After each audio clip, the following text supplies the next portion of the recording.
Y'all ready? Shares in the parking lot. Okay. Yeah, mine's the same way. And people be talking about you don't want to come. I don't know, not you. It was you. It's about to come in. Good evening and welcome to the September 18th meeting of the East Point City Council. Madam City Clerk, roll call, please. Councilwoman Shropshire, and I did actually see her in the hallway. She's here. Okay, Councilmember Robertson, Present. Councilmember Renee, Councilmember Bailey, Present. Councilmember Cummings, Councilmember Cook, Councilmember Butler, Councilmember Gordon. Mayor Holiday Ingram, we have a quorum. Thank you so much. Our invocation this evening will be by Reverend Tunji Clark, St. Paul Missionary Baptist Church, followed by the pledge to the flag. Please stand. If we can all stand. Good evening. Let us bow now for a brief word of prayer. Father God, Father God, we come before you as humbly as we know how. Thank you for this day that you have made. Dear God, we ask for unity in the community. We ask for the beloved community to come through this council, this mayor, this city, dear God. We ask for unity among the council members, unity among the constituents, dear God, to do the things that you have called to be done here in the city of East Point. We ask for prosperity to come from the north, south, east, and the west, for philanthropists to come and pour into this great city. We ask for new innovative ideas to come, dear God, to be a beacon light in the community around us, dear God. And most of all, we ask for service to be done in your name. These things we ask, and we thank you for it. Amen. To the flag of the United States of America, and to the republic for which it stands, one nation, under God, indivisible, with liberty and justice for all.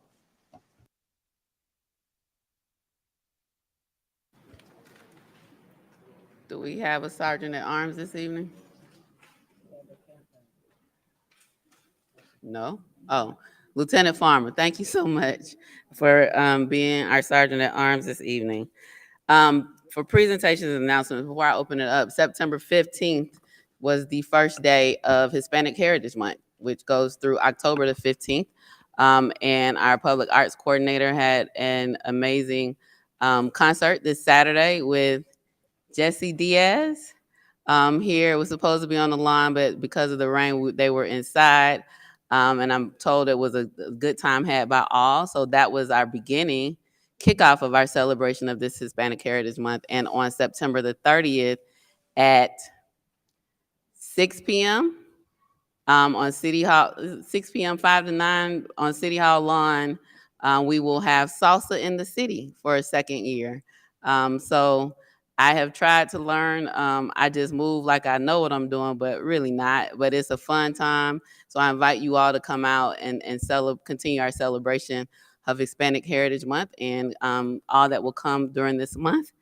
And I think I had one other announcement before I get to the presentations.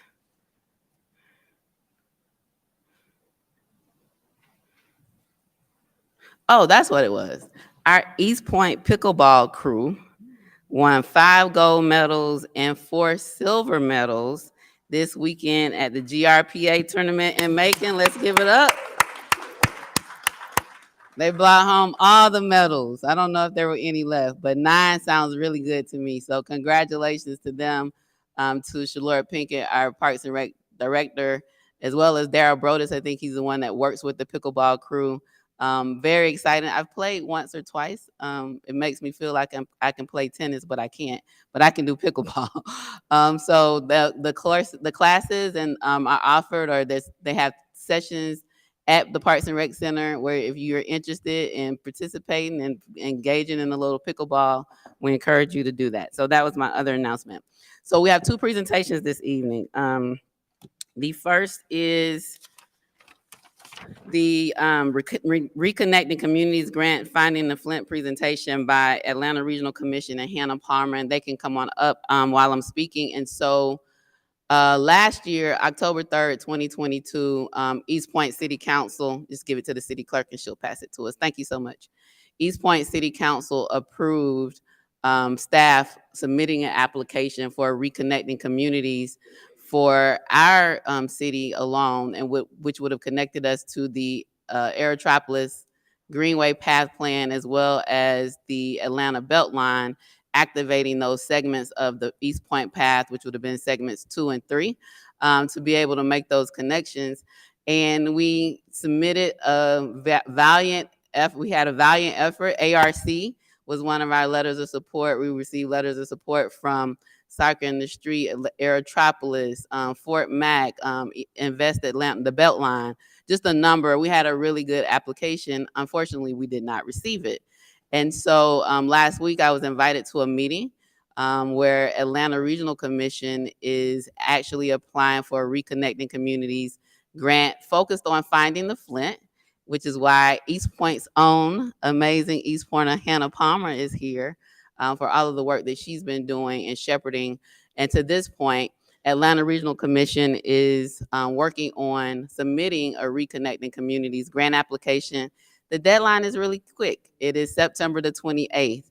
And once funded, I won't say if, once funded, this is 100% fully funded grant. So there's no match requirement. And so that they're not asking for a resolution or formal action by council in that way, but would like a letter of commitment and support from our council. So I invited them to come tonight to share the information with council, and hopefully I'm sure council will be as excited as I am about this opportunity. It will connect from the Atlanta Beltline all the way through Layton County. And for East Point, it's looking at our East Point Pass segments as well as the Willingham Corridor segments. So I will turn it over to our presenters this evening. I'll let you all decide who goes first. Thank you so much for being here. Press that button for me. Yep. Good evening, everyone. I can't tell you how happy we are to be here. My name is Mike Alexander. I'm the Chief Operating Officer at the Atlanta Regional Commission, and it's a pleasure to be with you tonight. And excitement really is the word. This funding opportunity that the federal government has put before us is unprecedented. The scale of the money that they're proposing to fund projects for through this application cycle is literally in the billions of dollars for this Reconnecting Communities program. And so it's a historic opportunity for us, and we want to take advantage of it. So we're working with you and all the communities in the corridor that the mayor really, she could be working for us right now describing this project. You did such a beautiful job. We're under a tight timeline.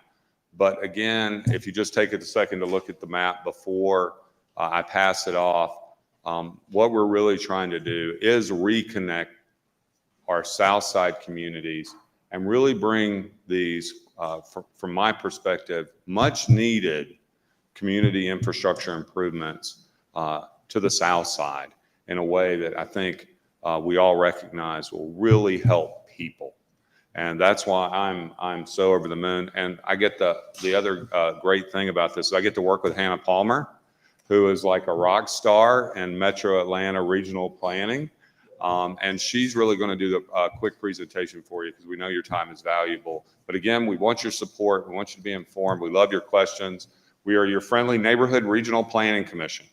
We are always working for you. I love the Complete Streets project we're doing right down the street. That's funding that we've helped program through the work we do in transportation planning at the ARC.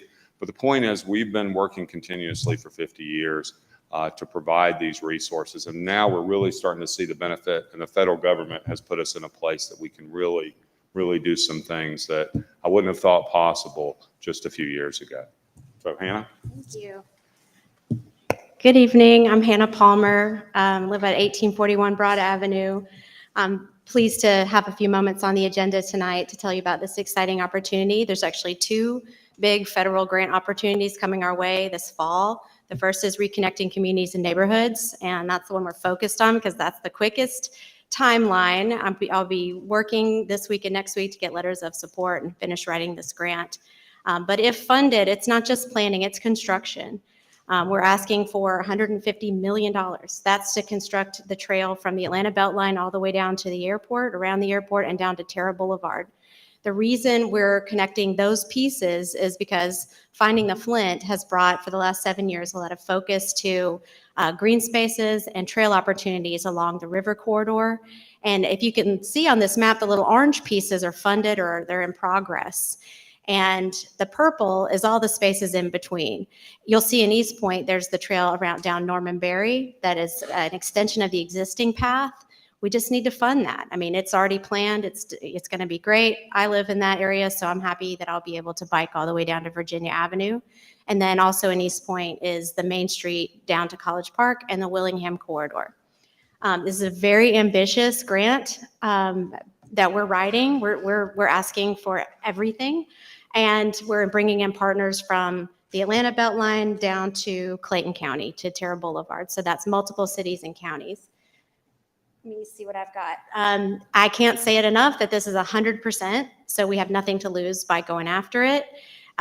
If we are not successful in being funded, we will take all of this material that we've gathered, we'll take this grant application, we'll push it toward the next opportunity, which is coming up next March, and that's the federal TIP grant, Transportation Infrastructure Program. I'll just tell you quickly about the TIP grant because that's coming next. It funds also transportation projects. Now, Finding the Flint has been focused on river restoration, but you can imagine that along with river restoration comes bridges that flood, roads that flood. This is particularly south of the airport, and the opportunities to connect without a car. So that's a lot of what we're missing here on the south side is the ability to get out of our car and actually experience our neighborhoods and our markets and nature without a car. The TIP funding is 80%. You will hear from me at the end of the year. If we are, in fact, going after the TIP, you'll hear from me about local match and what might be appropriate for East Point to contribute out of this big pie. We would want to split that up between multiple cities.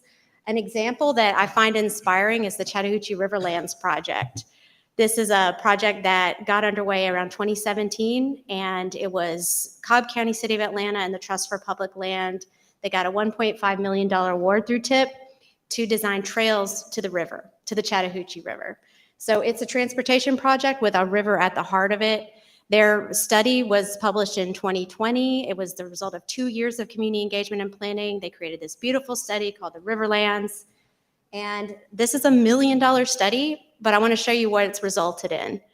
This is what the kind of funding they've been able to generate based on this study. So 100,000 put in by City of Atlanta is now resulting in multi-million-dollar investment by philanthropists and foundations that want to see these trails built. And so here's where the Riverlands is today, where they're having ribbon cuttings, they're underway. This makes me jealous because I've been focused on the second longest river in Georgia. That's the Flint River. That's the river that connects the places I am passionate about, from East Point, where it starts, down into Clayton County, which is where I'm from. So I am ready to see our partners get together to put in a collective ask from the federal government and get some investment on the south side. This is, I think, the last slide, and I just wanted to show you, y'all live here. This is not news to you. But there's a real gap when you look around the airport. That's that little white donut hole in northwest Clayton County. You see how dark blue the districts are around the airport. There's a real mismatch, and y'all know this, between the economic generator that is the airport and the persistent poverty in the districts directly around the airport. So it's going to take a big collaborative regional vision to try to start to shift that narrative and start to change the story around the south side. It's something I've been committed to my whole life. I feel like the river is one way to do that, getting people to rally around the Flint River, but then also getting the federal government to help fund projects like these trails, which could be a catalyst for future development and reconnecting communities. I think that is it for my slide presentation. There's a lot of information. All we're asking tonight is to bring you, to make you aware of these two big federal funding opportunities, Reconnecting Communities and then TIP. If we go after the TIP, the we would be Atlanta Regional Commission, and we would come back to ask for a letter of support later in the year. But this is exciting, just to see all these different partners working together towards a common vision. And you'll see on the back of this sheet a lot of these trail segments have already been designed by the community. The Willingham Corridor, the Norman Berry Path, the Model Miles in Hapeville. And what is so amazing is that this project would help us stitch them all together, bridging 85, bridging 166, bridging 285. The really difficult areas to build a trail. This is what the federal government is interested in stitching together. And so we're going big. We're going to ask for a lot. We're going to be very ambitious and see where this lands. We'll know. We'll have our application in September 28th. I just want to point out, I also gave you a handout of a slide deck. We were working on separate decks as we were rushing down here. So I gave you some additional slides. I mean, we have a regional trail vision that we're implementing. All these studies that we're talking about, if you look at the study map that I put in, I think it's slide 9, you'll see the amount of funding that we provided to communities around East Point, including East Point, to help make this stitching process really happen. And so now we've got the possibility of construction funding. And that's the thing that I'm most excited about. And Hannah said so eloquently. So this is like no time in my 30 years of planning have we been in a place like this. So your support is all we need right now. But this is continuous work that we'll be doing long after this moment to make sure we get these trails built in the communities that need them. Thank you so much for your presentation, Council. There is a draft letter of support addressed to Secretary Pete Buttigieg, and it says item number 1, that is the draft letter of support that ARC has provided to us to get council approval to move forward and provide that to them for this application. Councilmember Butler. Thank you, Madam Mayor. Hannah, thank you so much. I think when we think about community,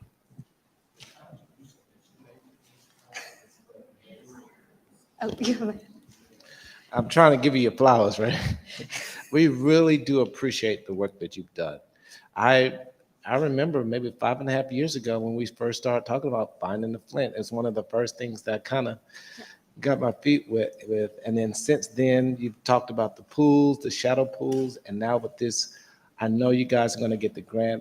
You have my full support. And we really do thank you for making East Point a better place. That means a lot. And I just want to, while I have the privilege of this mic, I want to thank all of you for your support this summer with the Ghost Pools project. It was an incredible learning experience for me. And I'm just grateful that I got to do it. It's a dream. Thank you all for supporting that project as well. Any questions though about this before we go?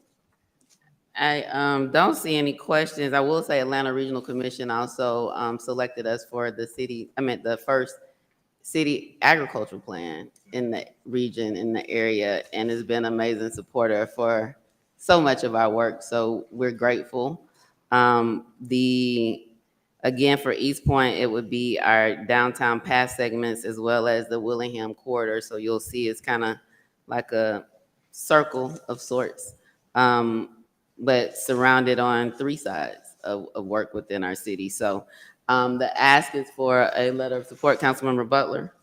Madam Mayor, I make the motion that we accept the letter of Provide. support as printed before us. Provide a letter. Second. It's been moved and properly seconded that we accept and provide the letter of support that was shared with us this evening. Any discussion on that motion?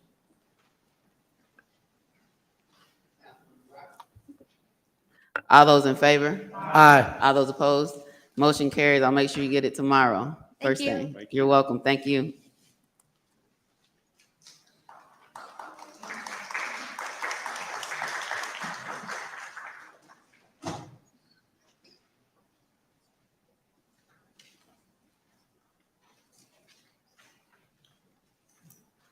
Next up, we have Distressed Area Compete Pilot Program Phase 1 grant, and it will be presented by Georgia Stand Up CEO Deborah Scott. I received a call. I talked to her this morning, and she indicated that Georgia Stand Up would like to apply for a grant. Georgia Stand Up is headquartered here in the city of East Point, a workforce development grant for green jobs, and shared some initial information with me. The application for this grant is October the 7th. Georgia Stand Up would actually be the grant recipient, but they want to partner with the city of East Point. So I invited her to the meeting tonight as well, because time is of the essence, to be able to share with us this opportunity. And there's also an ask for support, Support letter. I don't know if you've received the letter of support. I'm point, sorry. but thank you. If you don't, I can go without it, but I did send it. Hold on, I got it around 6. I did forward it to the city clerk. Madam City Clerk, is it possible for you to pull up from the computer? Or do I need to email it to you? If not, I can wing it. I can do it.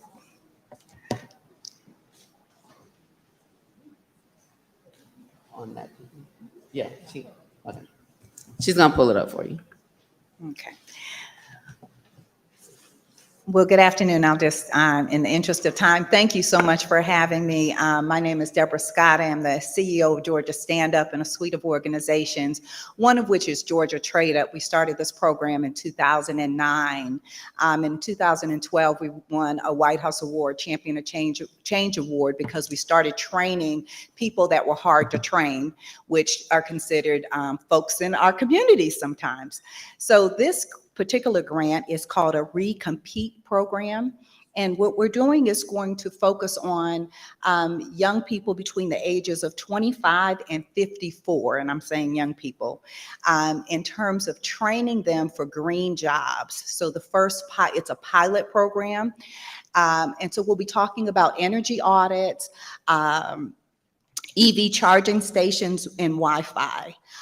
We already have one grant, and we're trying to leverage this grant to show that if you put a willing team together, that you can actually not just create jobs, but have jobs that are funded at the end. Some of these jobs you train, but there's no job at the end. With this, it's $500,000 that would be training, a paid training, and a job at the end.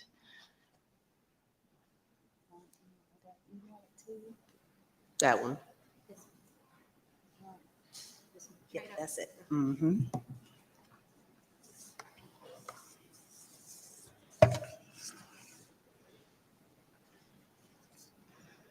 Great. So this also is a federal grant. There are many federal grants coming down, and in fact, I'm going to the White House again on Thursday to talk about green jobs for our communities. And as we're talking about green jobs, part of what we understand is unless there's a full pipeline and an escalator to more sustainable jobs, that it's just a program. And so what we're trying to do is to create not just a program, a pipeline into new careers. Next one. So the area, okay, so the area that we would like to use this pilot program, again, Deborah Scott, yeah, that's fine. The area we'd like to use this pilot program is in East Point because it does fit in the census tract of need. And again, looking at young people between the ages of 24 and 54.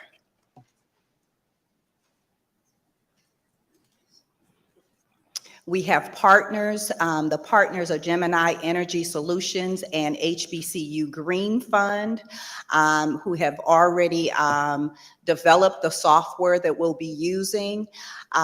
These energy audits will get back to the participants as to how their energy could be used differently. I will give them an energy certificate that they will be allowed to use for other purposes for development.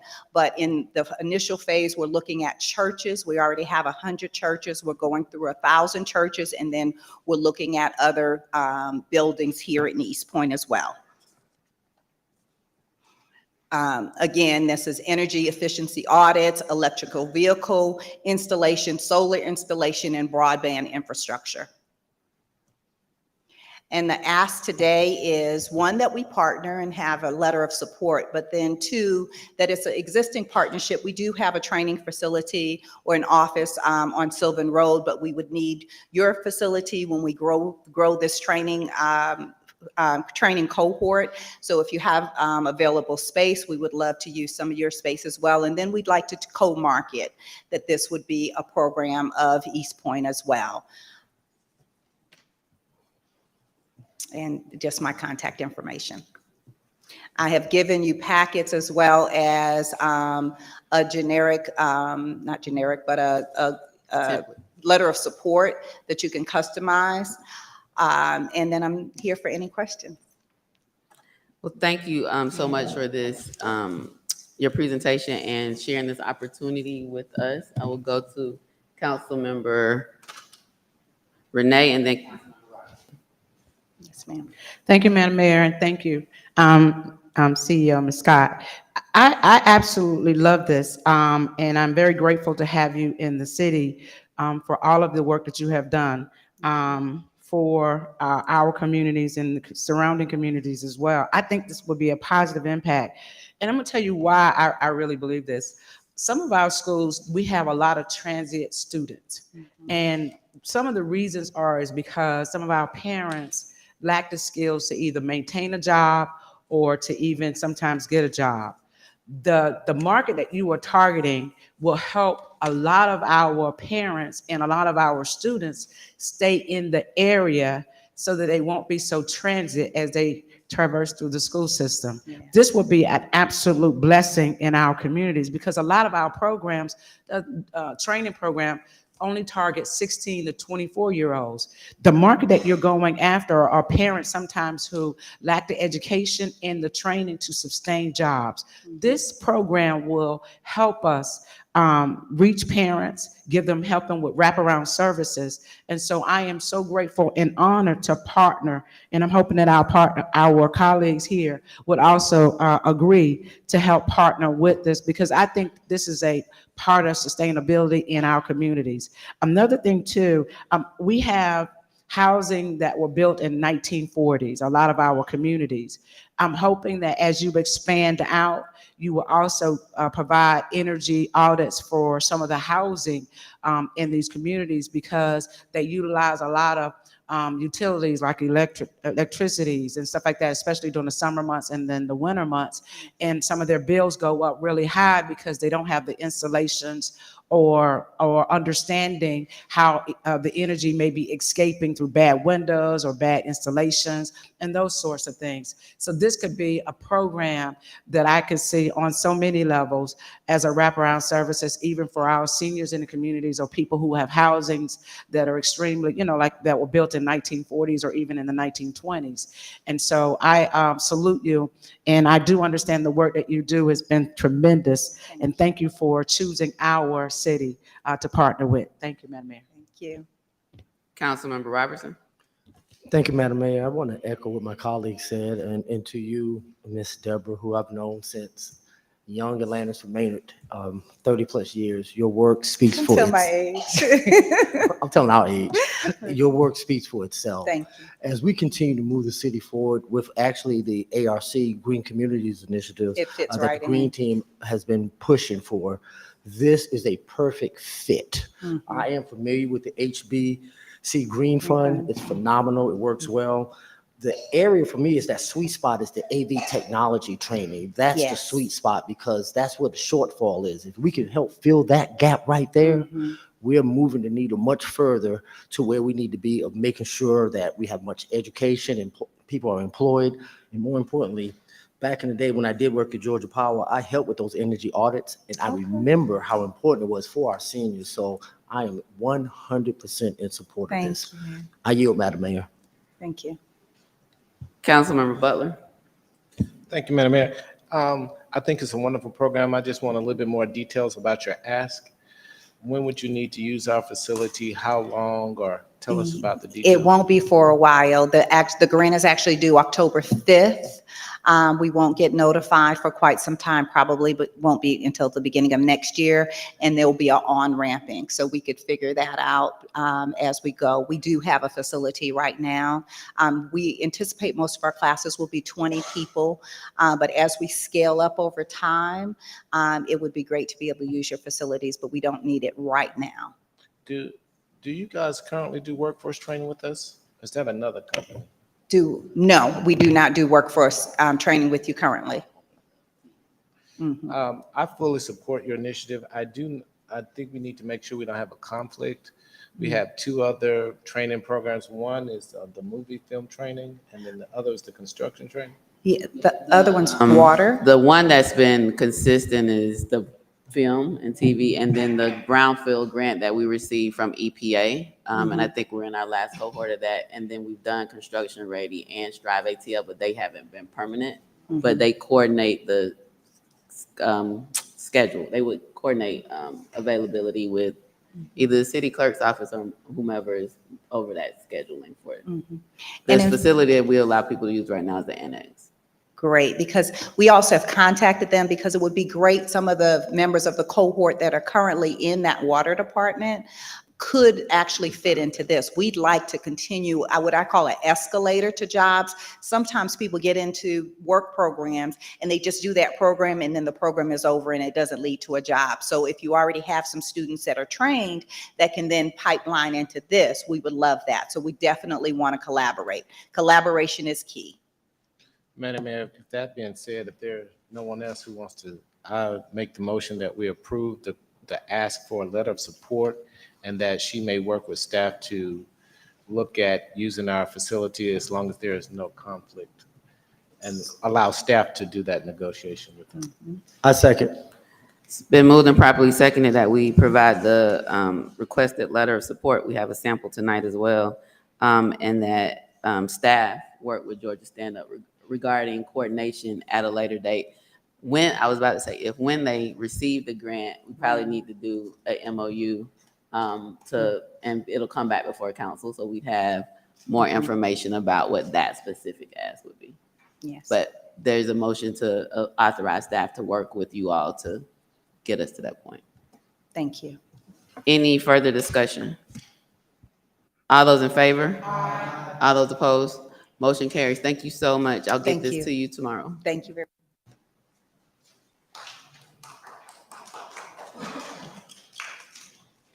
Yes, so tonight we had two great opportunities from our partnership with external organizations and the relationships that we built. I must say that the tenacity, the drive, the unyielding commitment of Hannah Palmer to finding the Flint, Ghost Pools, and so many other initiatives that she's brought to the city of East Point, for her to be able to have Atlanta Regional Commission pick up that work is amazing. And then for Georgia Stand Up to be in our city and to want to partner with us on workforce development, we're grateful. So thank you again to the Atlanta Regional Commission, Hannah Palmer, and to Deborah Scott with Georgia Stand Up, and to council for approving those letters of support. We'll get them to them ASAP. Any committee reports this evening? Councilmember Cook, Councilmember Bailey. Madam Mayor, no report. However, I will announce that the next Budget Finance Committee meeting will be on September the 26th, a virtual meeting at 6:30 p.m. I think the announcement should be on the internet by Friday of this week. And the 26th is Tuesday of the following week. Anything for pension?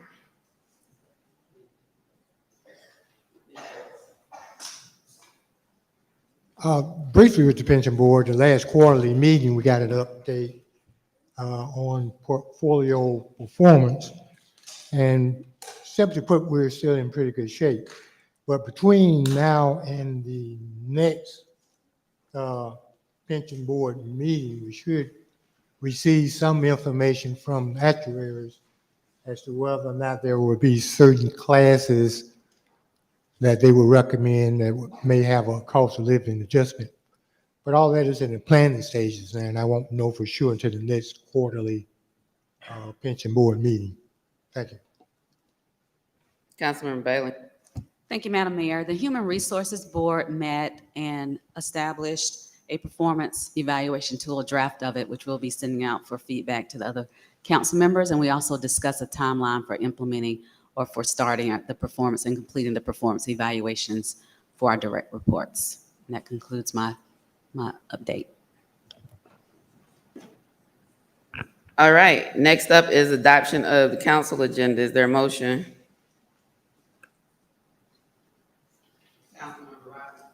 Madam Mayor, I make a motion that we adopt the council agenda as is.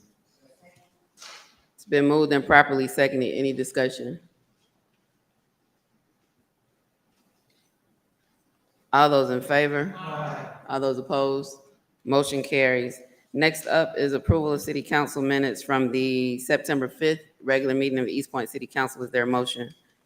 Madam Mayor. Councilmember Renee. I'd like to make a motion that we approve the city council regular meeting from September 25th, 2023, 6:30 PM. It's been moved and properly seconded. Any discussion? All those in favor? Aye. All those opposed? Motion carries. Next up are our public hearings, and we have, the first one is for, the budget, and so if we could have our interim, city attorney read into the record, believe it's Rule 20, Rule 29, Yes, ma'am. and then we'll do the zoning, public hearing, rule after this one. Do you want me to read them succinctly, Madam Mayor, or just wait until we've done? finished? So go ahead and read Okay. the 29 for the budget, and then once we finish this one, the millage rate, once we finish this one, I'll have you read the rules for the zoning, because the next three will be, or four deal with zoning procedures. Thank you, Council. Rule 29, public hearing. Public hearings shall be advertised as per ordinance. The presiding officer will call for a motion to open and close the hearing. Those in favor of the subject will speak first for a total of 15 minutes. Each speaker will be limited to not more than 3 minutes. Those who oppose the subject will then speak for a total of 15 minutes. Each speaker will be limited to not more than 3 minutes. Speakers may give a total of 3 minutes to another speaker after all of those present have had an opportunity to speak. Residents will be given first priority to speak. After all residents have been given an opportunity to speak, non-residents may speak. By a majority vote, the council may increase the total time for each side of the subject to a total of 30 minutes per side. Each side will be given the same amount of time. Speakers must adhere to the rules of decorum. Thank you, Madam Mayor. Thank you. Can we get a motion to open the public hearing on the fiscal year 2023, 2024 millage rate? Madam Mayor, Yes, Councilmember Renee. I'd like to make a motion to open up the floor for the FY 2023, 2024 millage rate, third public hearing. Second. It's been moved and properly seconded. Any discussion? All those in favor? Aye. All those opposed? Motion carries. The floor is now open. Mr. King, I'll turn it over to you for staff to do a brief presentation or overview before opening up for the comments from the public. Thank you, Madam Mayor, council members, and good evening to our guests as well. I'm going to ask Jeffrey Jackson, our tax coordinator, to come forward and give a brief presentation. Jeff? Good evening, Mayor and Council. Tonight, I'm going to present the 23-24 millage rate presentation. State requirements require us, Official Code of Georgia 48532 requires each levying and recommending authority to annually publish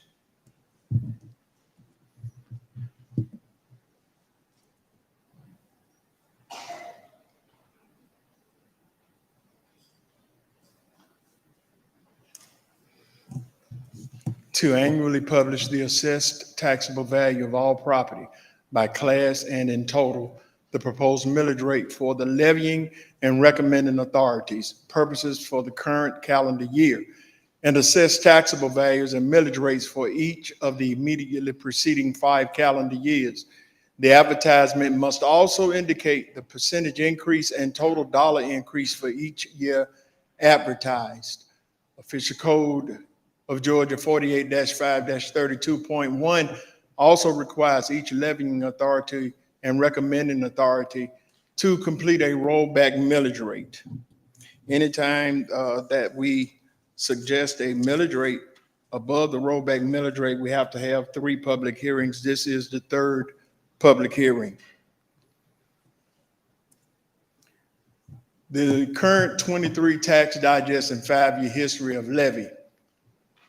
For the year, we're looking at real and personal totaling $2,093,834,173. Motor vehicle totals $4,642,490. Mobile homes total $76,919. And we have heavy equipment totaling 36,000. That's a gross total of $2,098,589,582, minus the exemptions, which total $116,785,654. That leaves us with a net of $1,981,803,928. We're proposing a millage rate of 13. Using that, that gives us a net taxes levied of $25,763,451. That's an increase of 4.489. I'm sorry, an increase of $4,489,154. $4,489,154. An increase of 21.10%. The rollback millage rate is 11.91. We're proposing that we set it at 13, which is an increase of 9.13. This is the history of the city of East Point millage rate. For the years 2014, 15, 16, and 17, city of East Point had a millage rate of 15. For the year 2018, the millage rate was reduced to 13.89. For the years 19 and 20, we reduced them to 13.45. Another reduction in the year 2021 of 13.25. And as you see, January of 22, we had a 13 mill rate, and we're proposing to keep the same millage rate. This is the amount of funds levied each year from the lowest of 2014 of $10,952,273 to the high of this year of $25,763,451. Taxes, a home last year that was valued at $113,746.50 with an assessed value of $43,498.60 minus the $2,000 exemption and the millage rate of 13, that gave us taxes of that particular property last year of $564.48. With the 9.1 increase in value, that takes that same home value up to $124,131.56. The assessed value of that particular property minus the 2,000 is $47,652.63. Millage rate of 13, that is an increase of that's the taxes totaling $619.49, an increase of $55.01.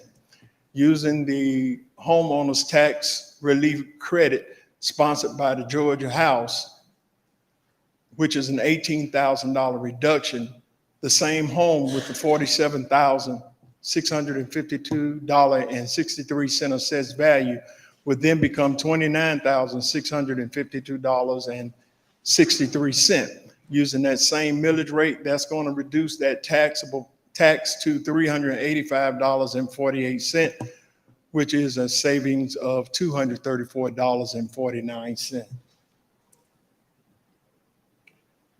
This, you requested this in the last meeting, and I just want to give you this. In the year 2020, we actually levied $16,884,401.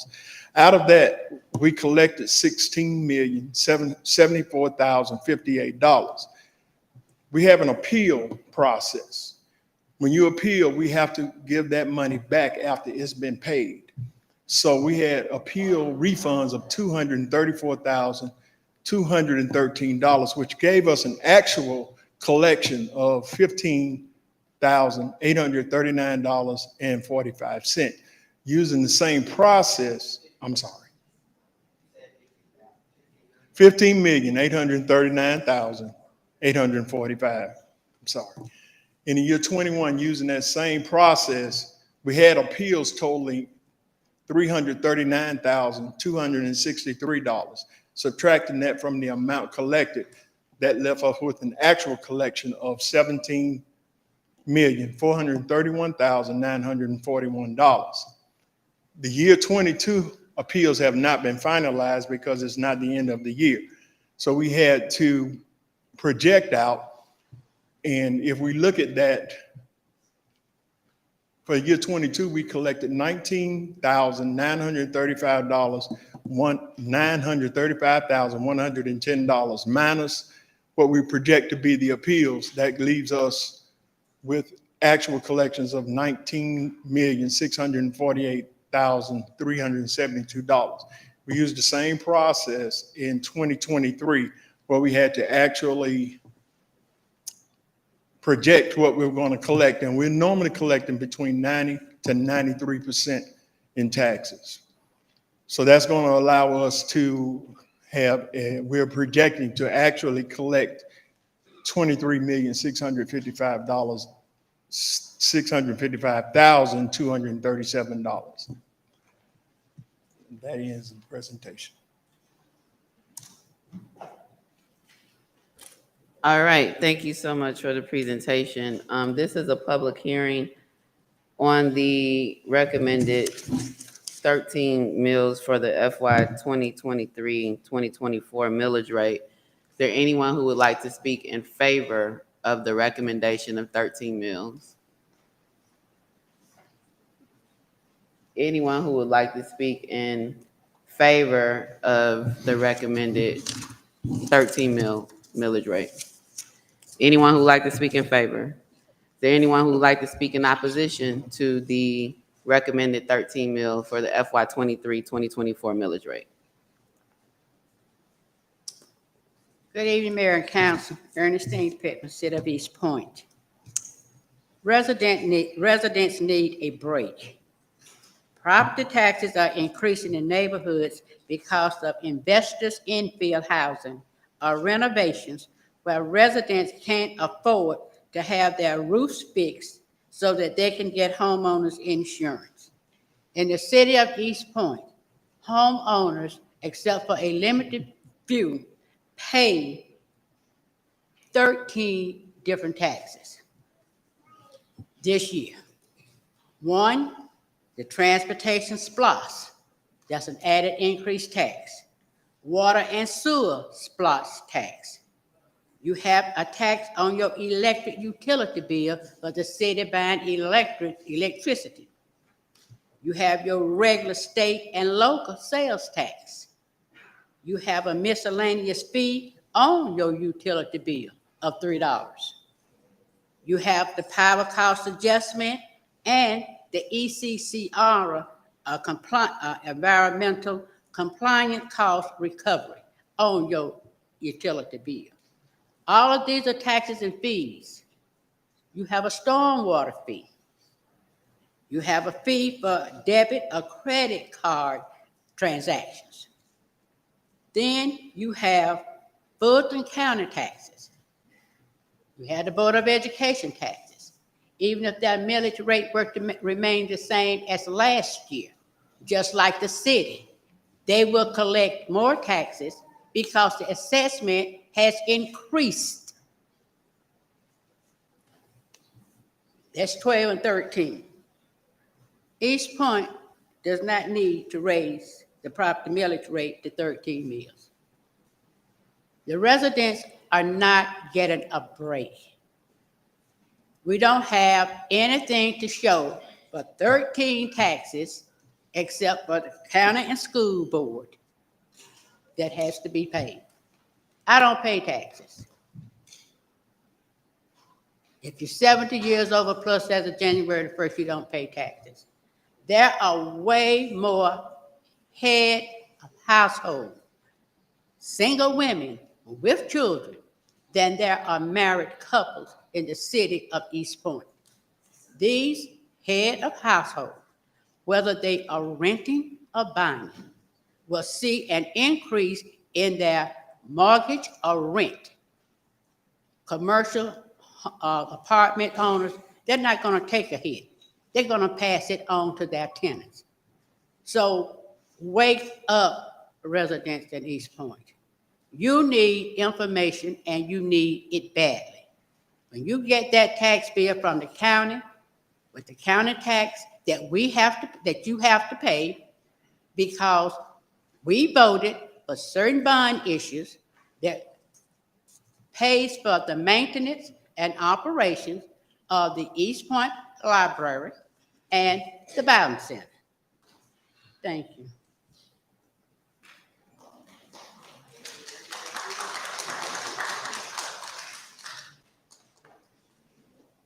Anyone else who would like to speak in opposition to the recommended 13 mills? Good evening, Madam Mayor and Council. I am Jaffrey Hemming of 2197 Penrose Drive. I'd just like to ask, Mayor, considering the comments you made at the work session, to give more detail about what the $4.5 million increase would afford the city, that before you might vote on or approving this kind of 13 mil, that you might consider how those funds would be expended. And if you don't have a clear picture of that, then I ask you to reconsider. Anyone else who'd like to speak in opposition?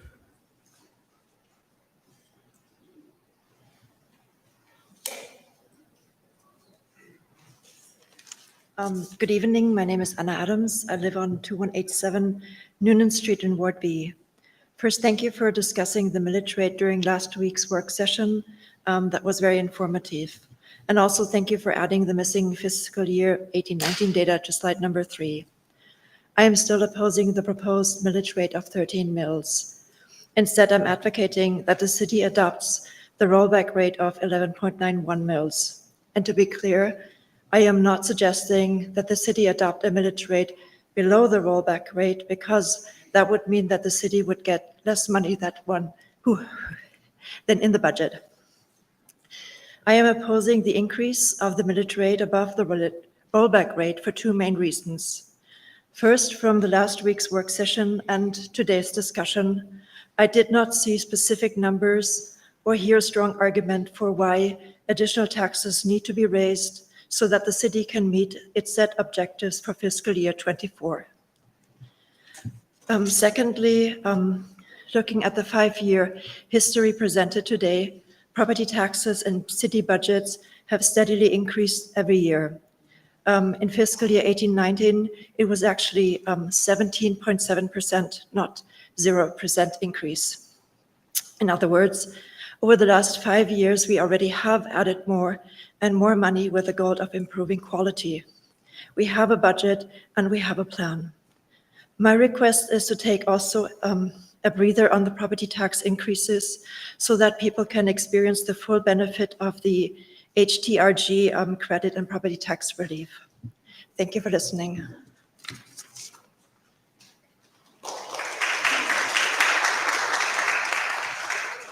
Anyone else who would like to speak in opposition? Good evening, Marie Terry. I'm not for the property raise. I thought maybe you guys would go to 10 in the millage rate. First I heard 11.9. I would say go below 13, go below 12. Why not 10 mills? Fulton County is going up on 12.8%. I'm a single mom, 3 kids. I pay school taxes. And like they said, I agree with everyone that come up here. I mean, y'all building houses, my taxes going up, and nothing in the community is being built to satisfy that. So no, y'all need to stop raising everything. You know, give us a break, just like Ms. Pittman said and other residents, give us a break. Y'all need to step back a step and look at what y'all doing with the residents. Y'all have a great day.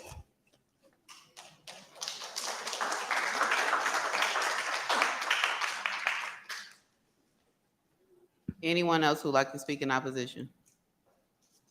Anyone else who'd like to speak in opposition? Can I get a motion to close the public hearing? Madam Mayor, I move that we close the public hearing. Second. It's been moved and properly seconded that we close the public hearing. Any discussion on that motion? All those in favor? All those opposed? Motion carries. Is there any further action on this item?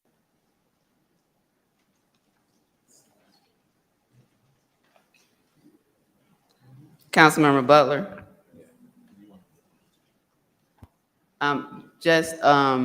Madam Deputy City Clerk, if you could pull up the ordinance, so that the title could be read.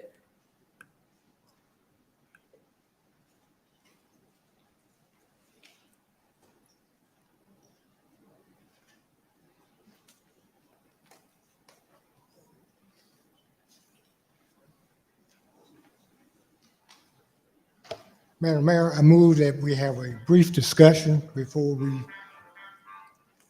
have our final vote tonight. The motion for discussion and possible action on the FY 23-24 millage rate. Is there a second? It's been moved and properly seconded. Any discussion? Excuse me, Councilmember Shreve? do we have to wait the first reading before we have discussion? No, we can do the discussion first, and then if that's the desire to move forward, we can do that before the final action. Okay. Any other discussion? All those in favor? All those opposed? Motion carries. The floor is open. Councilmember Cook. Thank you, Madam Mayor. And the purpose for a brief discussion is just also to bring up some points that have not been mentioned by the population here. It may or may not change anyone's thinking as to which way we should vote, but this information should be shared with you. In addition to the long list of existing taxes that citizens across the board are paying, let's keep in mind too that even those taxes aren't as high as they could be, because most of them are countywide in terms of their distribution. We're paying for road improvements. We're going to be paying for infrastructure with water. There's several of those that are very, very important to us. But let's just talk about the city of East Point, where we stand right now. This is not brought up in the presentation, but I want to make sure that we all are aware of it. This is now the month of August, almost near the end of August. And because of the way the fiscal years work against us sometimes, we're actually spending money that we anticipate collecting from taxes even before a millage rate is actually solidified. We've already incurred 4 months of expenses already, July, August, September, and the entire month of October. All of the expenses that the general fund would use that comes from property taxes is already included in that budget for those number of months. And we still got 8 more months to go. Now, we're not cold-blooded council members up here. But when it comes to the timetable for discussing property taxes, unfortunately, the fiscal year sort of sets things off. I think we have a real good chance of taking some of the comments that have already presented to us in the last couple of months, and with the fruition of a couple of projects we know we have coming out of this year's budget, one of which is the new salary program for our employees. If we start planning for making changes now, we have a good chance of being able to reduce the millage rate for the next fiscal year. But keep in mind, we're already using 4 months of that fiscal year's revenue. Now, the other thing that has not been mentioned in a while, and I'm going to mention it tonight, property taxes do not cover everything in that general fund budget. General fund budget is roughly somewhere around about $51 million. Of that, property taxes at best might represent 20 million of that $51 million. Now, I'm giving you round numbers. That $20 million I'm focused on is primarily what it takes to operate your public safety program. Police department, fire department, paying that personnel, making sure they have their appropriate equipment, and insurance, liability insurance. All that's coming out of primarily the property tax money that's being generated. The city has worked very hard in the last 10 years or more, making sure that we're not totally dependent on property taxes to provide all of the general fund services. Because if we didn't find other sources of revenue like we already have done over the last 10 or 15 years, property taxes will really be sky high. So keep in mind, you're only covering about $20 million out of a fund that needs $50 million to totally operate. And we're not getting that balance from property taxes. So that's the one thing to keep in mind. The next thing I mentioned, I'm going to repeat, this particular budget that we're trying to approve tonight does include the salaries we're already projected for public safety and the salary package that's being worked on right now for our employees. In fact, that's still trying to be cleaned up and processed so it can come to the council for final approval. At this point, Madam Mayor, I yield. Councilmember Butler. Thank you, Madam Mayor. I want to give more information too, because there are always two sides to a coin, a heads and a tails. So let me give you the opposite perspective. Before I joined council, under previous administrations, they had to borrow money to pay the bills. Since I've been on council, we have consistently reduced the millage rate and given benefits to the city. When we talk about the most tax and the T-Splosh tax, you see the benefits of those tax dollars with your sidewalks and with your road improvements. You see those benefits. And let me tell you what's happening. People who come here to shop pay for those benefits. The most I have to give State Representative William Bodie utmost credit and all of those people that represent you, because you had a Democrat work with Republicans to get you money so that we can fill the shortfall of a $35 million water deficit that you would have to pay with your property taxes if they did not get that sales tax approved. People shake their head. Those are the facts. The money comes from sales tax from other people to pay for your water infrastructure, which we have said numerous times, almost $300 million in deferred maintenance and what has to be done to keep up the water that you receive daily. We did that through a sales tax so people coming to shop at Longhorn and all these other places can help meet those needs. In addition, I want to echo this. Your property taxes pay a fraction of what the budget is. Before I became a council member, I was like you. I thought the property taxes is what covered everything. Most municipalities, 49% of your property taxes go to cover the city. So how do you make up that other 51%?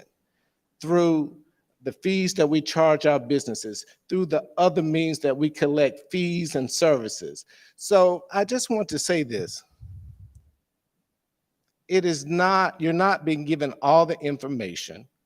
When people come up and tell you we need to reduce these millage rates, when they were in office, the millage rate was 15%. And people are not telling you that the majority of your sales tax, your property taxes go to the school board and to Fulton County.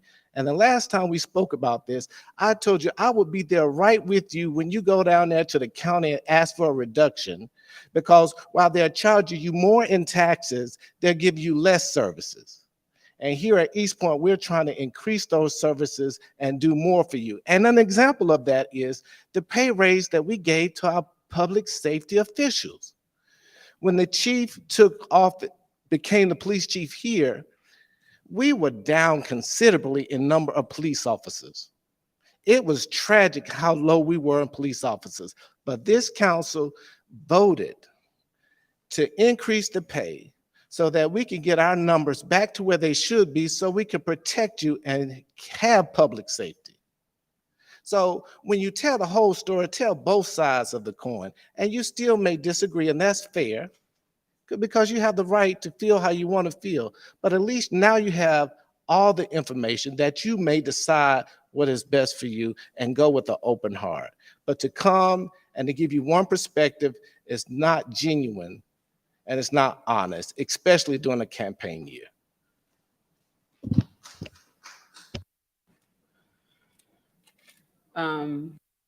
Councilmember Gordon.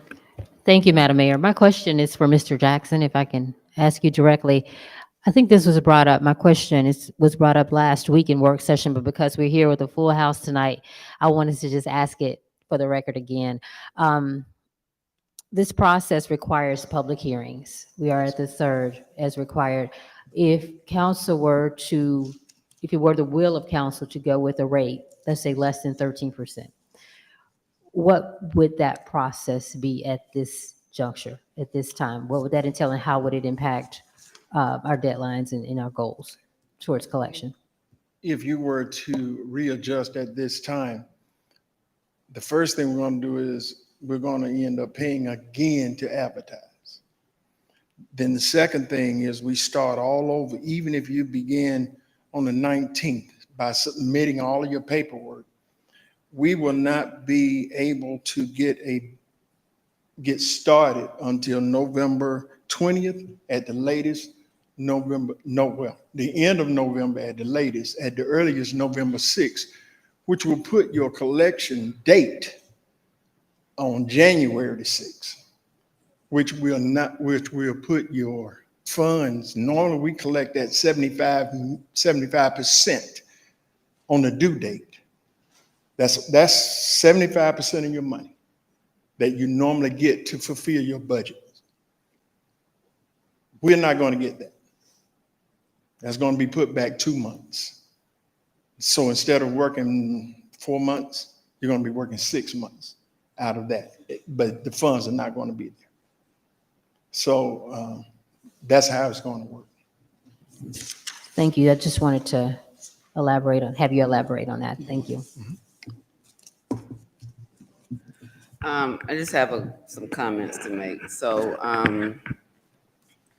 to run down a list of what our enterprise fees, some of those that were shared, which are fee for usages, which water, stormwater, those are based upon use, utilities, and to conflate that with other taxes that are not property taxes, but taxes like the municipal option sales tax. When we lobbied the legislature, we went down there for about 5 years trying to get the legislature to pass a bill allowing the citizens in the city, the residents in the city, to vote and decide whether or not we should impose a penny sales tax to help with our municipal water, sewer, stormwater infrastructure. At the time that we were down there and I went and testified at several committee meetings, I'm looking at the presentation, we had a total of $326,007,717 for water infrastructure projects, sewer infrastructure projects, and stormwater infrastructure projects.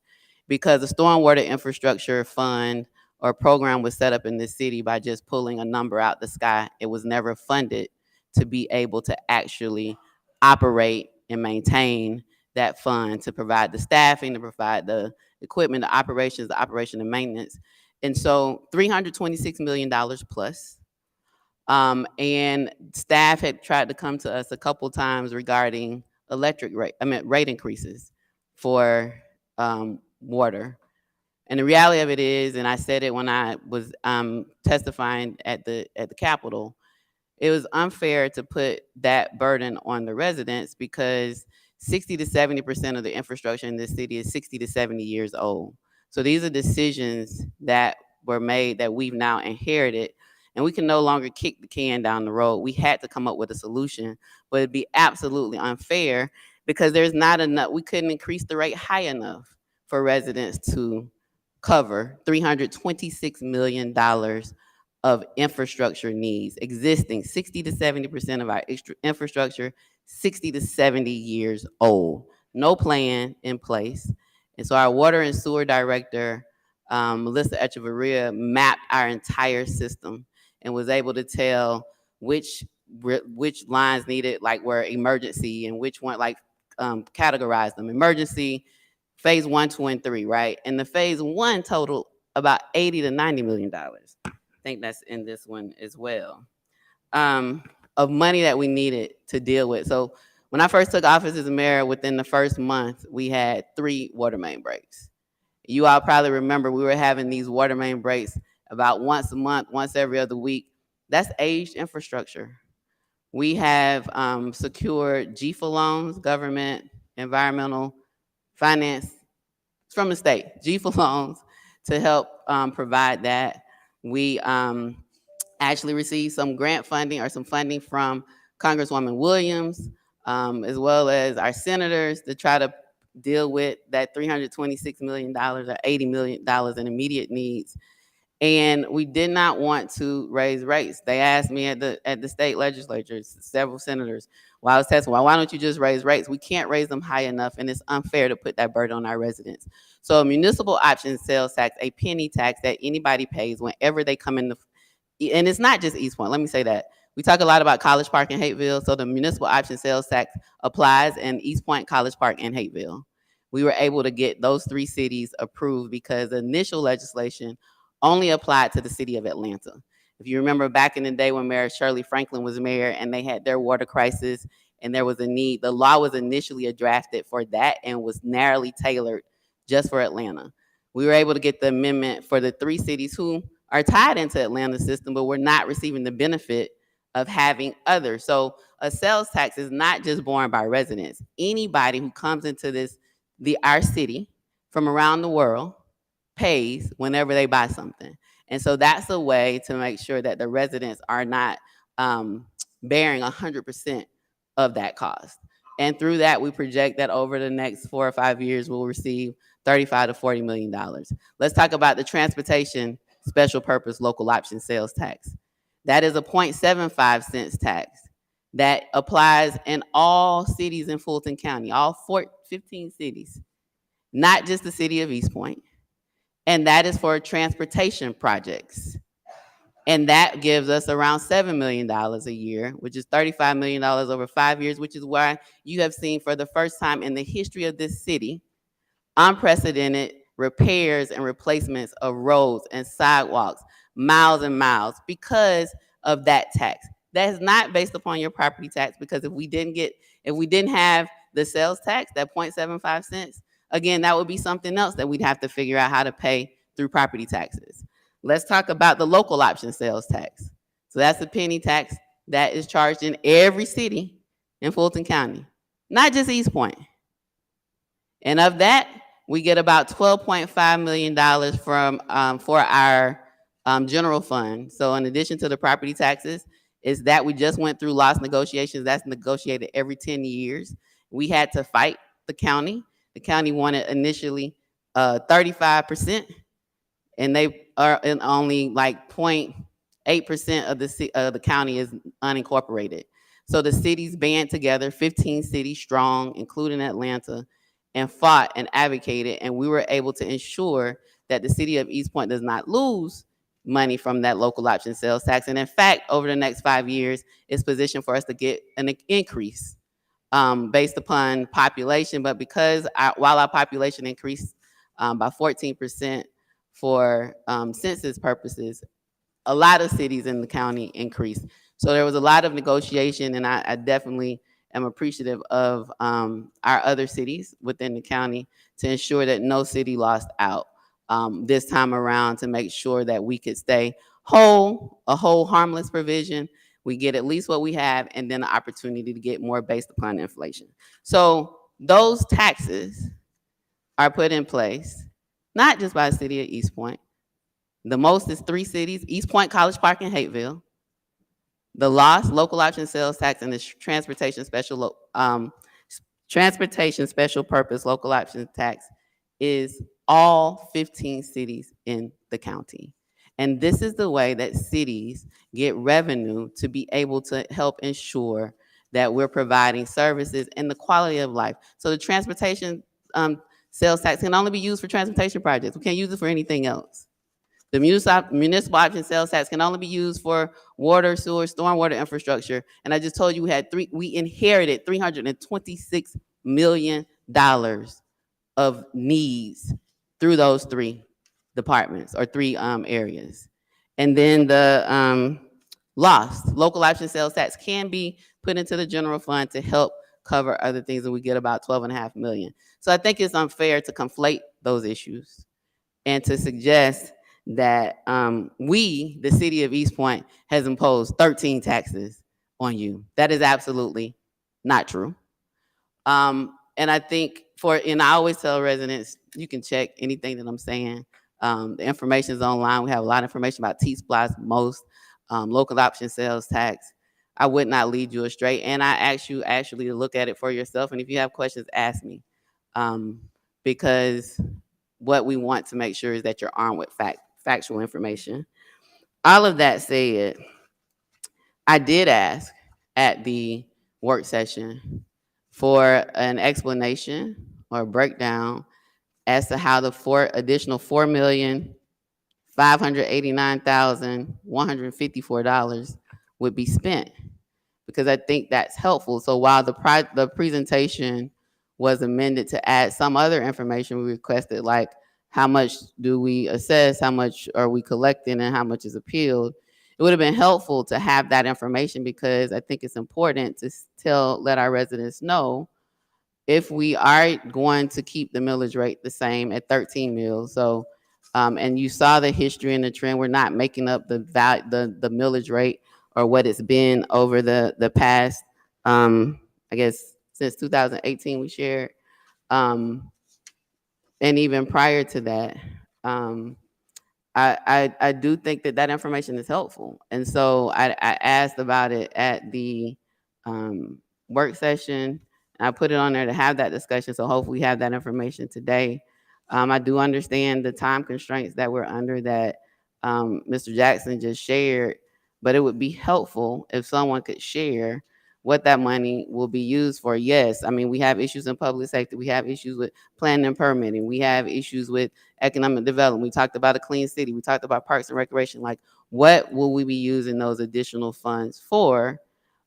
Because I think residents would be able to better understand. People may still be on either side of the issue, but there'll at least be more information about why there's the ask to keep the millage rate the same and have a $4,589,154 increase.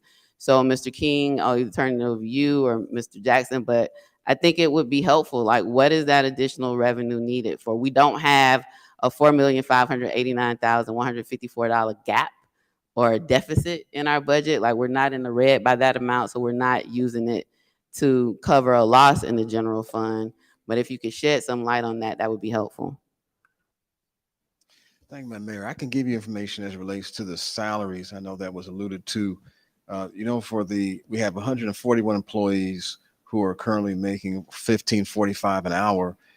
From the consultant, I know that we were initially looking at a upgrade to $16.15, but then, as you recall, it was probably about a month ago, we talked about maybe raising them to 20 because some other cities neighboring us are up at 20. And so just to do the $16.50 would have been $500,000 just for that.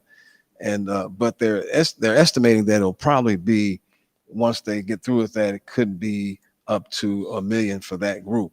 Then there's the other portion of it, which is for we have 500 employees altogether.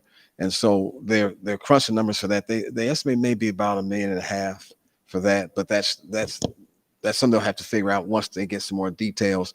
But for the 141, which the laborers, the least paid of our employees, for that group, you're looking at least roughly around 1,000 for that at the minimum for that. But they're just estimating that as it is. And then to do the second half, they're estimating maybe $1.5 million for that.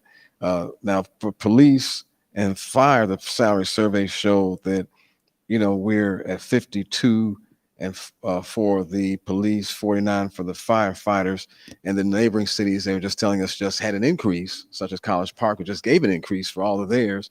And so Chief Buchanan was coming back with some numbers on that because we had to stay competitive with our neighboring cities because they lose them to Atlanta and also to the other neighboring cities. And so they're estimating they're going to have to come up with some other numbers for that because College Park just raised theirs. And so they're roughly around 60,000 or so for theirs. And Chief Buchanan can talk more about that. And so they'll get some more numbers on that. But that was just a recent survey that they're doing. So it appears for the salaries, we're looking at, at least for the staff as a whole, it may be about $1.5 million, but then for police and fire, because it's such a competitive market and you see everyone trying to raise their salaries up. And our police are finally getting to a point where we're fully staffed, as it was mentioned earlier, which we hadn't been for a while, particularly coming out of the pandemic. And so now we're actually getting to a point where we're about fully staffed, but to keep them competitive and not lose anymore, we have to kind of keep it up to standards of going on in Atlanta, and particularly our neighbors such as College Park and South Fulton, which is where our biggest competitors are. So $1 million for staff making the entry level salary, which is $15.45, taking that to potentially $20 an hour, 1.5 million for salary adjustments that will, I guess, deal with the compression for Yes, the ma'am. other staff. So that's 2.5 million. And it's just an estimate because they had crunch numbers with deal with compression because you got to deal with the people who are already up there and you got to raise them up too. So there won't be a compression issue. So it's just an estimate, but that right now is the bare minimum we're looking at. And then for the police and fire for the public safety salary increases, on top of that 2.5 million, what would that, what's your estimate on that? Okay. So they're roughly. Still got to get the target numbers for those, but they're looking at that. There may have to be $500,000 for those as well, potentially, but there's no set numbers yet set. He's just crunching those numbers because these are just recently occurrences in the last month as far as salary increases to other cities, our neighboring cities. So another $500,000 would be 3 million for those potentially salary could be a little less though. Could be less than that. But we don't have adjustments. exact. There's mention earlier by Councilmember Butler, and I meant to clarify about a payday. I forgot how you phrased it, but it amounts to a payday loan. When we first got in office, the city was had a tax anticipation note, which meant we were borrowing money at the beginning of the year and promised to pay it based upon hopefully collecting taxes at the end of the year. It's payday loan.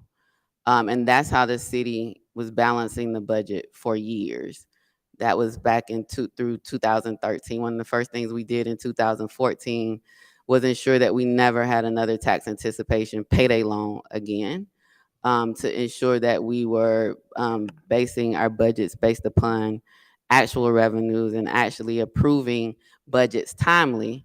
The budget in 2013, I believe, was approved in December of 2013 when the charter requires it to be approved by the first meeting in June of every year.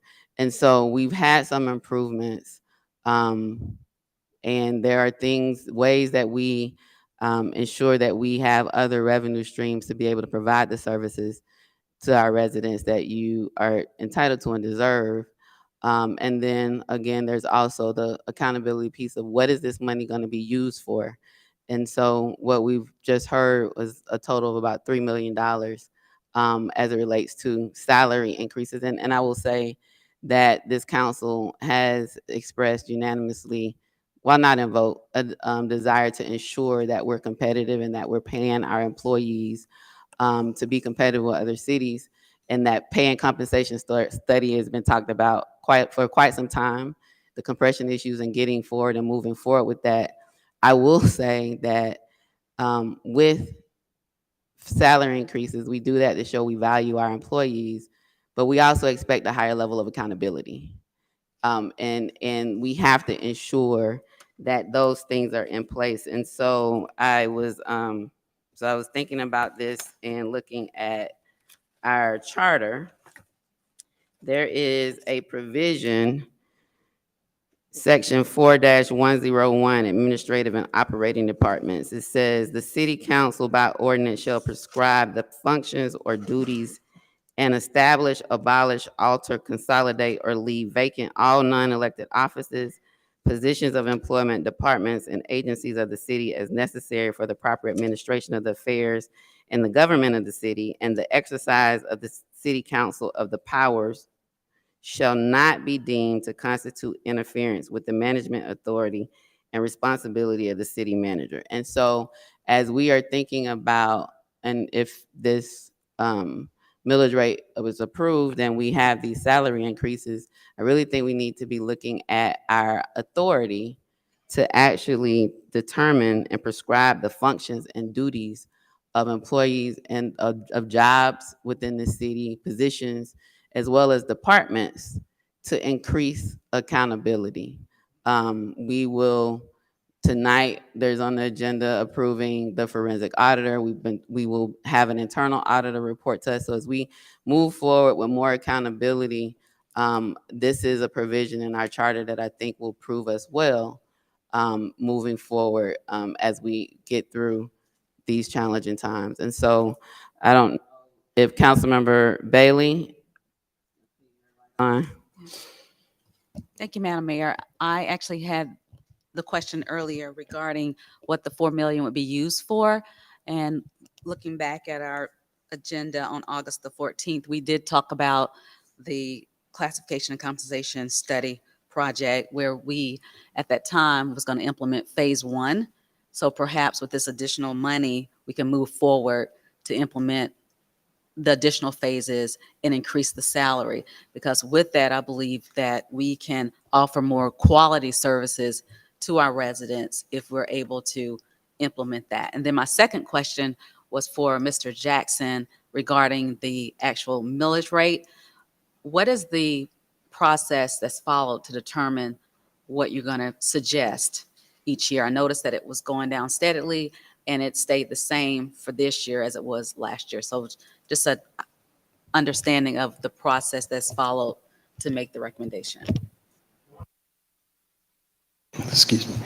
Once we receive the information from Fulton County, which is the digest, the process starts. And we normally get it around the 1st of July towards the middle of August. At that time, I have to calculate numbers. I have to calculate exemptions. And once I calculate that, I take the numbers that they send. I have to match them up to make sure that they send us the right amount. Once we do all that and we come up, I give the information as far as what's going to be the increase. I'll give that to the finance director, city manager. At that point, I will make a recommendation that I won't make a recommendation. I'll say, this is what we have if we leave it here. This is what we have if we go 12.5. And at that point, that's when a decision is made. So I just have to get all of the information together and provide it. And then once it's provided, a decision is made. And that's how we come up with the actual millage rate.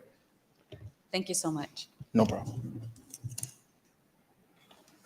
Any further discussion? There are no actual motions on the floor. The ordinance is on the screen.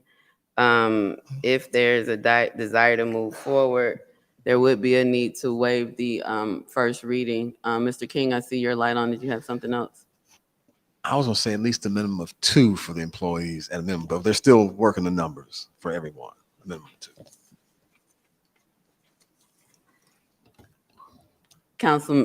Councilmember Cook.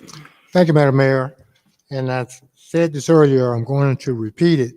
It's not that we're so hard fast against changing the millage rate as much as not making a situation worse because we're already 4 years into that budget. It's very possible that after this millage rate is paid, processed for tonight, and with all of the new expenses that we've already incurred for fiscal year 24 being processed, we could actually start looking at ways of cutting back on the millage. But right now, it's almost impossible to make any changes other than the recommendation without anticipating we're going to have a shortfall by the end of the fiscal year. You have to have a head start on this. Otherwise, you start shooting holes into the bottom of the boat. That's the one thing we need to avoid because we've been there. I would recommend tonight that when we do vote, that we seriously consider accepting the recommendation that's on the table. And that immediately afterwards, at the next possible council meeting, we actually discuss how to shave, what we can shave down in order to drop the millage rate. And that's still going to depend on what Fulton County comes up with the next appraisals. And then I'm gonna squeeze in this one. City manager, you did not mention how much the new benefit package for employees that we just recently approved, healthcare benefits, et cetera, how much is that package worth? Because that's also included in this millage rate package. Do you have that number right at your fingertips? Ballpark would be sufficient. I can get it for you. Okay, well, that's another couple $100,000 worth of benefits that are also in the same package. Madam Mayor, you. Thank you. I forgot, I have notes scribbled on my paper and I was trying to write down some of the fees. Another one was mentioned, two were mentioned, PCA and the ECCR. Those are connected to our utility rates. The current utility rates, the PCA and the ECCR that we have in this city was set in 2013. We are doing a utility rate study to look at, and then for a while we were in the middle of a lawsuit for about 3 or 4 years that cost the city over $1.5 million that we prevailed on. And so now we are doing a utility rate study. We've talked about that, and we have services with Electric Cities of Georgia to be able to look at that. In order to make rate adjustments, we do have to do a study to make those determinations. And so hopefully we'll get an update on that at our October work session to see where we are. But once that utility rate study is completed, the thing is we want to make sure if you're small business owners, you want to take money from your personal money for your home to run your small business, right? So our electric rates, our electric fund, our water fund, we have enterprise funds, they're businesses, and they should be sustained by their fees. And so this utility rate study will give us that information. And also we have the municipal option sales tax that we can factor in now as we look at those things. And so I did want to mention the PCA, ECCR, which are attached to utility rates, which were set in 2013 and have not been adjusted since then, up or down. But we are, and we've told the city manager, I think we're working with ECG to do a utility rate study so that we can determine whether or not we're at a place. Those funds were also red when we got in office, meaning negative, so that we had to get them fiscally sound and be in a position to make those considerations post the litigation that we prevailed on. And so other fees that were mentioned that I wanted to provide some clarity on. Councilmember Renee. Madam Mayor, I'd like to make a motion to waive the first reading.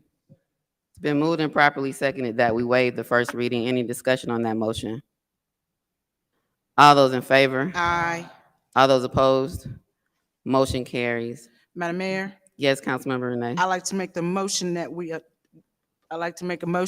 adopt the ordinance by the city of East Point, Georgia, providing for the establishment of the millage rate for an ad valorem tax on all taxable property located within the city for the purpose of support, maintenance, and expenses of the city, to provide for an effective date and for other purposes. Been moved and properly seconded that we, did you say what the millage rate would be? At 13. Okay. That we adopt an ordinance as titled and read at millage rate 13. It's been seconded. Any discussion on that motion? All those in favor? Aye. All those opposed? Motion carries.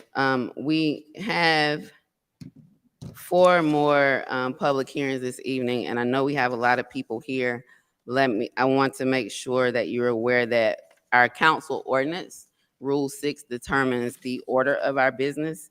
And so it does provide like the order in which we should entertain our business, and it has public hearings at the top of the agenda, right where it is now before the public comment. So we're not going to be able to get the public comments until after this, and that is set by our ordinance. I think there are probably people here, though, that are here for some of the public hearings. And so we'll go through the next 4 public hearings, and then we'll be able to get to public comments.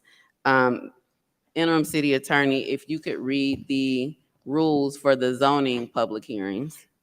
Yes, Madam Mayor, thank you. Section 10-2219, public hearing procedures.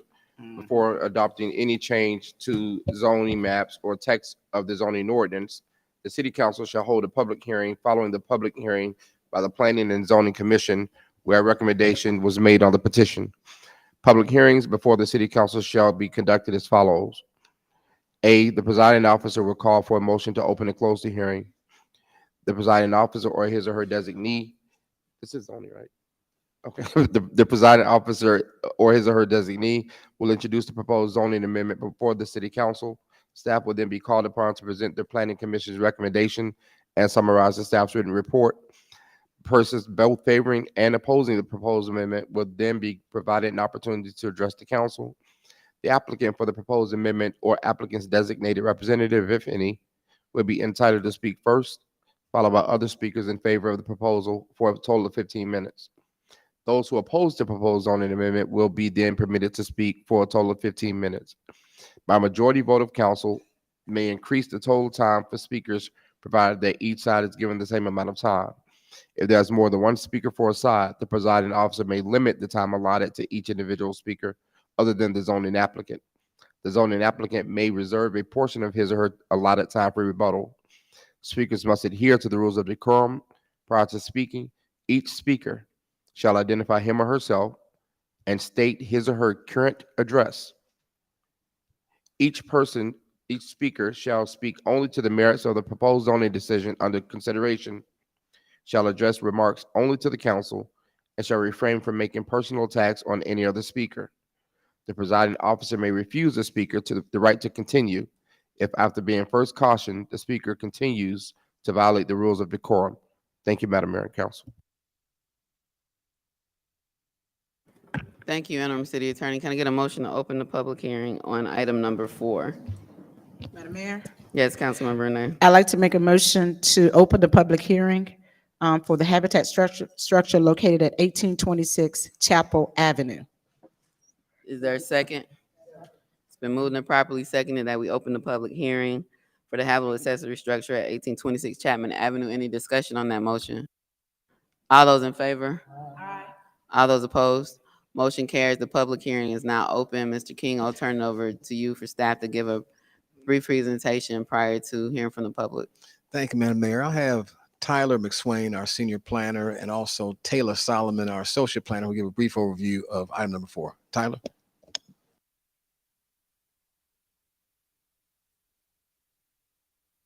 Sorry about that. My mic was off.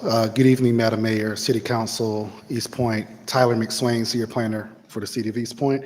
Our first item tonight, the petition, as you see projected, is 2023 U001-06. This is a special use permit request on the applicant, Kaya McBride of 1826 Chapman Avenue. She is simply requesting a habitable accessory structure in the rear of her property.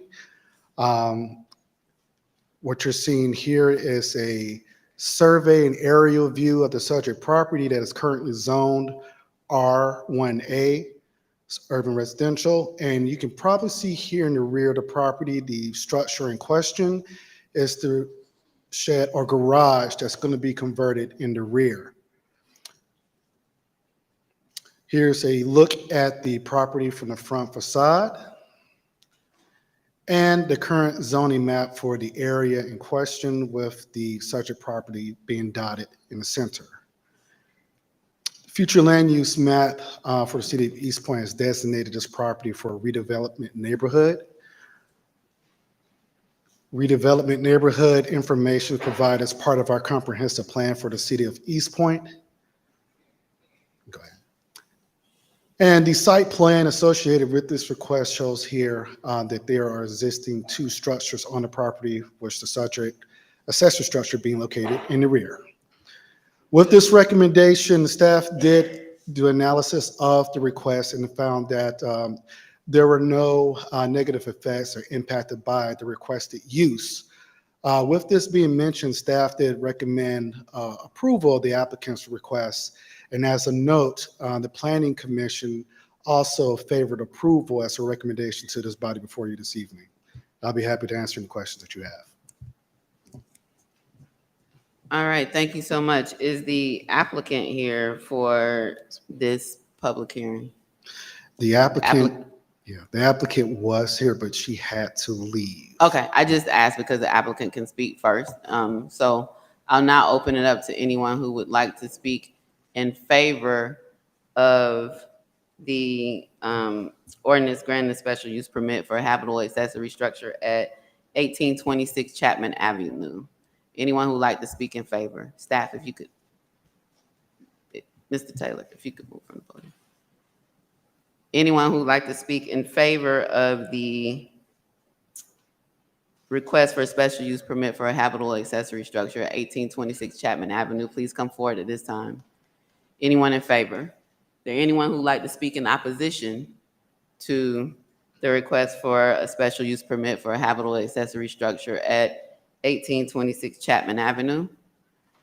Anyone who would like to speak in opposition? Is there anyone who would like to speak in opposition? Can I get a motion to close the public hearing? Madam Mayor, I make the motion that we close the public hearing. So moved. It's been moved and properly seconded. Any discussion? All those in favor? All those opposed? Motion carries. Next up, is there any further action on this item? Madam Mayor, Councilmember Renee. I'd like to make a motion to waive the first reading, I'm sorry. There's a motion to waive the first hearing, and I just said it too. First reading, is there a second? Second. It's been moved and properly seconded that we waive the first reading. Any discussion on that motion? All those in favor? Aye. All those opposed? Motion carries. Any further action on this item? Madam Mayor, Yes, Councilmember Renee. I'd like to make a motion that we approve and adopt the ordinance for habitable accessory structure located at 1826 Chapel Avenue. Is there a second? It's been moved and properly seconded that we adopt the ordinance granting a special use permit for habitable accessory structure located at 1826 Chapman Avenue. Any discussion on that motion? Councilmember Bailey? All those in favor? Aye. All those opposed? Motion carries. Thank you so much. Next up is item number 5. Can we get a motion to open the public hearing?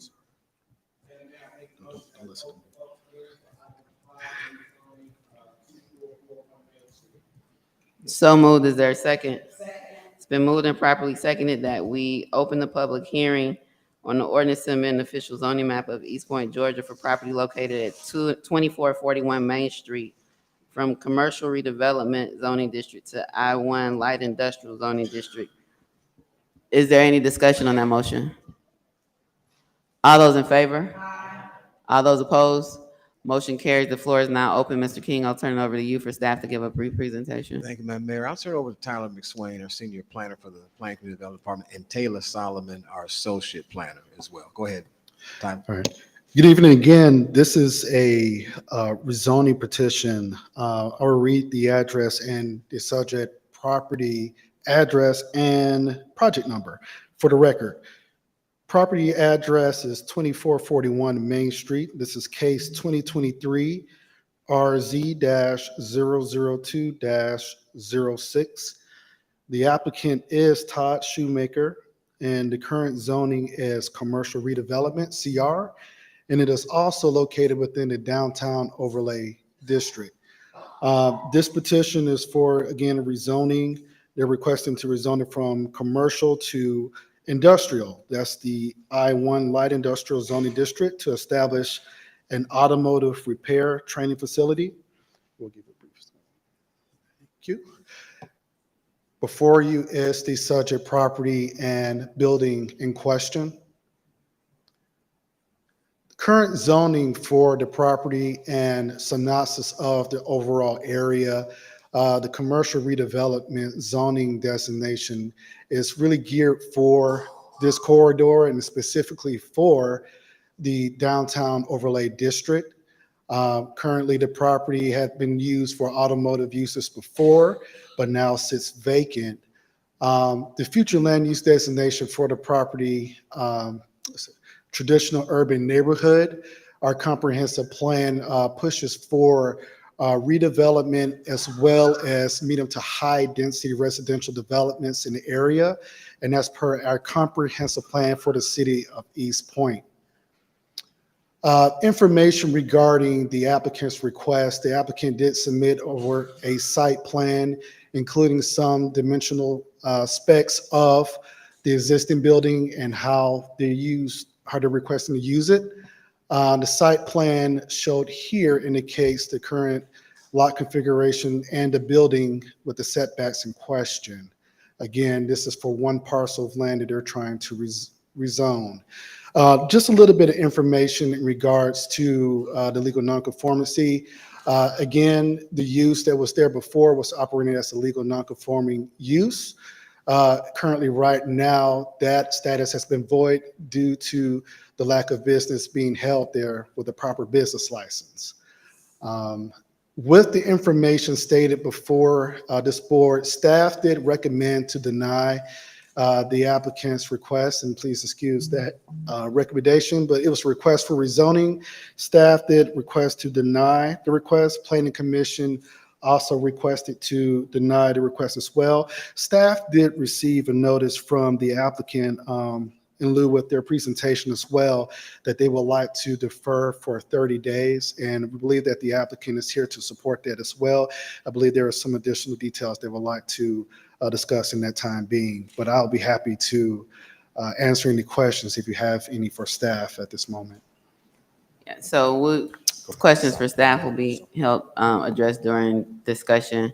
And so per the rules read by the interim city attorney, I need to know a couple things. Is the applicant here? I see a lot of people from the training center. Okay. He raised his hand. And then how many people are here to speak in favor of, and how many people are here to speak in opposition? So the reason I asked is per the rule read by the interim city attorney, if there is more than one speaker for a side, the presiding officer may limit the time allotted to each individual speaker and other than the zoning applicant. And it indicates that if the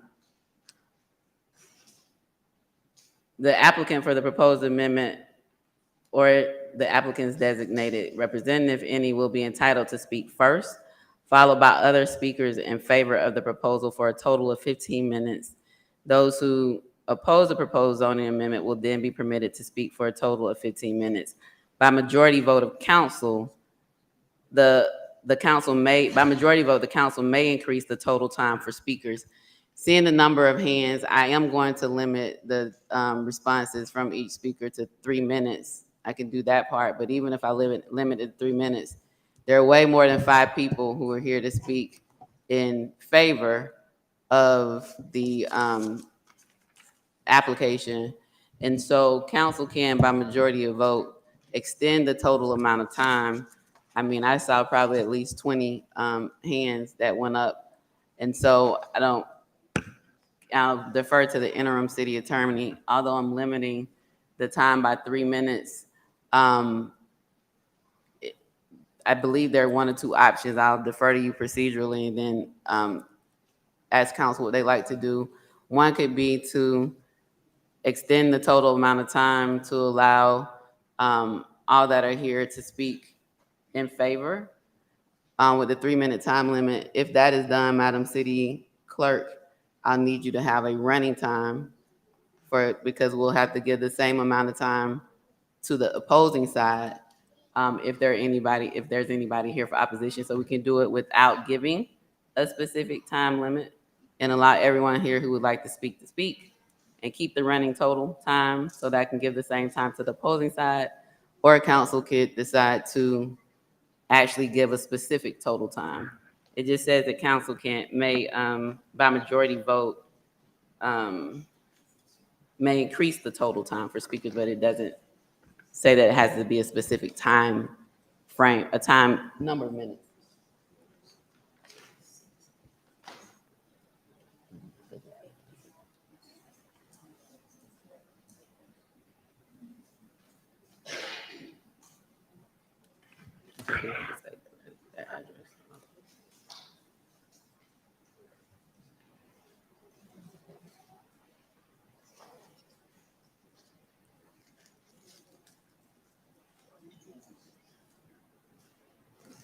That's for public comments. Say that. But they do.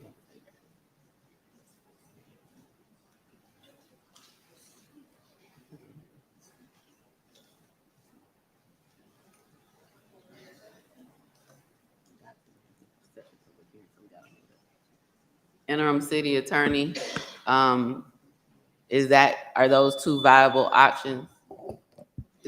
You started the clock on me. I think she did. Yes, Madam Mayor, I think you're correct, but I believe the ordinance as it reads state that there's a total of 15 minutes, right? So. Right, but it does say the council may increase the total time That's as long exactly as I what give the same amount of time to both sides. That's exactly what I was going to say. So maybe you'll keep it as a total and see, depending on how many people speak for it, that you need to give the same to the opposing side. Okay, so council, the option is, I just heard another one, so we got three options. We can go ahead and start and see how many people we get through in 15 minutes. I've put a maximum time limit of 3 minutes per speaker, just because that's the public comment time period. So we could, option A, start and at 15 minutes make a decision. Option B is to give a specific time frame. So a total time of 30 minutes per side or 45 minutes, whatever that number would be. And then option C is to extend the total amount of time to allow all speakers who are present to speak. And we keep a running total of time for those in favor and allow that same time for those who oppose. So those are the three options. Council, what's your desire? Councilmember Shropshire? Yes, thank you. Whatever the will of council is, we're fine with it. But we're not going to vote on the item tonight because the owner asked for a 30-day referral. So that might help for the people who might want to speak to know that we're not voting, even though we still have to have a public hearing because it was advertised. The item is not going to be voted on tonight because the owner asked for a 30-day deferral. So that might help decide on how we want to, if we want to keep it at 15 minutes or increase it for 30 minutes. Thank you. And so to follow up on that, I wasn't aware of the deferral request, but this will be the only public hearing. So if it is deferred, there won't be another public hearing.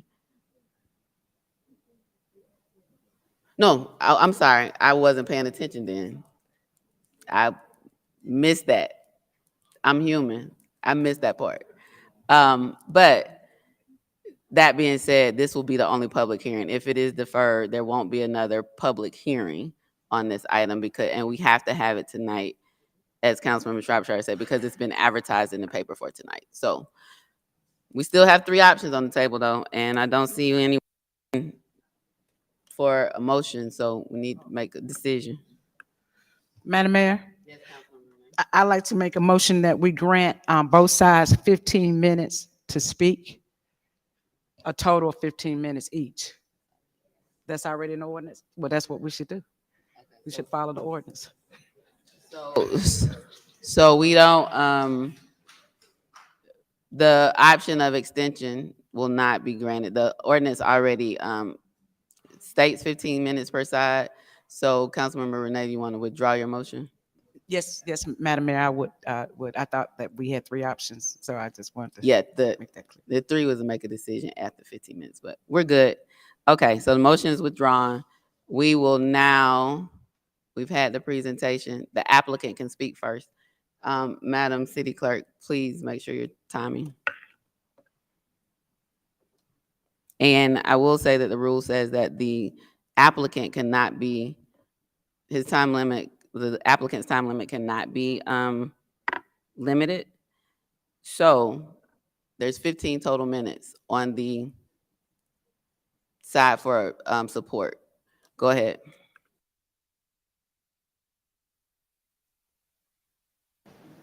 Thank you, Madam Mayor and City Council, for allowing me to speak again. I will keep my remarks extremely brief because of the amount of support we have brought. You have asked us previously to bring community support. I here have a stack of support letters that are even more than we've sent to our ward city council members. I would like to remind everyone that we are more than an auto shop. I would highly doubt that there would be as many people in this room if we were just fixing cars. We're helping young people get access to things that they would not be able to reach if they did not come through our doors, okay? We have served students who have come to us living in cars, in weekly stay motels, some that are fleeing war and poverty. And I don't know how you put a measure on what we've been able to do for those young people, and I will allow some time for them to speak. We asked for a deferment because, and we got to this late, my understanding of changing the zoning to light industrial does not help the city. If we were to move on from that property, that parcel is stuck in the CR development, and we don't want that for the city, and we understand your concerns about that. We would like to take some time to figure out if we could look at the E1 or mixed use development or a special use permit that allows us to operate, but allows the city to have control over what happens in that CR district. And that is why we have asked for deferment, or if we need to withdraw and reapply under a different designation, we want to work with the city and have it be a win-win. Take this vacant property that wasn't operated well previously, turn it into a state-of-the-art facility that's absolutely beautiful. Porsche North America headquarters is right down the street. It has a training center that we are modeling ours after. East Point needs and wants that, and that we just thank you for the privilege to speak. Anyone who would like to speak?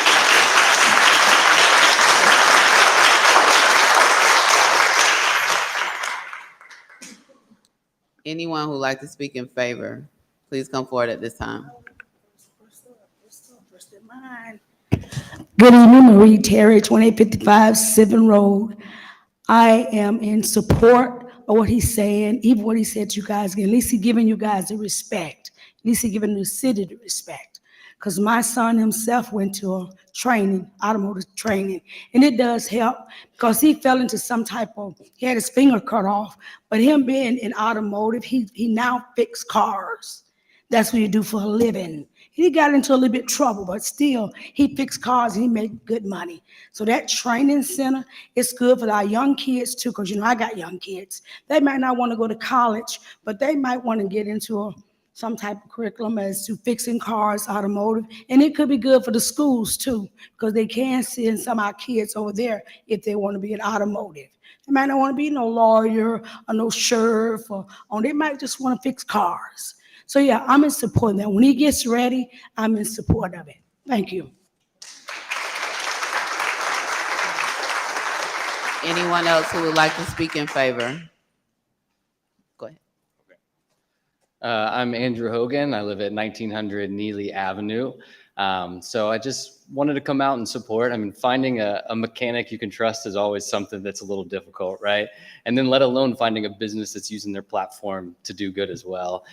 So when they were first referred to us, we were super excited to make the drive down. And it was actually our first time ever coming to East Point. And kind of being over there in Sylvan Road, we didn't get to really see the city in full. But now here, I've been a resident in East Point for a couple of years now, and I drive past this property at least twice a day, and it's just sitting there vacant. So when I heard that they had actually acquired it and were looking to move in, I just realized how such a beautiful opportunity that is, that now people who are referred to them will be able to come in, to be right in the city, to come into the downtown area and see that. And so I can't wait to see something happen with this property. I love what these guys are doing. And even hearing them speak of the state of art, it's true. If you go to the shop now, they have an app, you know, the browser, everything's uploaded in there. Like, I don't get that in any other shop I've gone to. I can still go back on like the records I've seen, stuff like that. So they're already doing things at a high level, which is just great to see. So I'm fully in support of them moving in.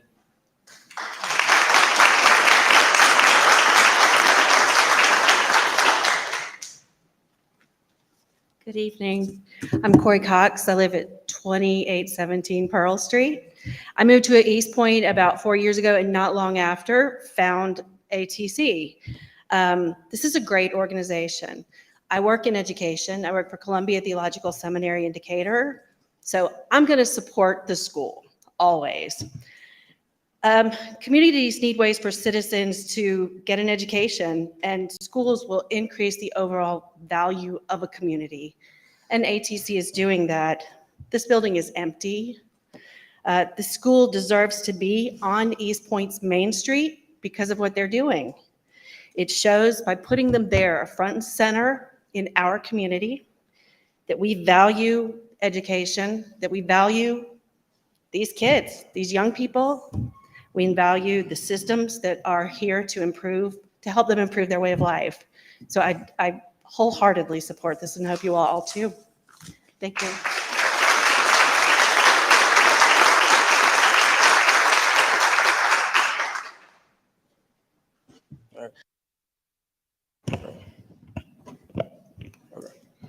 My name is Casey Chestnut. I live on 1401 Tree Terrace Parkway. I've been a student at Automotive Training Center since about June, and since being there, it's changed my life in ways that I can't even describe. They've given me the chance to turn a hobby of mine into a career. They've given us opportunities as far as like being able to get resources for financial literacy.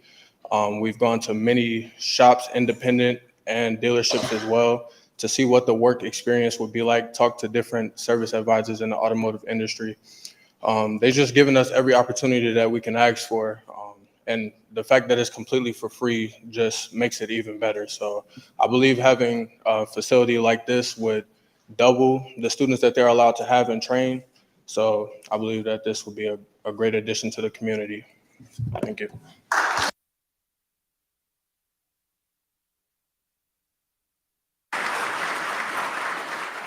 Anyone else who would like to speak in favor? Madam City Clerk, how many more minutes we have? 9 minutes, 8 seconds. Okay, still have time. Okay. Good evening. My name is Emily Forrester, and I live at 3088 Sims Street. I'm here on behalf of the Automotive Training Center to request the approval of their rezoning request. This organization is an asset to our community. Not only are they providing an auto repair shop that operates honestly with high quality, but also with high quality workmanship. But they're also training young people in this community to become well-rounded workers themselves and move on to respectable jobs in the automotive repair industry. I have been blessed personally by this organization, as they have taken care of 4 of my family's cars over the years, and have seen them invest in dozens of young men and women. Their presence on Main Street would be a positive addition to the businesses already there. And so we're asking that you please move forward with changing the zoning to be in favor of their business. Thanks.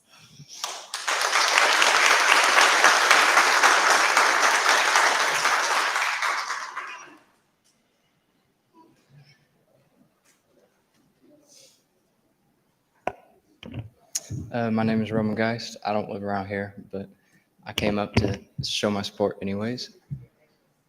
Excuse me. 204 Parkview Lane, Woodstock, Georgia, 30188. I want to expand on what my other student had to say. They do a lot more than just help you with cars. It's really, they help you with life, especially Larry. He knows what he's doing. He cares about all of us. They teach us life skills, how to work hard, how to show up on time. it's not just about working on cars. It's more than that. So I really think that we should have this facility so we can have more students be able to have that opportunity and experience.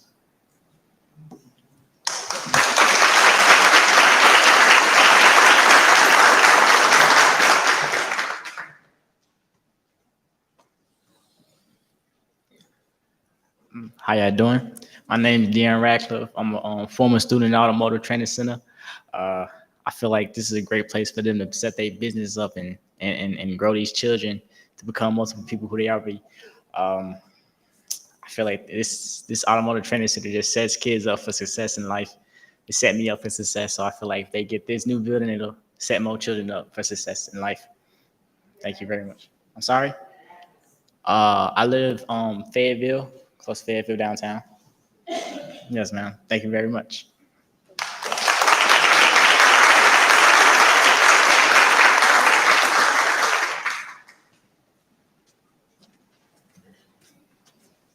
Hello, Mayor. Hello, council members. My name is Sean McCargue. I live at 1050 Hugo Street, Atlanta, Georgia, 30315. I'm one of the co-founders with Larry Witherspoon. This building means a lot. We had very small grassroots beginnings, and our whole goal has been to impact young people. We've seen the problems that our current education system has holes in it, right? And not everybody learns just by being taught at from a whiteboard or from a whatever. They like to be hands-on learners, and almost all of our students who come through are hands-on learners. And so this facility allows us to impact more students. There are not many facilities. This is a 15-bay facility. There are 8 on the front and 7 on the back. And it allows us to have more vehicles to work on to train more people. And that has been the goal the whole time. The vehicles are just an aid to impact people. And this facility is a perfect facility because for customers, they have the MARTA, the train access right there. For students who are coming from low-income situations that don't have vehicles, it's a perfect situation for them as well. It's on Main Street where people who are waiting for their car to be serviced can then utilize the businesses and services that you guys have on Main Street, right down the road, Oz Pizza and all the different places right there. And so I just believe that this is a fantastic facility that would put East Point on the map for all of the great things that we're doing. You guys are going to be in the newspaper. You guys are going to be in the news more, as this is a staple piece that you guys are doing awesome work in the city of East Point. So I believe that you guys should approve this facility. Thank you.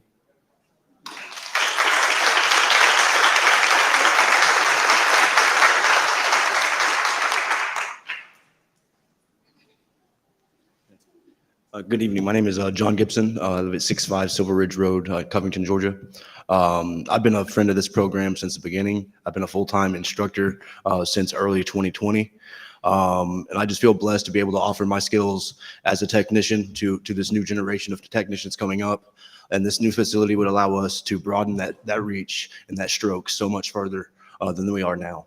I know the whole goal is to make the city beautiful and a destination, and we absolutely want to help do that by making this one small section not only welcoming, but designed for the future. So if you guys give us that opportunity, it would be wonderful. Thank you.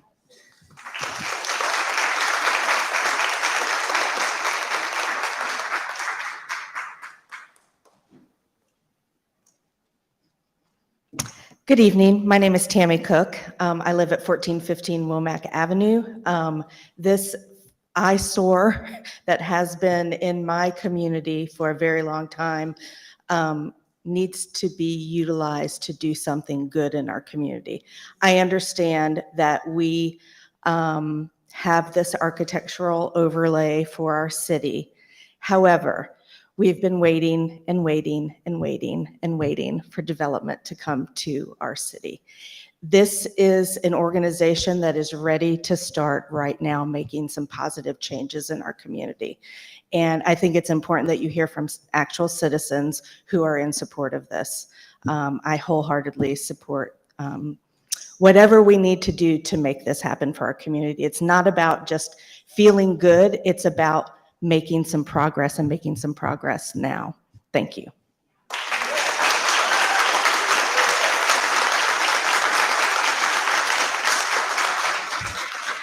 Anyone else who'd like to speak in favor of the rezoning request?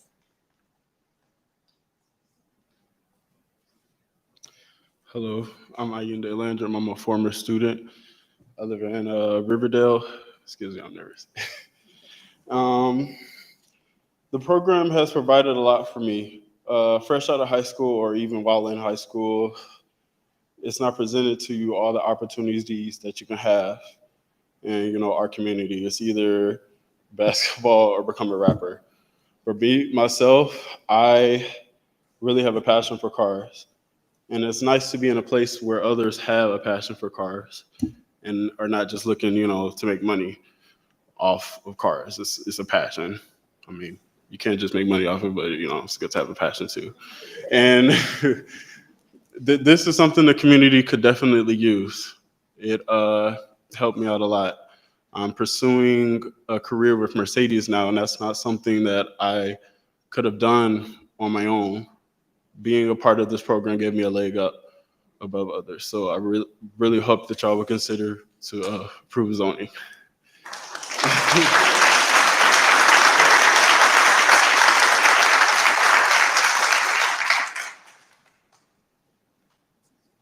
Good evening, Madam Mayor, Council. My name is Heather Wells. I live at 2881 Sim Street here in East Point. I'm also here to support this initiative. It's not just about what the training program can bring to our community. This is an asset of our community. This building has been vacant. This building has been purchased as a business. It's very important to me that East Point supports local businesses. We get that benefit of this project in addition to the humane efforts of this program. So approving this rezoning request would grant us both a fiscal and a community investment. And that's something that's important to this community. It's important to me. It's important to my husband who enjoys their automotive. So again, just want to hope and beg that you do approve this rezoning. Thank you.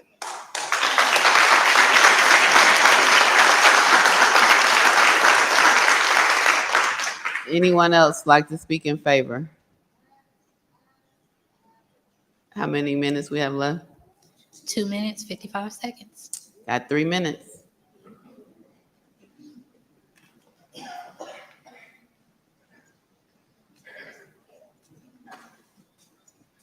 Thank you, Mayor. City Council. My name is Drew Galbraith. I live at 55 Spring Valley Trace in Covington.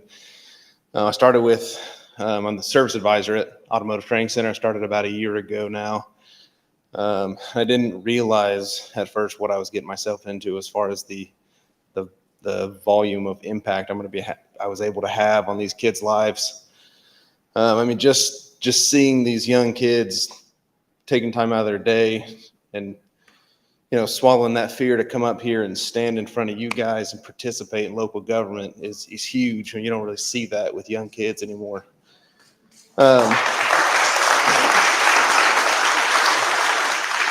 I think, like everybody has said, this will be nothing but an asset for the city. A beautiful building with nothing but love and heart inside. Good, honest service. I've been proud. I actually got out of the automotive industry because of the snakeness that goes on in dealerships and in some dealerships and some shops, and only joined Automotive Training Center because of their vow of honesty. And I just think that the value behind getting these students off the streets and in jobs and in that firm foundation to start their lives, to build their families, is nothing but an asset. As they join the workforce, they up the tax revenue the city gets, which allows for more beautification of the city, for better upkeeping, and just a better place to live all around. Thank you.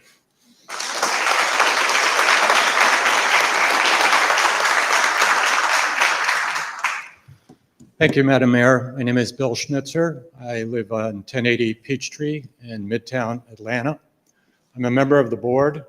and I've been supportive of Larry and this group from day one. What I'm coming to tell you is that the entire board supported bringing this organization specifically to East Point because of the good work that is done here and that will be done here. That's why we're here.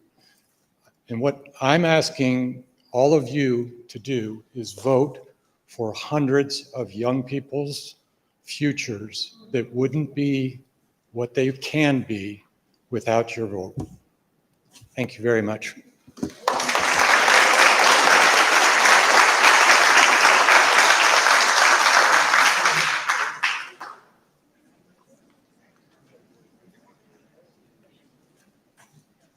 Hi, I'm so nervous. Okay, I'm Kayla, and I'm sorry. Okay, so being a female there, I feel really comfortable with them. It's a passion that I didn't know that I had until recently, and they really helped me. I'm sorry.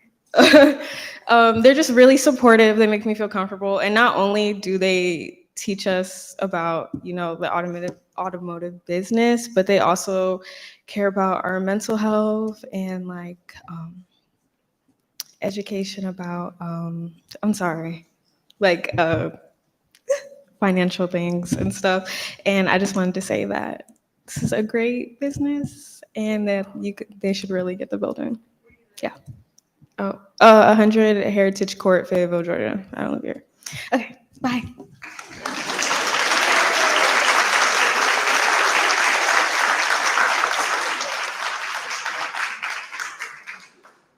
We have 10 seconds left. 10 seconds. Going once, going twice.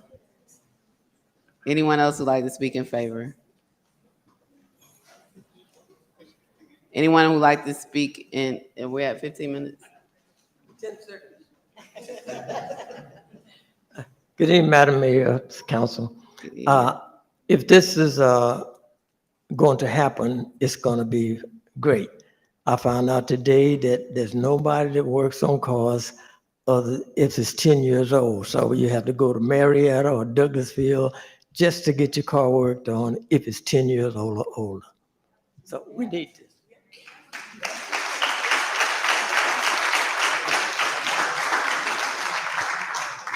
I have to ask because this is a public hearing. Is there anyone who would like to speak in opposition to the rezoning request?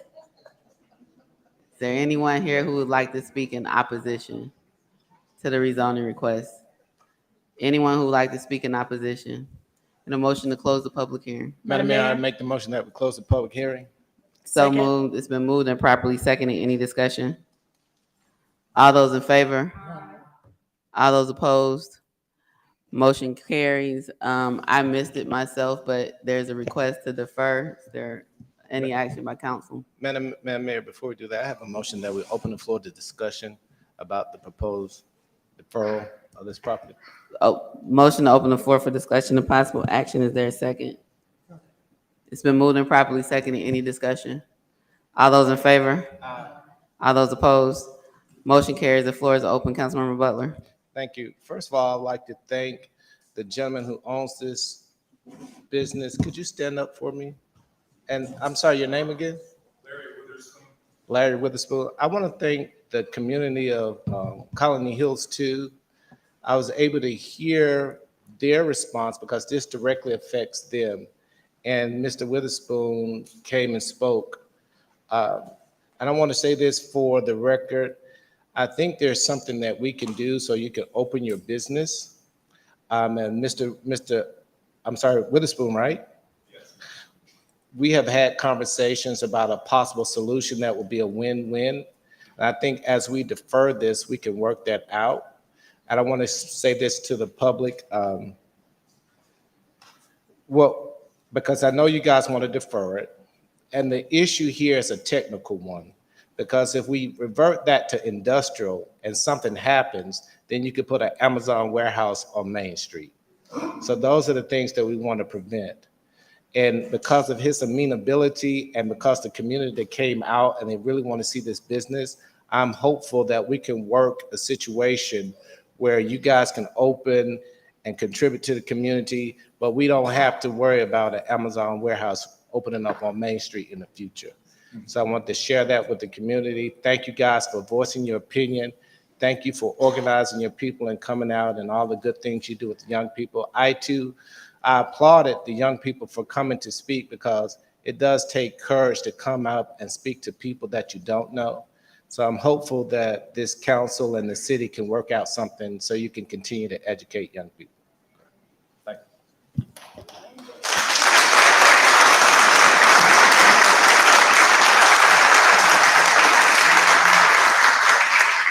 you. Any other discussion? I know there are a lot of people here who wanted to speak in favor, and I was trying to see if there's a way to give time so everybody could speak. Again, this will only be there won't be another public hearing, but I think just out of the fact that you're all here, I asked you to raise your hands earlier. If you are in favor of this, won't you just stand up?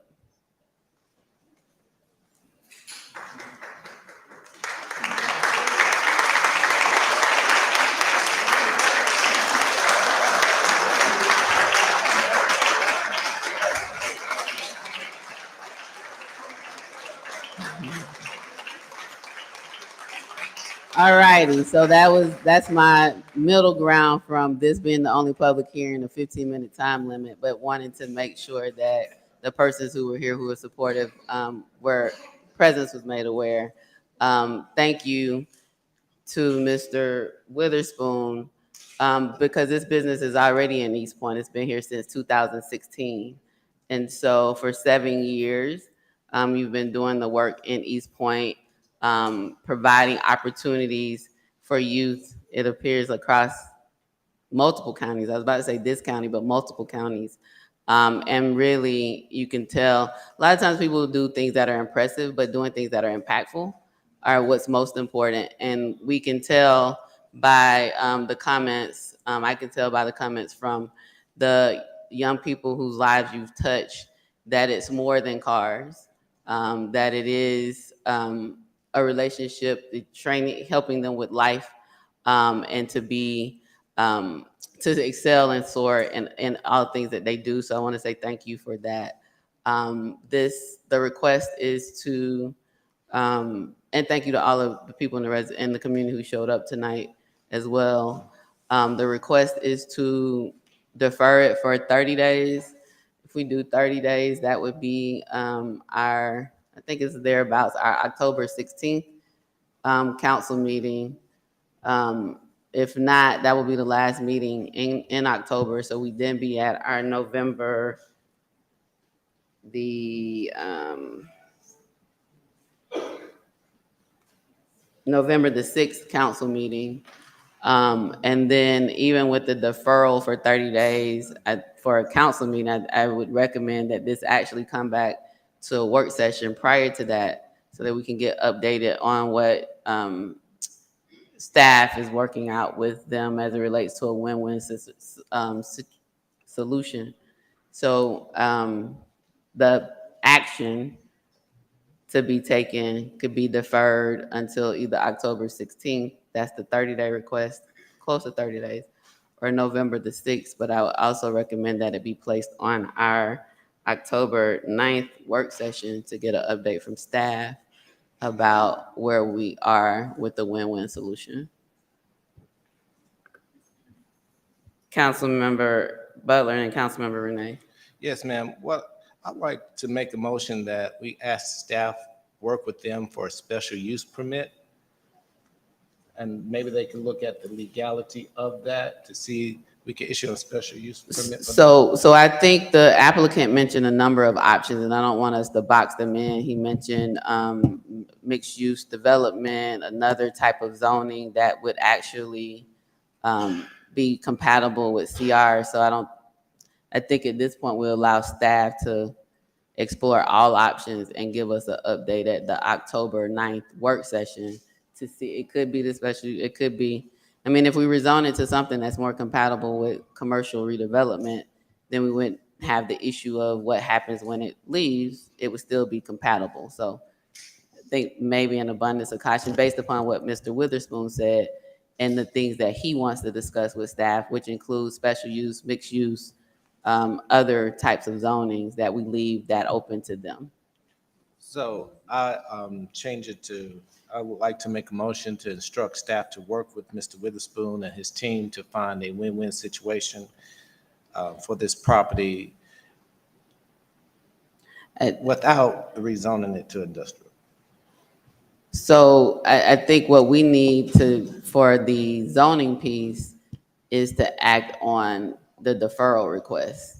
And what future meeting will we put that on? I understand that. Was that a motion or is that? That's a motion. Okay, so there's a motion on the floor. Is there a second? I don't think that motion addresses the deferral request. And to defer it, how about that? But we need a date. So if we defer, the staff is gonna work with them regardless, to try to bring this back. We need to make a decision about which meeting will it come back. And the applicant has requested 30 days. That's either October the 16th, which is close to 30 days, or November the 6th, which will be a little bit more, but those are our next two council meetings. And so your motion to direct staff to come up with a win-win solution. I mean, this is a zoning matter. And so it sounds like everybody's amicable right now, so we probably won't have any issues later, but we just have to operate within the confines of our abilities of what we can do from a zoning perspective. So the motion is to work with staff to come up with a solution and to defer until what date?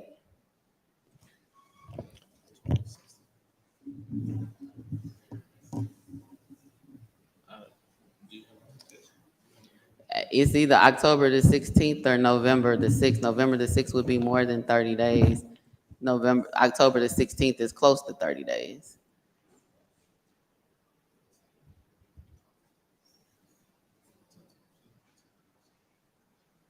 And I believe it also should be on an October 9th work session for an update. Madam Mayor, we did have note from the applicant that November will probably be best. November 6th. So the applicant prefers November 6th. So the motion is to direct staff and interim city attorney Weems. I need you on whether or not that's a proper motion, given the zoning nature of this. I just don't want to create any challenges. But right now the motion is to direct staff to work with the applicant on a win-win solution and to defer the item to which date, Councilmember Butler? The first meeting in May? November. November 6th. Is that what you mean? Yes. November Okay. 6th. November 6th. Is that a proper motion? So the motion is to direct staff to work with the applicant on a win-win solution. I think from a zoning perspective, for this case or future cases, that might be a bit of a challenge.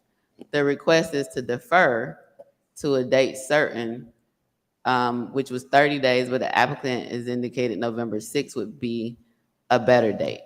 So there's a motion on the floor. I've asked the interim city attorney, because this is a zoning matter, so it's not just about this case. It is about what we do on future cases and potential precedent. I don't have a problem with staff working with the win-win solution. I think Mr. Witherspoon has indicated that they've been having conversations with staff, they're talking, and so it sounds like that's happening. Interim city attorney, I'm taking a little bit of caution on the first part of it.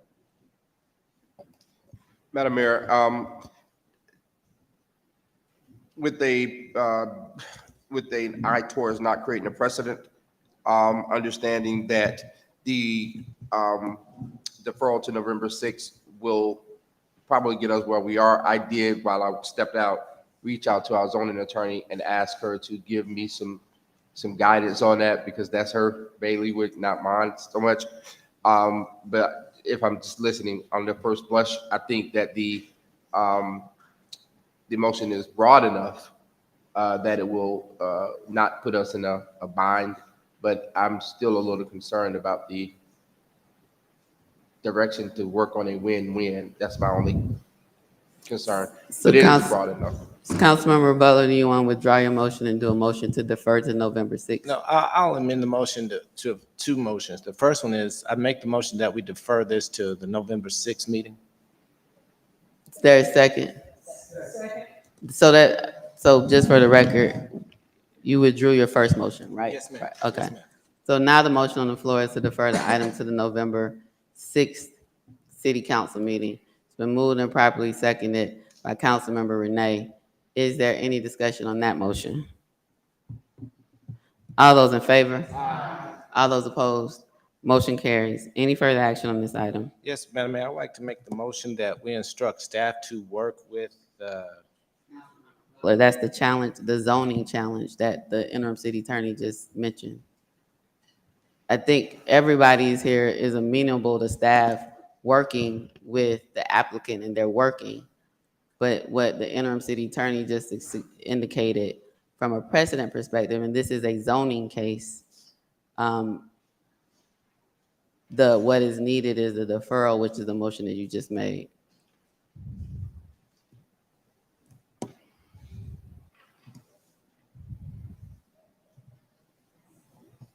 Any further action on this item?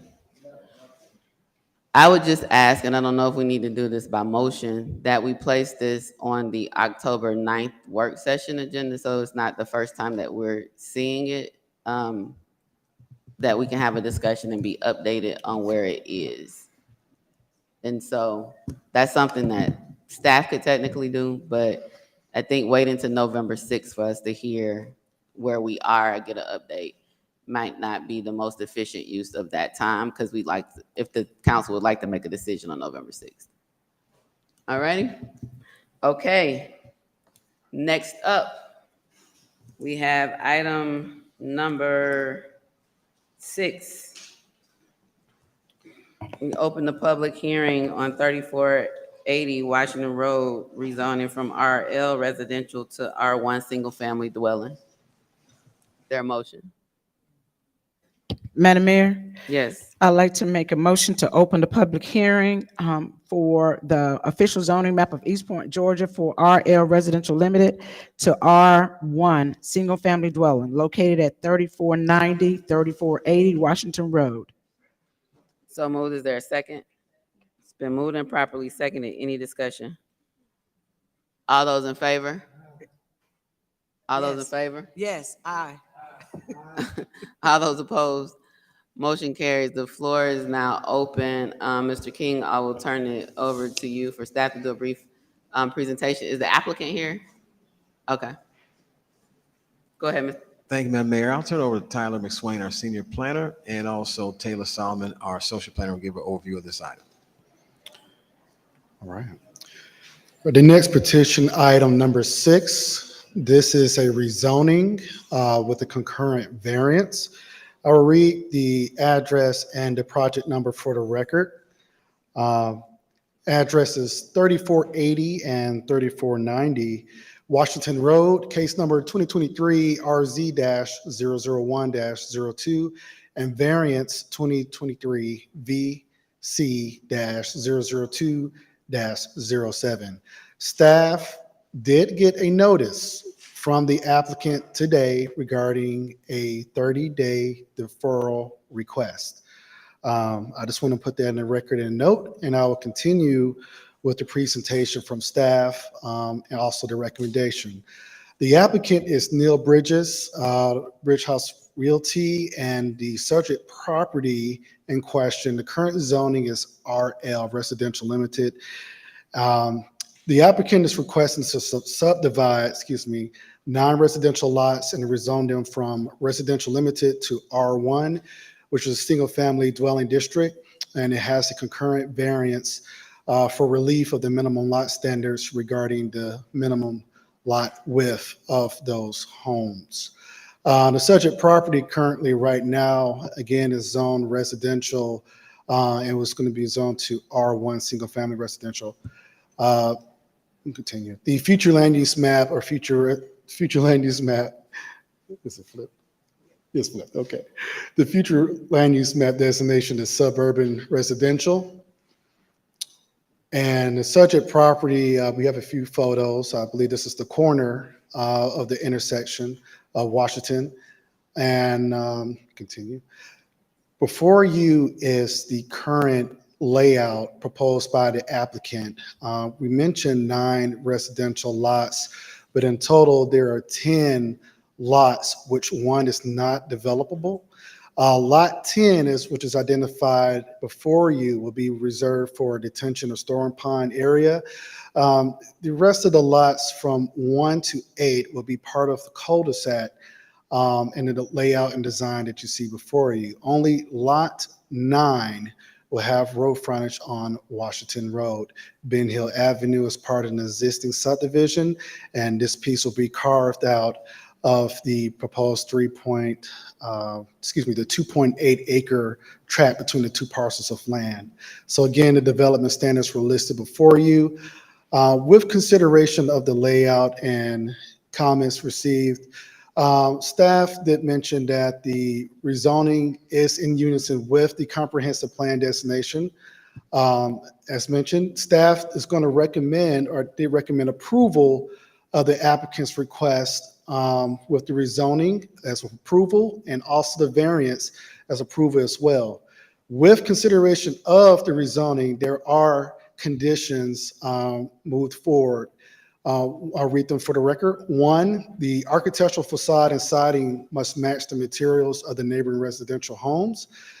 Condition number 2, a detailed tree landscaping plan shall be submitted for approval by the Planning and Zoning Division as assigned arborist. Number 3, sidewalks to be provided fronting all buildable lots. Number 4, must provide a decorative fence and to be placed within a designated buffer to enhance screening in all lots adjacent to Washington Road and Charles Drive. And lastly, number 5, a postal agreement must be identified on all submitted construction plans indicating agreement for individual mailboxes. That concludes the condition, and also as a note that Planning Commission recommended denial of the applicant's request. And I'll be happy to answer any questions. Again, the applicant is here, and we did receive a formal request for deferral for 30 days from the applicant.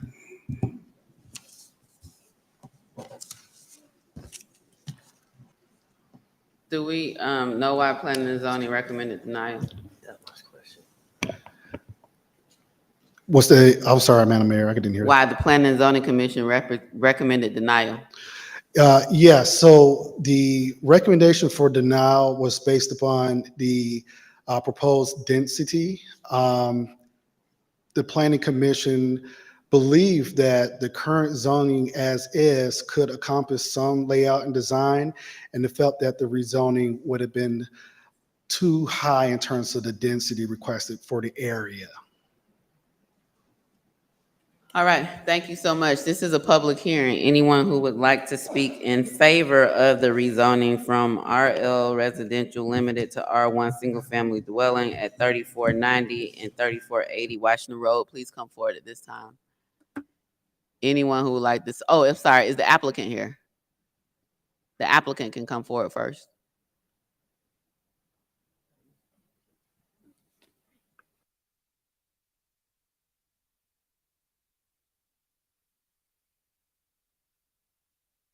Pressing this one. Okay, is it stay live? Okay. Good evening. How y'all doing today? It's a pleasure to be speaking with you guys. Thank you for your time. I'm a product of East Point. Grown up here all my life. Went to elementary school on Oak Knoll and have lived in and around Atlanta and East Point for all my life. My dream was to be an architect. Went to Georgia Tech to do that.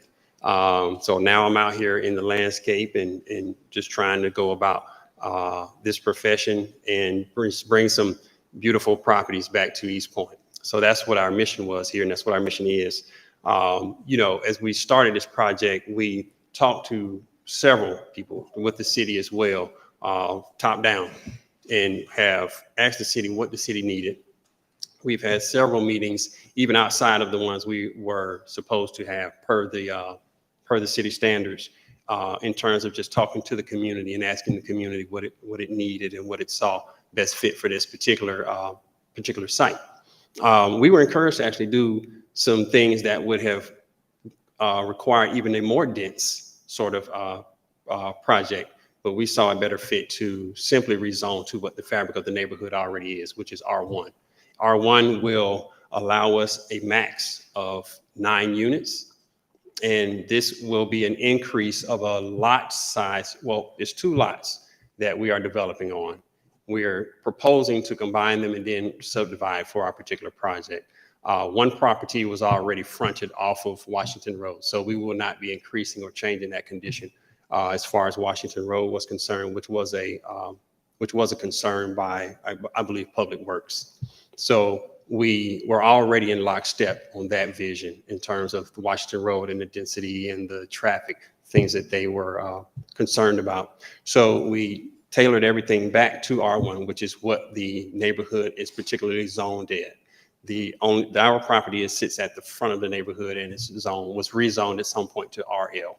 We're just asking for that to be rezoned to R1 for a number of reasons. For one, that it fits the fabric of the neighborhood already. So we wouldn't be doing anything outside of what the neighborhood already is in terms of lot sizes, dimensions, type of house, and things of that nature. So we feel like we were in lockstep with that particular part of what the neighborhood already is. On top of that, we thought long and hard in terms of who would inhabit these homes. So, you know, we did a lot of planning in terms of just even the structures that we were going to be building, the type of homes and how they were going to be built, the interior. So we put a lot of thought into this. This wasn't a willy-nilly project that we were just bringing to produce income out of, right? This was well thought out. Like I said, I was born and raised in Atlanta, have lived born and raised in East Point, and have lived in and around East Point for most of my life. I probably, the last time I lived in East Point was 2017, right? So I've been there for quite some time. And, you know, we're not coming here to do something outside of even what we thought was feasible and fit the fabric of what the East Point that we knew. But we did see a need for more housing and more updated housing for that. So that's why we're here. You know, we definitely, like I said, had many meetings with the community prior to, without us having been told to. We have met with the community on several occasions.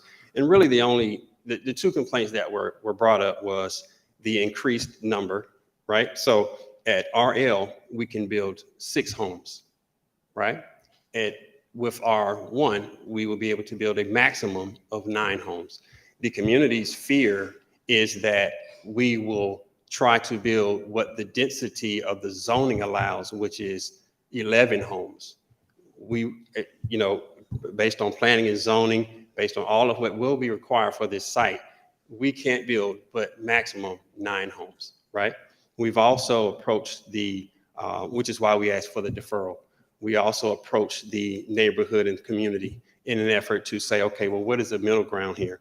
You know, can we reduce that down to 8 lots, you know, or 8 units, I should say, 8 units, and then also give back to the community with a community garden or a community park, whatever it is that the community deems feasible. So, you know, we're trying our best to come up with a compromise. Like I said, that's why we asked for the deferral, to just have a little more time to, for one, build the trust in with the neighborhood and the community, as well as to make sure that the information that they're going off of is factual information, because we've heard a lot of things in terms of what their fear was, and a lot of it is not based on facts. So that's the main reason why we asked for the deferral, just to make sure that we could provide clear and concise facts, as well as make sure that they understand what our project really entails. We have a website that we've had up since our first communication to the community that showed every phase of our project up to this point and every update.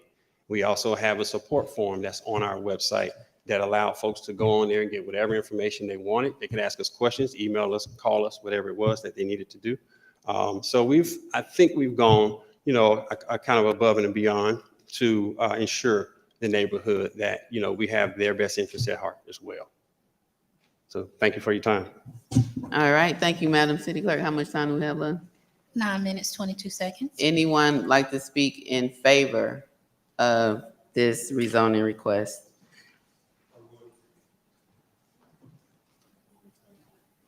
Okay, come forward.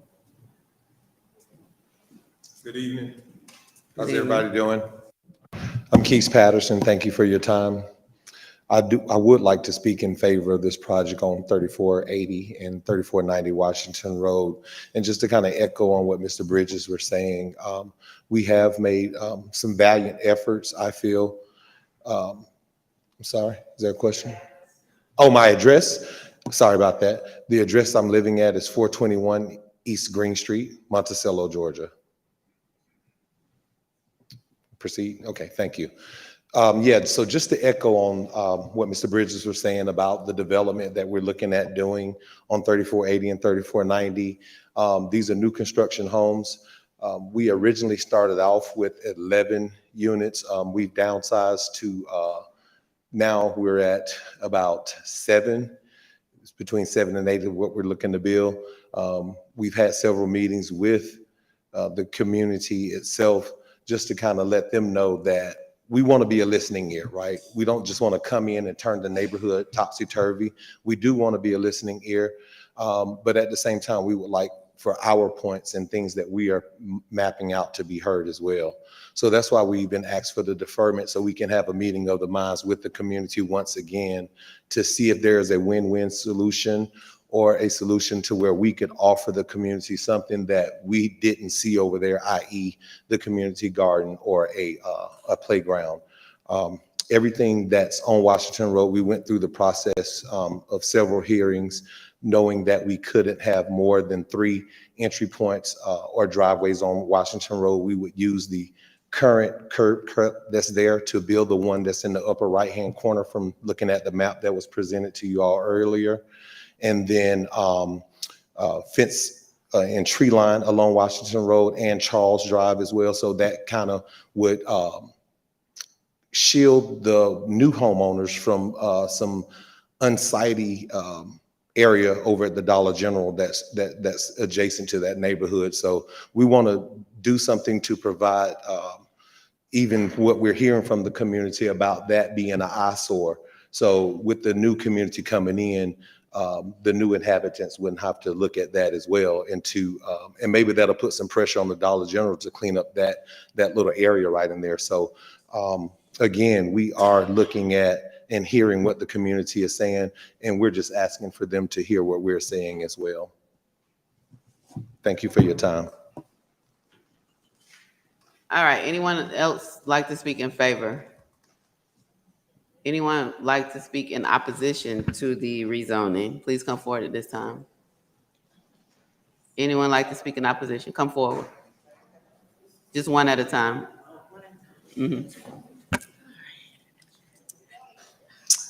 Good evening, Madam Mayor, Council. Thank you all for hearing us this evening.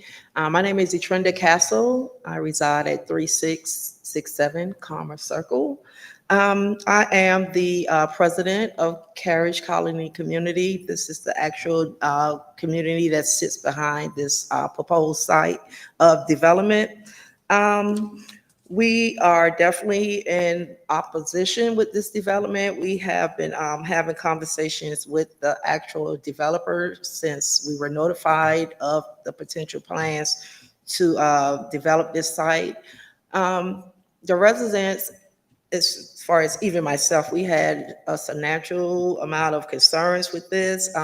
It is zoned for RL, which is the maximum 6 homes. When you look at Washington Road, Charles Drive, you're actually talking about developing almost 9 homes at the beginning of a community that's already in existence. So we're thinking if it was actually zone RL, it was zone RL for a reason.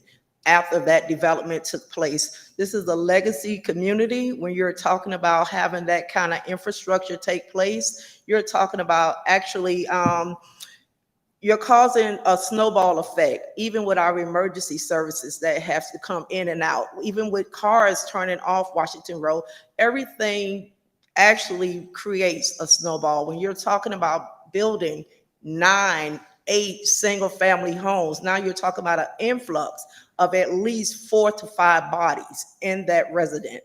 at even any given time. So all of these things that's going to occur is going to actually trickle its way down that hill that actually is already in existence. I actually did have a long, in-depth conversation with a gentleman at the EPA. As you all may know or may not know, we have a lake that sits in that community. We have been working with the Dollar General, so we do know that this actual development is not going to change anything that we already have in existence with working with Dollar General. It's not going to increase the aesthetics of our homes. We love our homes. We love the value. We not asking for you to bring anything to enhance our community. We feel like if you're coming there, you're coming because we're great sitting there for whatever reason. But just keep in mind that we have opposed this on a number of levels only because the transparency has not existed, the honesty on what is the intent. We were told that building these additional homes, which we feel is going to be a cluster either way, no matter how you stretch that screen out and make the lot look bigger with the houses sitting there. That's just for the eyes to see. That is not what that is going to look like with 9 homes sitting on 2.9 acres of land. Let's be reasonable. Let's, it's logic. But we do know that, again, just everything that's going to impact our quality of life. This is going to be a huge impact. We are against the rezoning. 6 homes, they explain to us building a 9 is to offset fees. It is not even about the quality of bringing home affordable homes or anything. This is to offset fees. So when you're telling me you're born and raised in East Point, I'm not from East Point, but I love East Point. You have residents who've been in East Point 40 plus years. So to say that you're bringing something that's going to increase their quality, you're going to actually impact. This is going to be an impact on how they're able to move and navigate. That is the entry of our community. It's either one or two things. You're going to either go around the other way, which is going to create another impact on carriageway. So we're asking that you all do not, we are opposing this. We do not think that extension, what they were asking for, that should even be granted, because everything is just last minute when it comes to this whole communication, transparency, open, and it's just last minute. We're the residents. We do want you to be able to make a decision on this. We are actually tired. The residents are getting restless with this whole process. It's weighing on them. Some of them is taking a toll on their health because they're very concerned about what this will look like and how this is going to impact their quality of life and their livelihood going forward. Thank you all.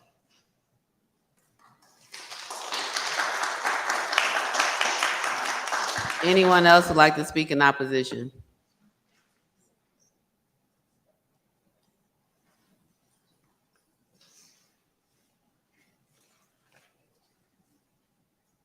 Good evening. I'm Janice Render. I live at 3657 Commerce Circle. I oppose this rezoning because of the size of the lots, the acreage to put 9 homes clustered together in such a small area.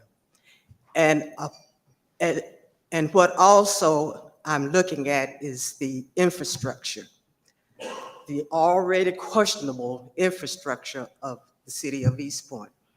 There's a retaining pond to be built in that same area, which is less than 3 acres of land. How would that retaining pond be maintained? Because it would have to. Is it above ground or below ground? Don't know. So my reason, that is one part of the reasoning. And even if with a retaining pond, maintenance have to be done. You have to make sure that we already have trash flowing through the pipes now. If the maintenance is not done, if this happens, if the maintenance is not done, then there's a potential for flooding. So that's one reason, one thing we have to look at as well. And I am totally against the rezoning for this property. Thank you.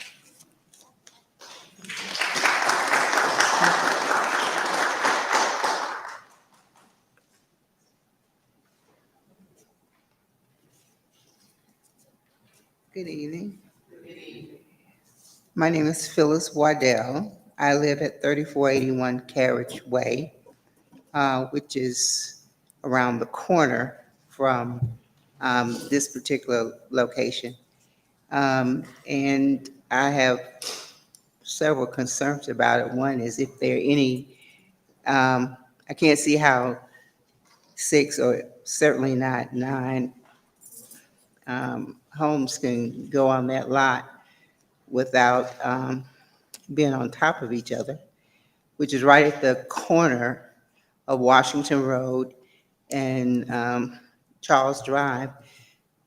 And over the years, it has become a major thoroughfare from the airport, Camp Creek, to downtown. We have so much traffic now, no traffic lights, and it's enough going on there. It doesn't, I can't see how it's going to improve our community. And most of us have been living there, as it was said before, 30, 40 years. Basically, it's a senior community. We do have a few younger families in there, probably not even 10 kids from what I could see. None on my street anyway. So it's a big concern for most of us, even though there are probably only 3 or 4 of us here tonight, but it's a lot of conversation about it, and it's not something that our community really wants to see happen. So we're not in favor of it at all. Thank you.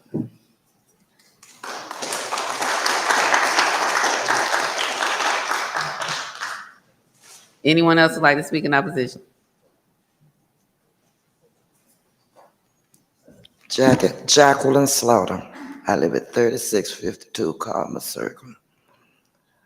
I oppose, we as a neighborhood oppose it for 2 reasons.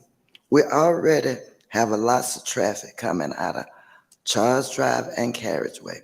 If that light at the corner of Hershey and Dotson catch it, you can forget it. Second, Ledge Drive, the street that they are talking about making a turnaround, it already flooded. When I was on council, I had to help them people get that from flooding in their yards. All this is going to do by cleaning, putting all them houses, is flood them houses that's backed up to Charles Drive again. The house at the corner of Ledge and Charles Drive, yard stay wet. That's more damage to that house. So we don't need all these houses. Not only going down Charles Drive, right before you get to Carmer Circle.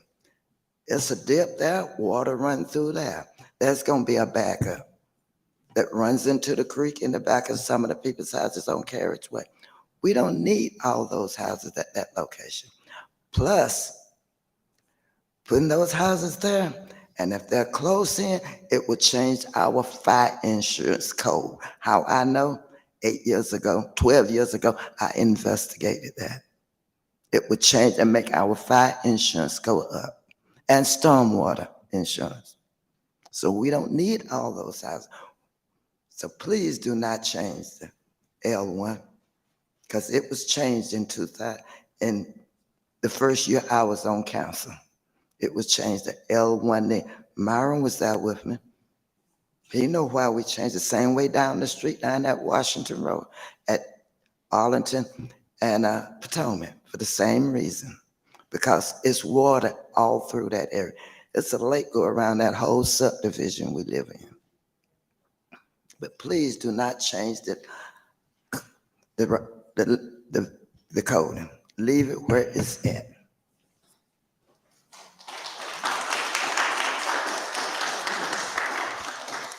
Anyone else like to speak in opposition?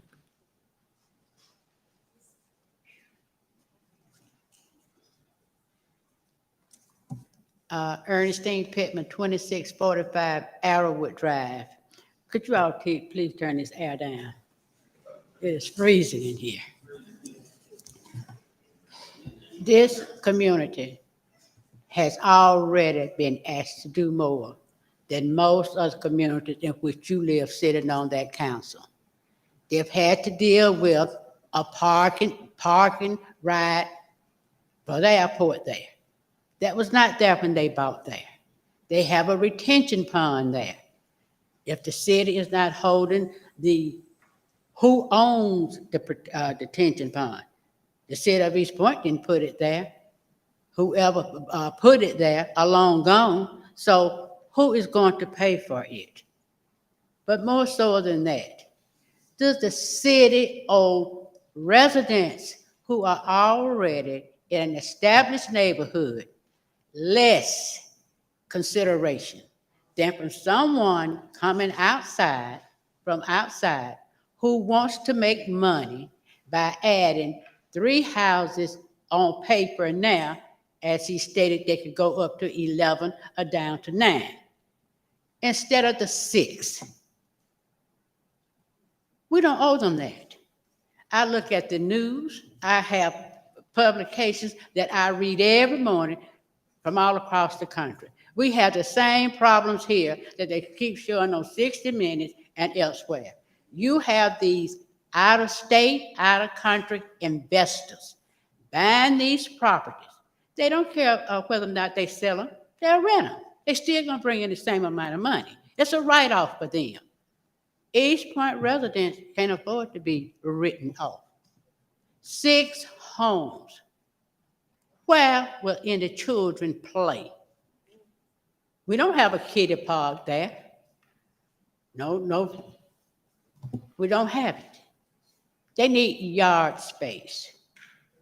We don't need something coming in that's going to raise these people property taxes each year more and more because of the new structures that's being put there. They're already going to increase them simply by the fact that you have 6 new homes. Oh, they're going to be built nicely and all. The one next to me, same thing. House has gone up to $400,000. Could sit in my backyard. But it's ridiculous. As I keep stating, I'm 77. I don't pay any taxes, but I live here. We have 2 generations behind me that we want to keep here. They have a right to expect to own a home someday. That is getting further and further out of reach because investors don't care about homeowners. They don't care about a stable community. They just want their bottom line. That is what they want. Now, we don't owe you a bottom line greater than what we've already invested here over the 52 years that subdivision has been over there. They have seen more deprivation brought on by the airport noise, then the parking over there. You already back up to Camp Creek. They're between Camp Creek and Washington Road. How much more agony must they suffer just to have their property taxes go up so somebody can make more money on 2 or 3 additional homes? We don't owe them that. People should be allowed to stay in their homes with the expectation that I won't have to stop eating, even if I'm too old to pay property taxes, in order to stay here. That should not be. So, young man, I have 2 daughters, one 55 and one 50. Neither one of them live in East Point. They can't afford a house. I'm not giving them mine. So one went down to Clayton County. They go elsewhere. Our youth are leaving here. Not because East Point is a bad place. It's expensive to live in East Point, especially when you have more single head of household, single mothers raising children than couples that are married. Go back to Monticello, where the land is cheaper, and you can build anything that you want. Just don't bring it here and ask us to accept it.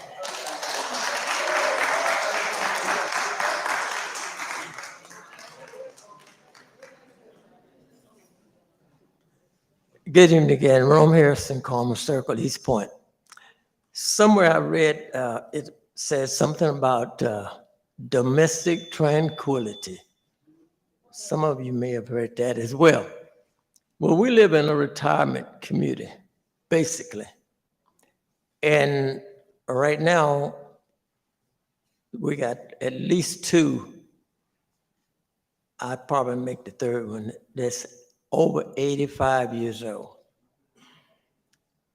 Domestic tranquility is what we seek. I don't believe this will add to our domestic tranquility. Rezoning it would probably add more to this quality. So I implore you to reject the rezoning. Thank you. So that timer that went off means we've reached our 15 minutes. So we have one of two options. I move on to the, oh, we already had the favor. This was opposition. Council can vote to increase the time. Is there anyone else who wanted to speak in favor, in opposition of this rezoning? So the 15 minutes is up, and so in order for that to happen, council would have to make a motion to extend the time to allow others to speak. I've heard a lot of hand clapping. I'll ask those who are in opposition if you just stand up.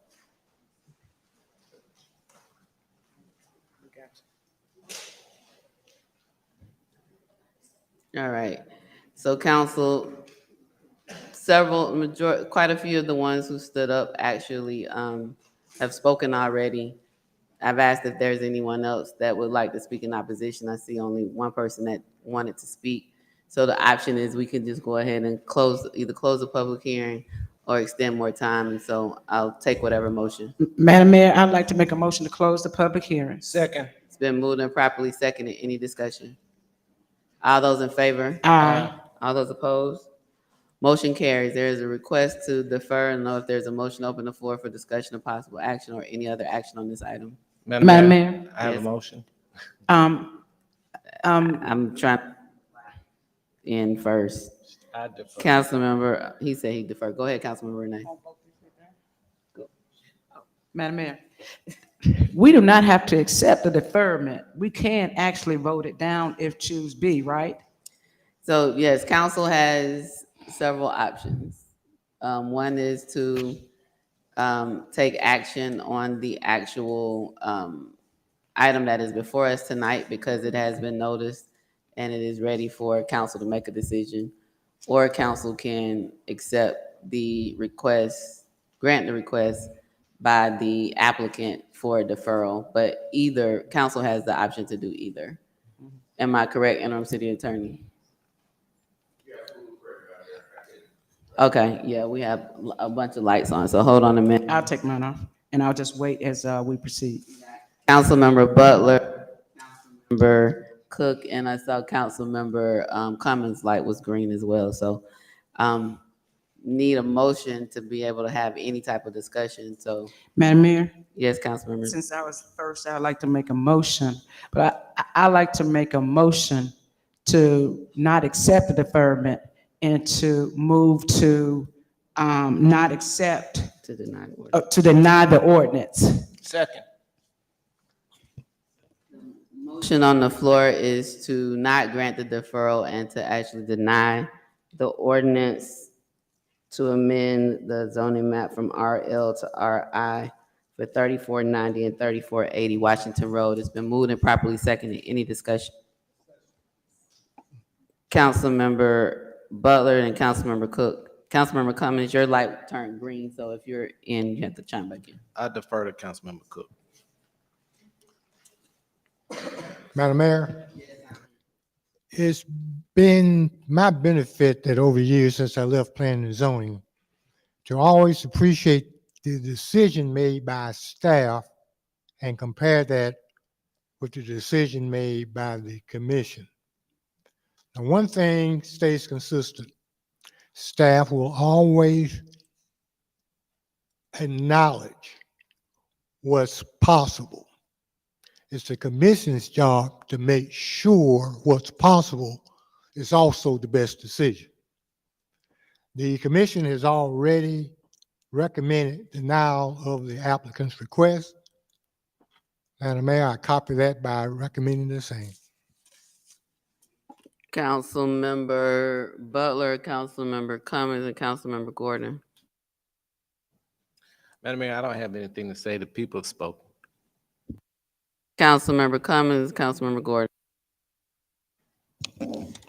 Thank you, Madam Mayor, and I want to thank Mr. Neal and those for coming out and just trying to do some sort of development in the community. My thing is this, the residents, the community, they have spoken, and they are dead set on the 6 houses. So my question, I can't ask the developer a question. They are fine with the 6 houses. We do want the business to come here. We want the development to come here, but it's got to, like you said, it's got to be a win-win situation for everybody. So my question to you is this, are you all open to doing just the 6 houses, which is what it's currently zoned for? So we can't do Q&A, Councilmember Gordon. Oh, I I can't. I'm think, sorry. no. I'm just trying to- So that's, if it's denied, it's gonna be what it is anyway. That's gonna be what it is. Okay, well. Yeah. All right, that's fine. Well, I withdraw my question. If it's denied, then that's what it'll be. Councilmember Gordon. Thank you, Madam Mayor. I just want to say thank you to everyone who came out tonight. Your community is very endearing to me over the years, and when you come out and when you speak, we listen. So I just want to let you know I'll be supporting the advocacy of the residents who came out tonight to support. I will be voting to support you. I have a question regarding, and I prefer for staff, if you have the information, what is the square foot? The residents have said this is less than 3 acres. I don't even know how you get 6 houses on it, but let alone 9 or 11. What's the, based on the design, what are they saying the square feet is gonna be? Oh, 1,800. Yeah. So, Madam Mayor, I did want to prepare this slide just for those who have questions, technical questions about the possibilities of the current zoning and the proposed zoning. You can see the minimum lot size in the graphic shown. Also, we have some information regarding the heated square footage, the minimum heated square footage for each zoning option. But I hope that this detail here before you kind of sheds a little bit of light of the difference between the two requests. Again, there is a variance associated with this request as well, so I also just want to remind the board on that as well. All right, that's the only question I have. The people who have spoken, is there any further discussion? Councilmember Joe Bailey. Thank you, Madam Mayor.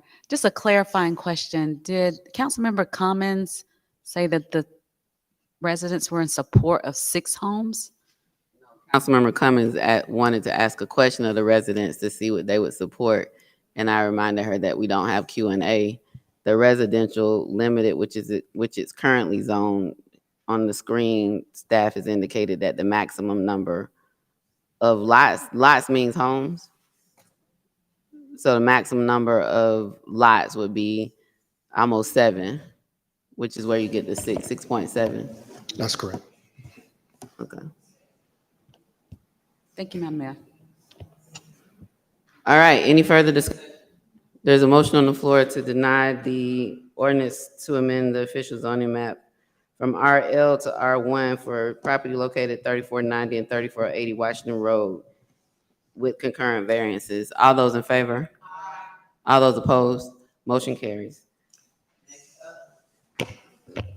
Thank you, everyone who came out this evening. Next up,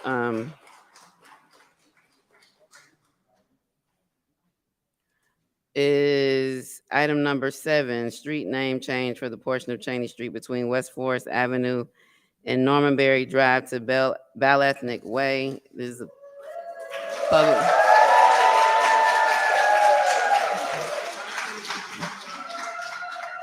So we haven't even started the process yet. So I know y'all been here patiently, but got a little bit more. Can we get a motion to open the public hearing?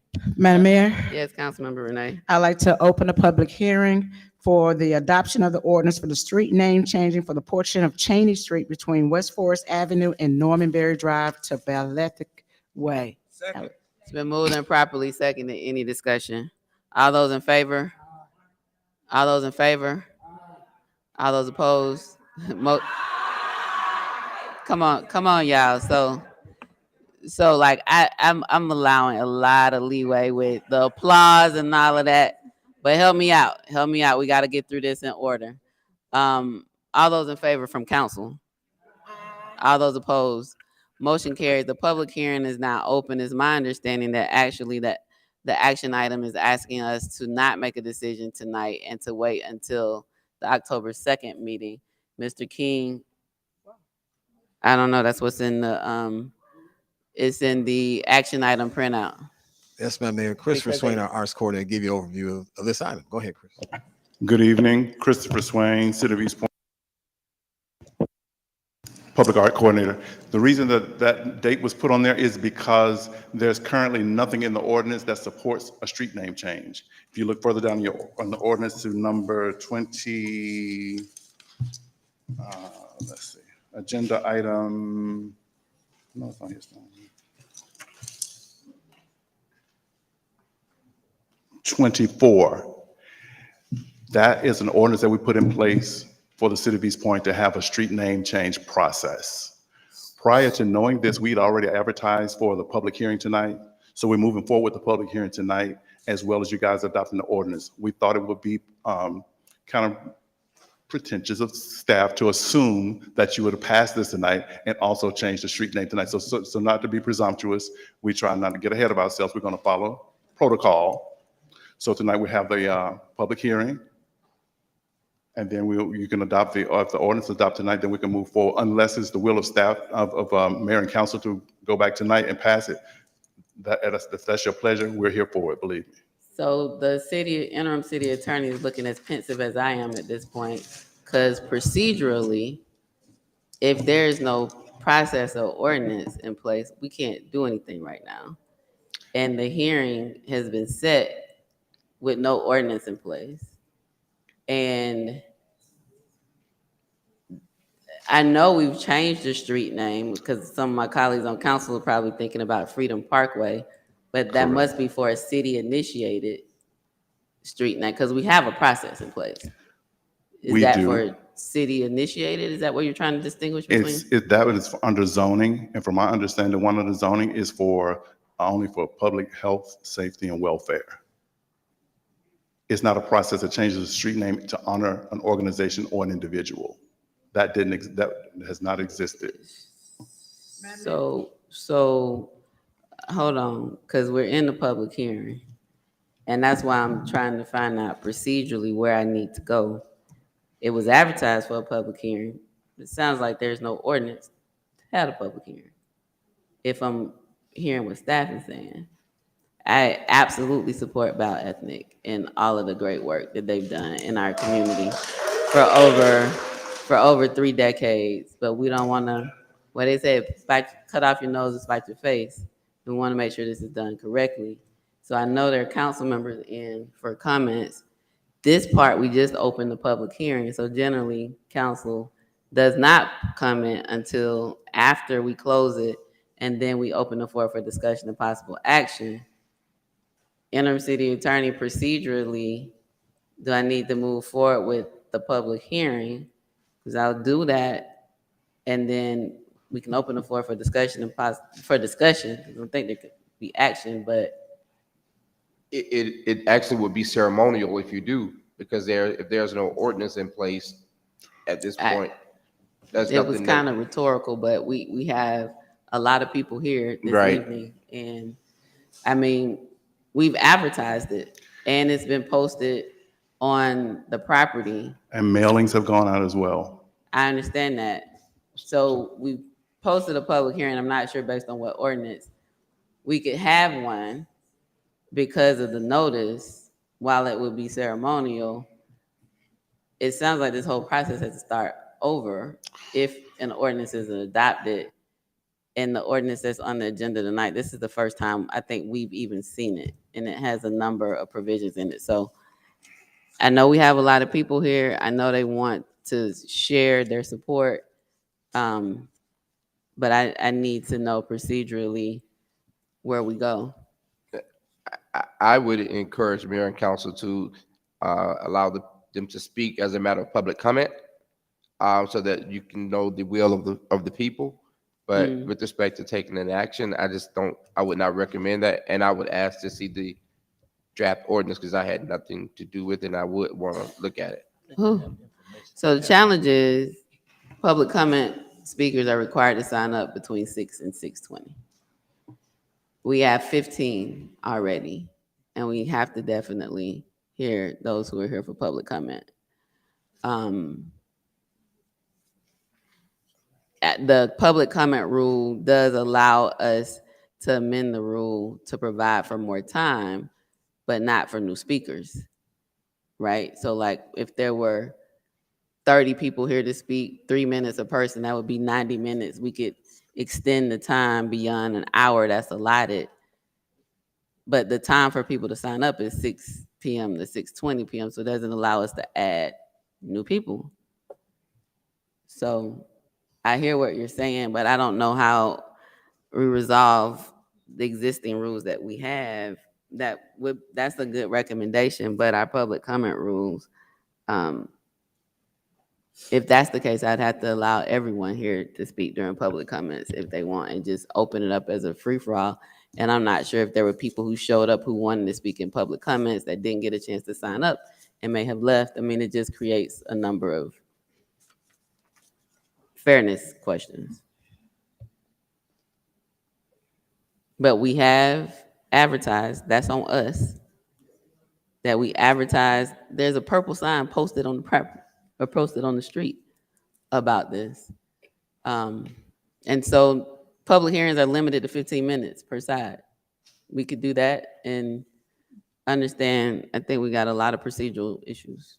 Madam Mayor, can we, if I can go? Okay. I'm sorry, go ahead. So I see everybody's lights. We're in the middle of the public hearing. And it's kind of, I'm operating with the rules I have. And so I'm not ignoring, I'm trying to get clarification procedurally. Can we still have the public hearing? Yeah, that's what I'm saying. Like the Defer it? public hearing is 15 minutes per side. So we can do a public hearing for the 15 minutes and Because then it was allow people to advertised. speak. And defer it until we get the ordinance. I don't know that a worked out. deferral will be proper in this Or one we could, because can we table it? I'll have the city attorney, interim city attorney think about it. If there's, no, we haven't. Yes, we do. We voted on this. Yes, we did. Madam Mayor,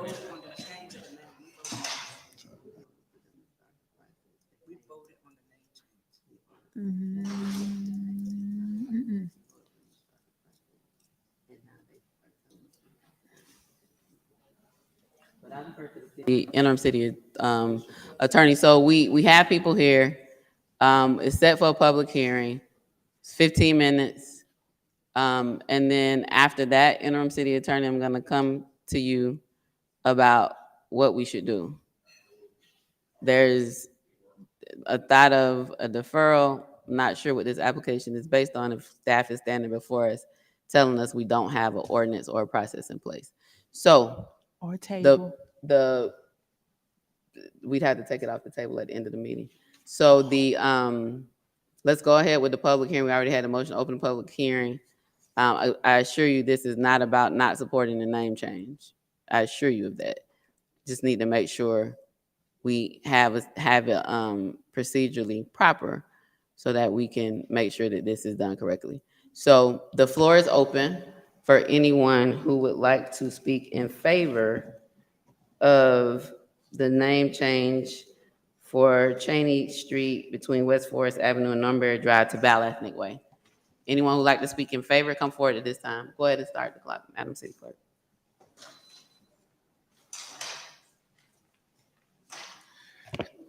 Good evening, members of council and Madam Mayor. Good to be with you all again in this forum.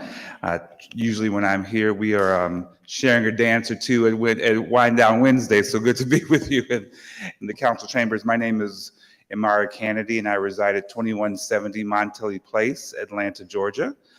For point of clarity, good to see you, Councilwoman. That's Atlanta in the city of South Fulton, your neighboring community, not in the city of Atlanta downtown. I come here in two roles. One is a longtime supporter of art and culture, having been raised as an arts lover by my mother, who is also here in support of Bioethnic. But I also come as someone who deeply appreciates what the city of East Point has done in elevating art and culture, both for the broader community. And lastly, as a proud member of the Fulton County Arts Council that has the blessing of being able to represent this community on the Arts Council and the larger community of Fulton County. And simply saying all that to say that Bioethnic is a jewel, not only a jewel for the city of East Point, but a jewel for the metropolitan area and really for the Southeast region. When they go abroad and share their talents, they share the city of East Point. When they go all across this country, even most recently at the Restown Kennedy Center, they share the story of East Point and what East Point is doing for young people and for families. And so it is not only apropos, but it really is something that is so synergistically significant to change this street. And we're talking about a short street, as you know, to Bioethnic Way. There are young people who have come to this facility and gone on not only to have great careers in dance and not only great careers in the arts, but also have gone on to become great human beings and contributors to humanity. This is the work that Bioethnic is doing in the city of East Point. So I just come and say, you know, I stand on behalf of so many others to say, this is the right thing to do, to continue to celebrate not only the legacy of this institution, as Madam Mayor has said, has been doing impactful work for the last 3 decades, but to celebrate and continue the legacy so that when people come down that street, they know the sacrifices of these two individuals, Waverly Lucas and Nina Lucas, and the sacrifices of the staff to use the power of the arts and the genre of dance to transform the lives of thousands of young people. Thank you.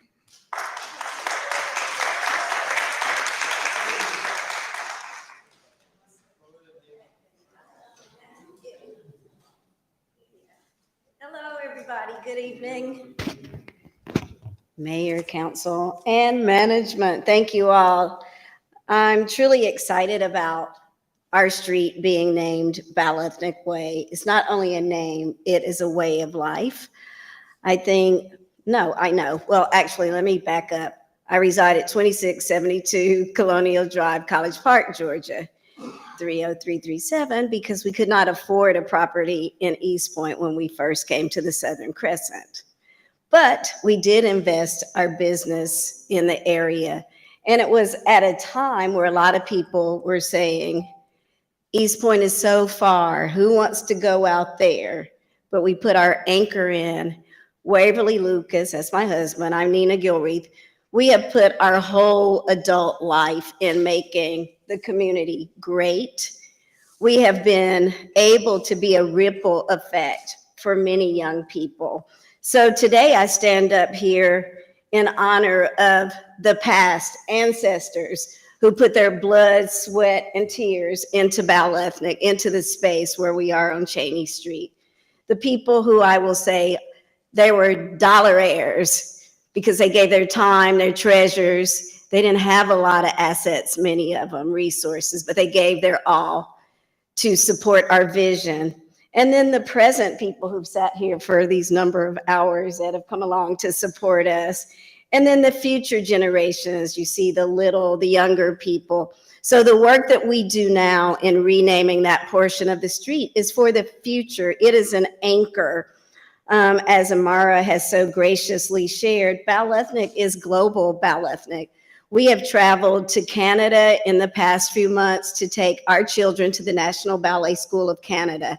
And as a Black woman, where people did not want to teach me, and 33 years later, I'm able with my husband to take our students there, all expenses paid, to the National Ballet School.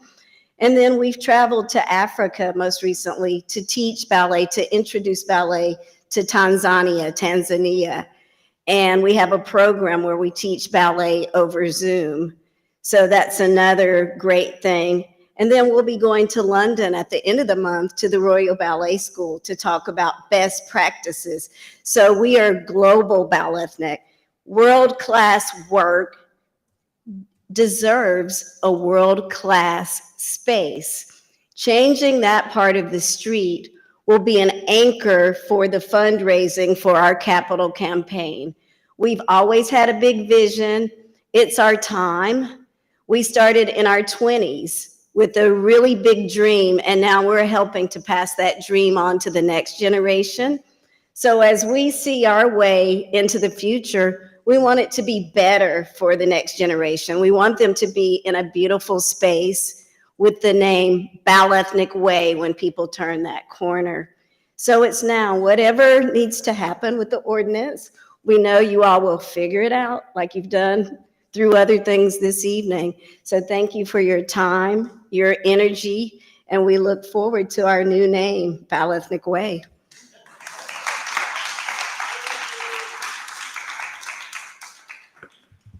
Good evening, Jeffrey Hemming, 2197 Penrose Drive, Ward A. I just wanted to share my support of this name change, given all that the mayor and council have established about us being a Renaissance city. I think there's no better way to be a Renaissance city than to have our streets named after organizations such as this.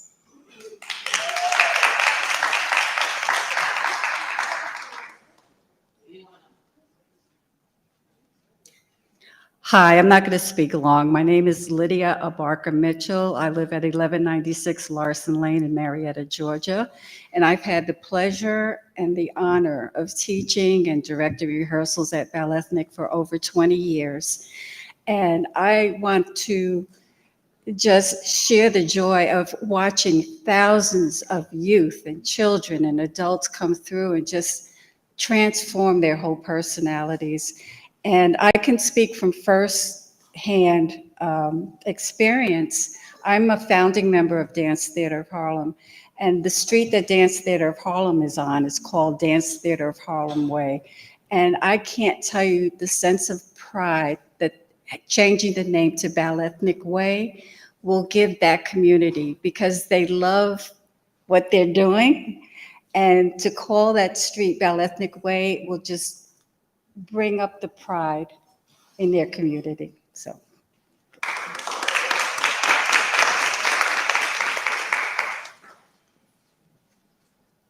Good evening, council. Good evening, Madam Mayor, Attorney Weems. Good evening. My name is Andrew Reed, 2890 Norwood Trail, East Point, Georgia. Off the record, just want to say thank you so much, Councilmember Cook, for your openness, for everything you've done for us. Just thank you so much. I'm here to advocate for Balethnic Dance Company. The only thing I can say is, obviously in this day and age, there's a lack of empathy, there's a lack of opportunity, there's a lack of understanding for young African-American men as myself.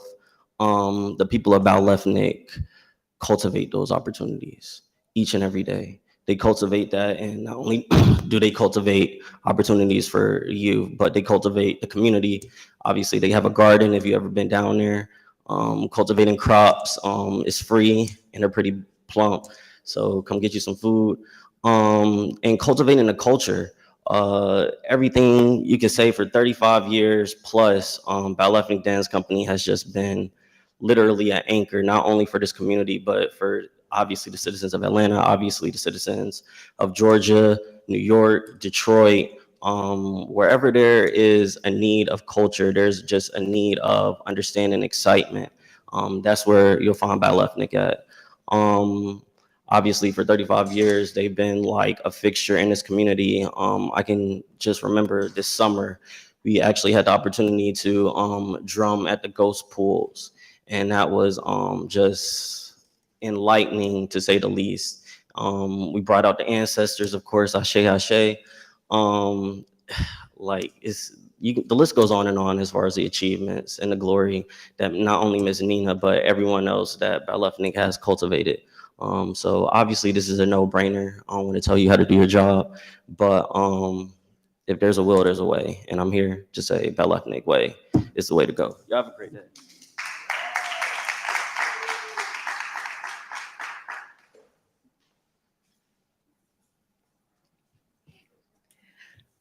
Angela White. I live at 4887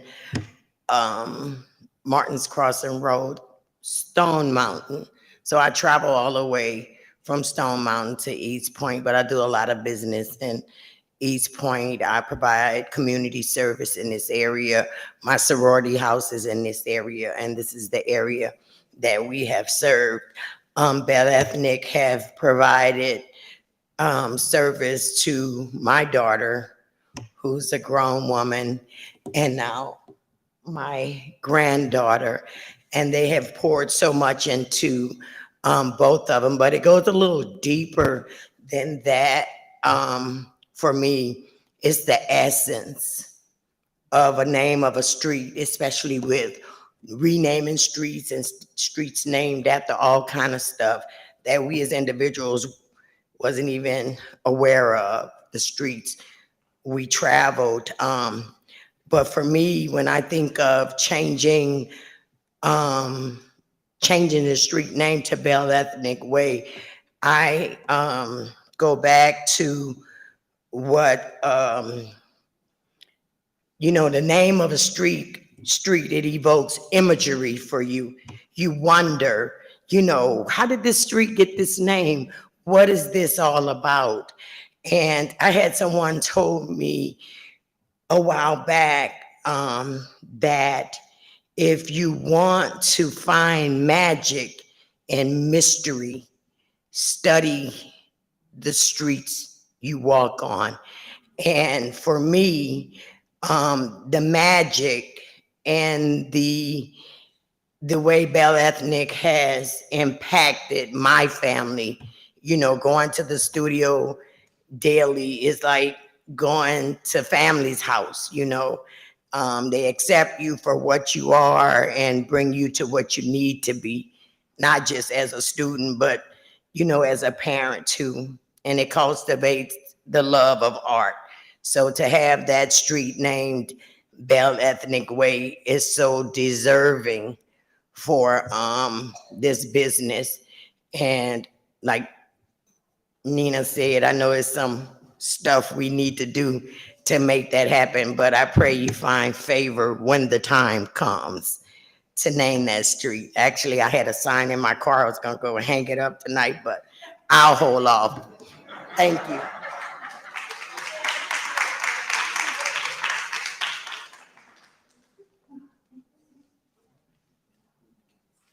Good evening, Madam Mayor, council members, and city management.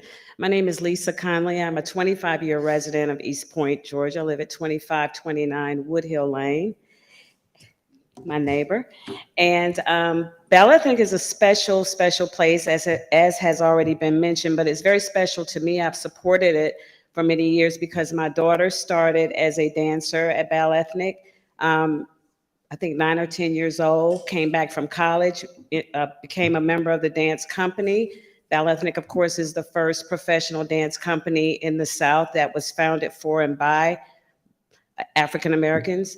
And my daughter now teaches at Bell Ethnic, and she's now an Atlanta Falcons cheerleader. And a lot of what she got from Bell Ethnic was discipline that has helped her along the way to become the woman that she is. So I am forever in love with Bell Ethnic, and I stand in full support of the name change to Bell Ethnic Way. I hope that you will find it in your hearts to make that happen.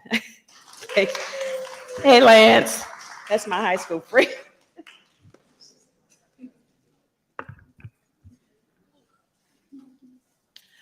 Good evening, all. I'll keep it short. My name is Cheryl Johnson. Some of you know me as the board president over at the Arts Exchange. I'm here tonight to say that as a community partner to Bell Ethnic, we 100% support the change of this name. I am, in my other hat, a dancer at heart, and I have been part of the signature Leopard's Tail performance almost since its inception, but I've known Nina and Waverly since they arrived in Atlanta. And I know the work that they have done, the commitment to excellence that they have shown the city of Atlanta and as ambassadors across the globe.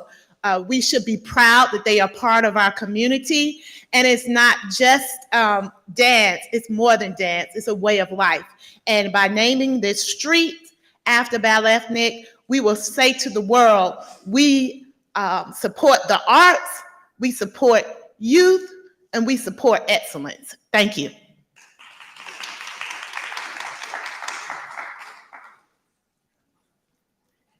Good evening, Madam Mayor and City Council. I have been in Atlanta for 2 years. I married into Nina's family, and I am just amazed at the work that they do at Balethnik.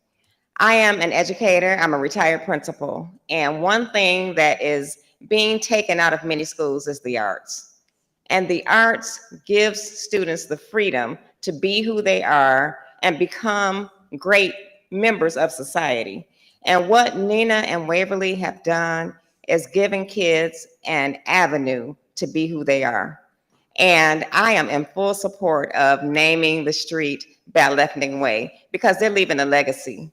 When the kids and grown-ups come back and say, wow, I went to that school, they will be part of a legacy that is left to the city of East Point. So I'm in full support of renaming the street.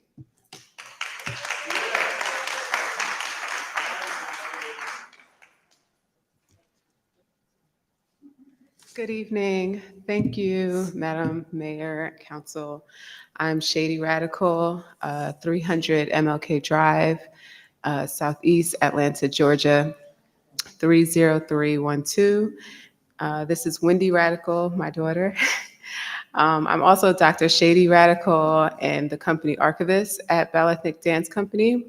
I have been at Balethnik for about 1.5 years now, almost 2 years. And when I first came there, it was just for 3 months to help establish an archive for the company. But I have stayed because this has been such a great community in ways that are similar to how I've heard people talk about East Point tonight. Thinking about how you support single parents. I'm a single parent.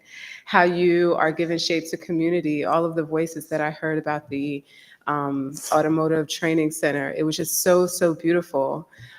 Just to have a space that really supports community and thinking about the retirement home.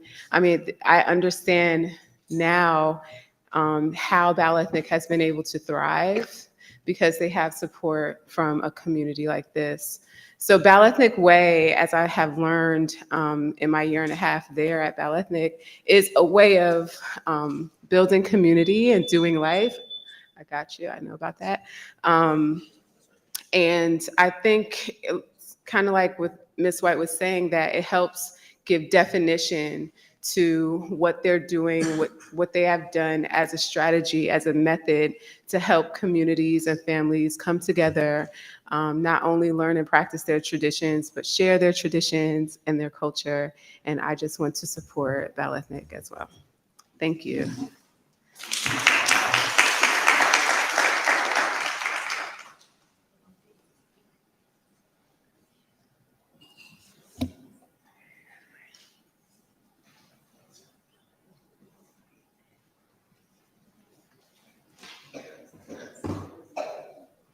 So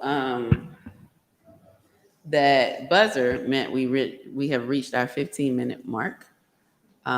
For those who would like to speak in favor of the street name change, is there anyone who would like to speak in opposition of the street name change? Anyone who would like to speak in opposition of the street name change? Anyone in opposition? Can we get a motion to close the public hearing? Motion to close the public hearing. It's been moved and properly seconded. Any discussion? All those in favor? Aye. All those opposed? Motion carries. Out of abundance of caution, we need a motion to open the floor for discussion. Madam Mayor, Yes. I would like to open the floor for discussion on changing Cheney Avenue to Ballethic Way.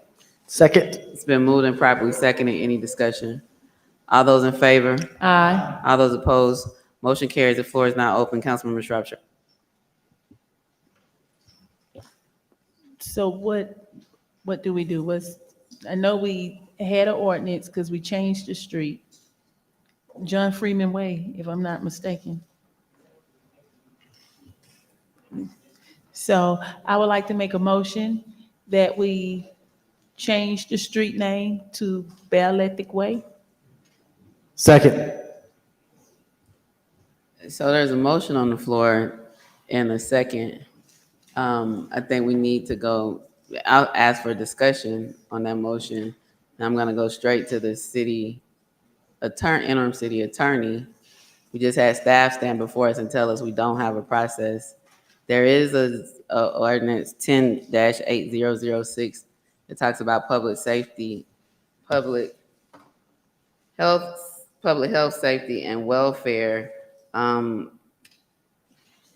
Harold Sheets was a Ku Klux Klan member, and it was changed to Freedom Parkway. I don't know if that constitutes welfare, but like, it is unfortunate that we are having to have this discussion here publicly when there's absolute total support. On July 10th of this year, it was on the work session agenda for council to discuss the street name change.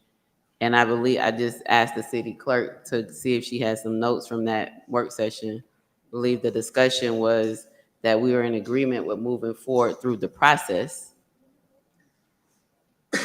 And that was at the work session. I don't see any other time that it has come back up before now. And so, interim city attorney, there's a motion on the floor.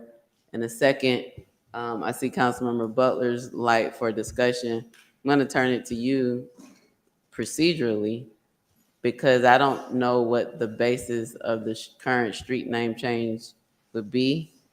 I know that staff posted signs at the property.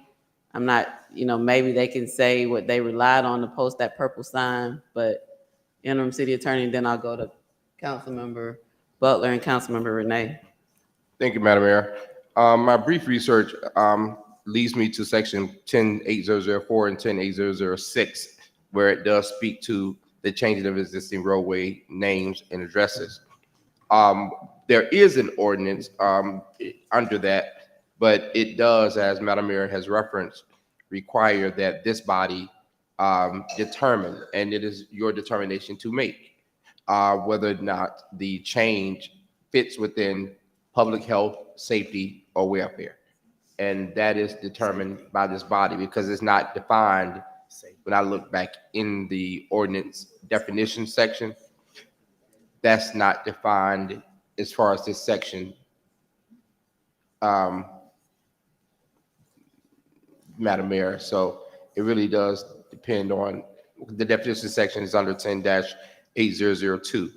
And in that definition section, it does not determine or define the term public health or welfare or safety. So that's to be defined by you all. For example, if this body decides that the signage is old or that it's falling apart and as such it needs to be done, I mean, there's anything you could theoretically say for public safety, health, and welfare. I will be bringing back before this body another ordinance to clean it up and to put it in a different way. But for tonight's issue, I would say it really does depend on you all. Welfare. I'm gonna go, Councilmember Butler and Councilmember. Thank you. It is I was certain that there was an ordinance regarding renaming streets because Councilwoman Renee and I brought forth the initiative where we wanted to consider renaming a street after Barlow. And then we were also at that time looked at some other streets that had questionable history. And I don't know where that was, but the process that I remember was you had to notify everyone within a certain radius by postage mail that there was a petition to rename a street. And so I don't know why we can't find it. I'm looking for it too, but I'm certain that we had a provision on how to rename a street in the ordinance.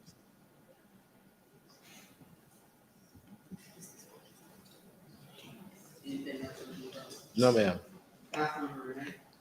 Yes, and I also I read the ordinance as well. It read safety, comma, welfare, comma, will of council to change.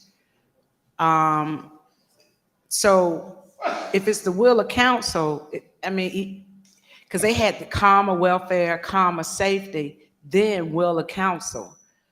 And I'm asking the city attorney, when I read that ordinance, it appeared that the council, upon the vote in the will of council, as well as any others, it doesn't necessarily have to be just the safety and the welfare of, because it had commas between all of those. So the interpretation, I think that we are limiting it to those two, but I think the will of council, it was like at this stage, is how that ordinance is being read. It didn't say that either or. And based on that comma in there, it looked like that there was a third provision, which was the will of council, to be included on how the street names could be conducted. I yield, Madam Mayor.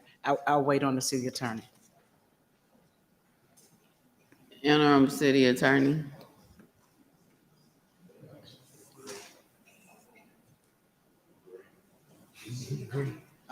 I was last one when we come. So I have Councilmember Shropshire, Councilmember Cook, and It's then I'm gonna go to interim city attorney first. Councilmember Renee, the way the ordinance reads, you're correct, that it says that in any instance where the city council, upon recommendation of the director of the department, which we have, determines that an existing road name may pose a threat to public health, safety, or welfare, and all those are commas, the city council on its own motion may change such roadway name after notice is given and a public hearing is held, which we've done that as well. It would just have to be the determination of either public health or safety or welfare.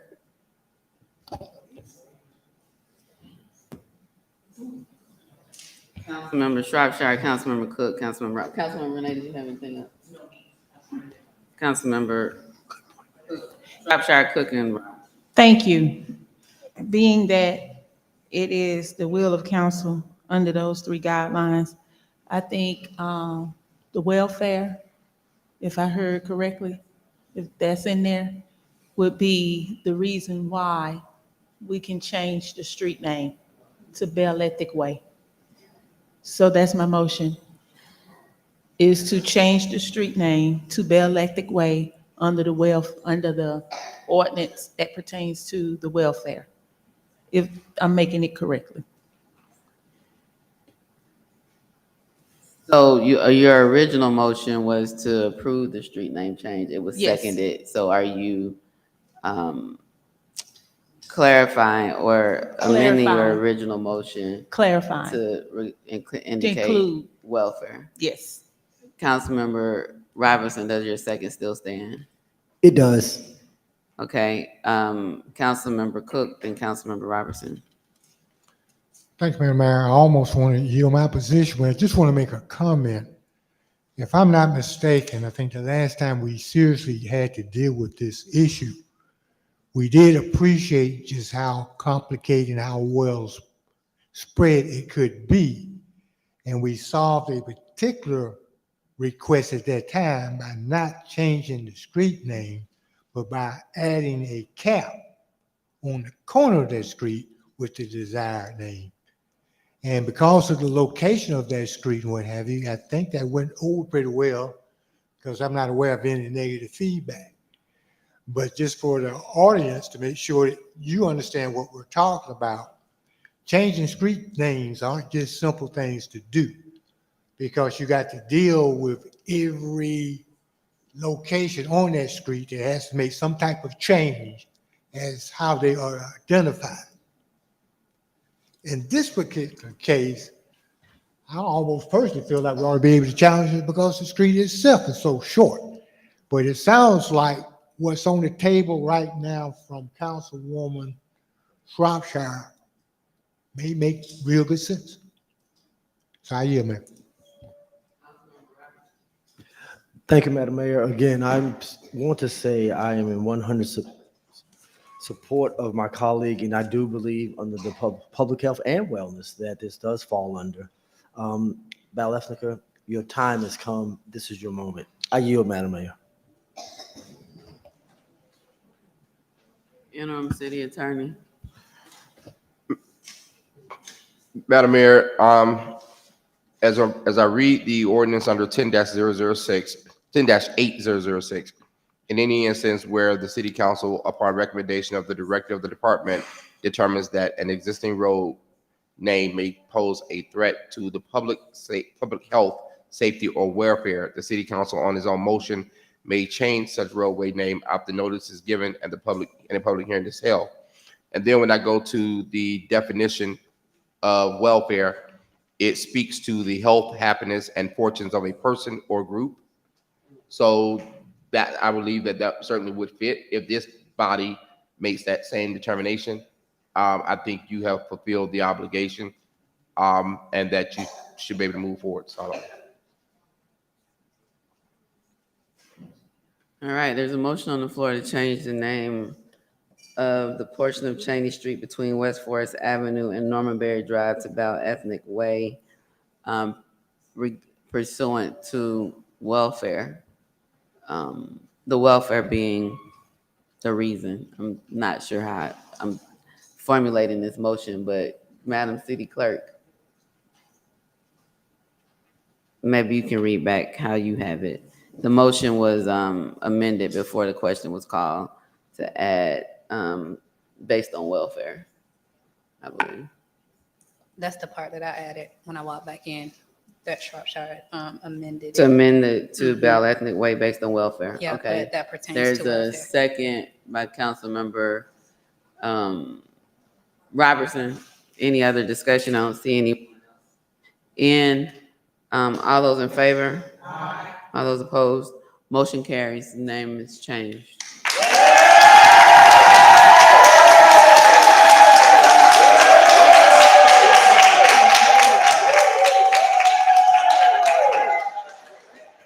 All right, we have public comments. Madam City Clerk, do we have any public comments this evening? We have 15 public comments this evening. Chapter 2, Section 2-2002, BB Rule 28. The public may speak during the public comment section of the agenda. Speakers must complete if we can have order inside, please, if you all want to, you can definitely out in the, what do you call that? Reception area. Chapter 2, Section 2-2002, BB Rule 28. The public may speak during the public comment section of the agenda. Speakers must complete a comment form prior to the start of the meeting. Subject may include any subject of choice. There will be a 3-minute time limit for each speaker.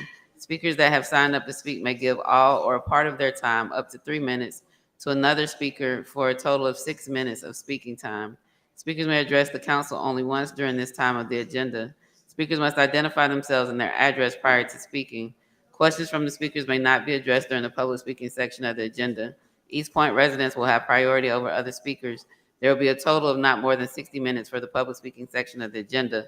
Speakers may only address the presiding officer. Speakers shall observe all rules of decorum. No debate, disrespect, or obscenity shall be tolerated. The presiding officer shall rule any such individual out of order that fails to comply with the foregoing. Madam City Clerk, you may call the first speaker. Up first, we have Ms. Marie Terry. How y'all doing this evening? Marie Terry, 2855 Seven Road. First of all, I want to talk about the walk that we had in East Washington. It was a great walk. City manager, Public Works, Sean Dow. It was a good walk in East Washington. Only thing I didn't like about it, the day before that, I think I came to the city council meeting talking about the campaign signs. I talked to Mr. Meadows, I talked to Miss Carter, and I talked to Miss Dewberry. It was said that no signs would be removed at that time.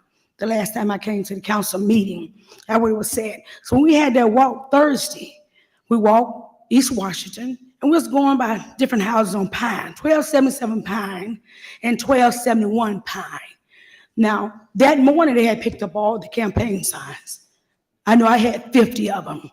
So I think we went to 1271 Pine, and we came by this vacant house that's supposed to be on the Victor Worth properties. And in that, the grass was high. There was a lot of stuff inside of the house. But as we walked Pine Street, we seen a campaign sign. And I asked Mr. Meadows, was he gonna pull it? I said, because you pulled all the rest of the signs. He said, no, I'm not gonna pull it. I think city manager, he was there. I mean, that's his boss. He was there. Dewberry was there.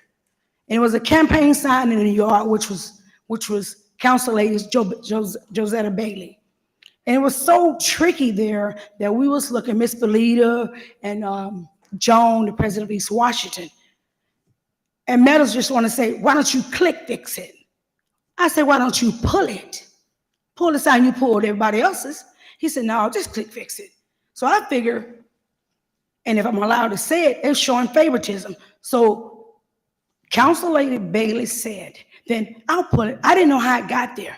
Surely you did, but you can't put it on that type of property. So we went around, we worked, walked. We got through with it. We went back to Gus Thornhill. We got in our vehicle. We got ready to circle back. Lo and behold, a big truck was there cleaning the yard. I'm like, how did that happen so quickly? And the sign is there.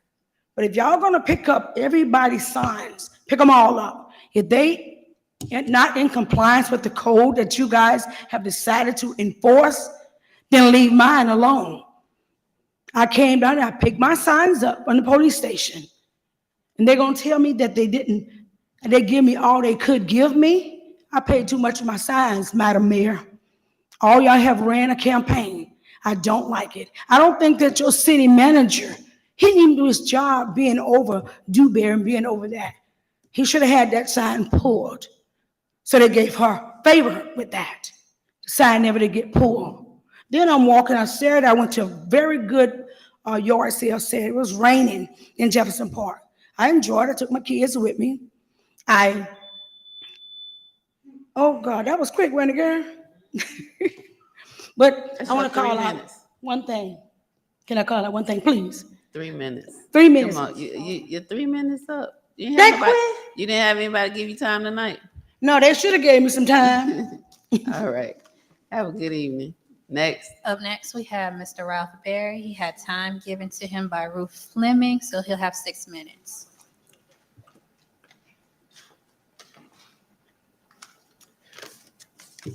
Ralph Berry, 2502 Jefferson Terrace in Ward B. At the August 21st council meeting, Madam Mayor, you made a statement about the 2021 cybercrime here in East Point. I think I can quote it. You said, we don't know all the facts yet, but what we do know is that the system didn't work, that the checks and balances didn't work. I want to respond to that statement because I think that in 3 crucial areas, we actually do have all the facts. And that what the facts reveal is not a failure of systems, but a human failure. First, we already know that the 4 wire transfers were sent not because the controls in the accounting system didn't work, but because officials in the finance department bypassed the controls in the system. We know that from the July 17th auditor's report. We've got the emails that promised documentation that never came. And we've got Shirley Williams' first-person account of how she and Francis Harley went ahead and authorized the wire transfer even without the documentation. The second thing we know the reason why our cybersecurity claim still after 2 years hasn't given us any decision. We know that the reason that happened is that when the claim bogged down, our city officials took their eye off the ball. The insurance broker at a certain point stopped giving our claim the attention it required, and nobody got on the phone and demanded that she get back on the case. And third, we know that for 2 years, the city council and the public were not informed about the 2021 cybercrime, not because any information was lacking, but because it was being withheld. We have the emails in which 8 different city officials discussed the cybercrime as early as September of 2021. And we have the September 13th email that states their decision, and I can quote it, that this will not be discussed at an open city council meeting.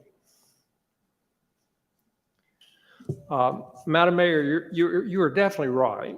We don't have all the facts about all of the irregularities that were turned up in the July 17th auditor's report. And I'm counting on the forensic audit and the DA's investigation to provide us with those facts that we still need. And I fully support the council's work to improve the whistleblower process and to create an internal auditor's position that reports directly to council. Those are improvements in our systems of checks and balances that really can help in the future. But there is no system that is foolproof enough that it will work if the people responsible for it don't do their jobs. The people who work for our city are good people. They're honorable people. But good people sometimes make bad mistakes. And part of being an honorable person is acknowledging your mistake and accepting the consequences. So far, no one in the city government has suffered any consequences for the loss of our money or for withholding information about it for 2 years. And that makes it much more likely that it will happen again.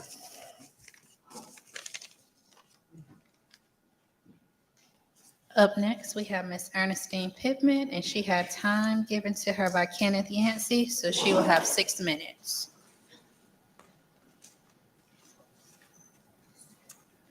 Good evening again, Ernestine Pittman. Section 25-504, use of public property, quoting straight from the charter. No elected official, appointed officer, or employee of the city or any agency or entity to which this charter applies shall use property owned by such governmental entity for personal benefit, convenience, or profit, except in accordance with policies promulgated by the city council or the governing body of such agency or entity. You don't follow this policy, except when it comes to me. I asked in August to reserve the annex auditorium for a town hall meeting. I was told after the council meeting, after I emailed it in, spoke to you all about it at the first meeting, that unfortunately, since I was a candidate for office, I could not use it. Contact legal. I have sent legal 4 emails, spoke with the interim city attorney tonight. As he told me, he doesn't answer to residents, he answers to the council. Unfortunately, not one of you asked for a reason like I did. What legal document says that I cannot rent the annex auditorium because I am a candidate for office. That's my phone. I thought I turned it off. Councilmember Robertson over the weekend had a chat something here in the council chambers. He paid no rent. The council did not vote for a waiver. He violated this. Same thing happened with Councilwoman Bailey. Same thing has happened with the mayor when she had a town hall meeting here. Every time you enter those doors and sit up here, you're campaigning. You have been campaigning all night, playing to the audience. I tell you this, tomorrow morning or afternoon, I'm going over to the city clerk's office. I'm going to follow the policy to the T that says I can reserve space over there, and I will do so. I will pay up to the 5 hours, and I'm going to donate the 3 to the community after I use my 2. Now, you have a choice. We will have a town hall meeting over there with me paying for a minimum of 5 hours because you did not consider a waiver for 2. You all did a switch and bait on that policy.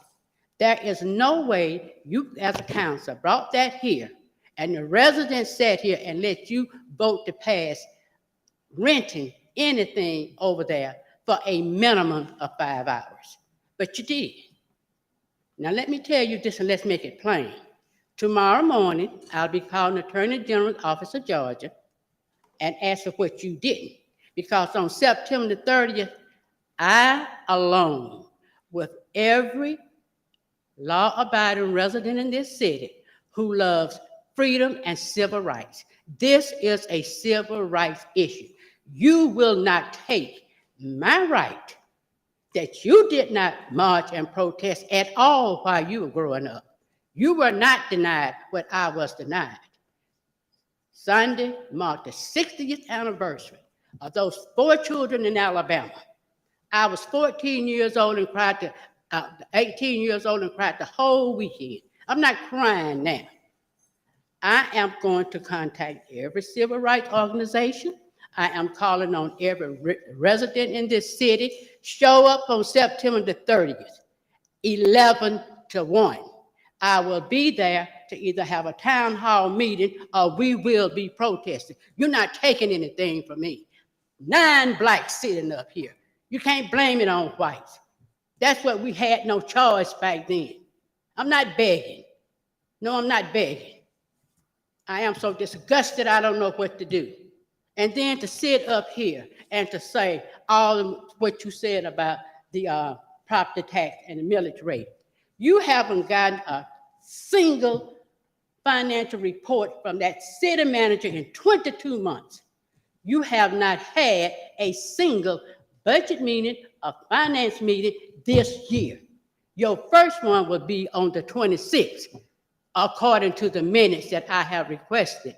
I'm still waiting 35 days on information concerning my open records request for the other. But you're gonna sit here and tell me after passing a $200 million budget with no information to say whether or not we're solving or not, and then gonna tell me without even asking the city attorney over here for any kind of information, I will be there. Any resident in the city of East Point that lives in Ward C, you get the first 2 hours of the town hall meeting. Anybody else want my other 3 hours? Call me, you're welcome to them. I paid for them and they are mine. I have freedom of speech and I will use it. Good night all.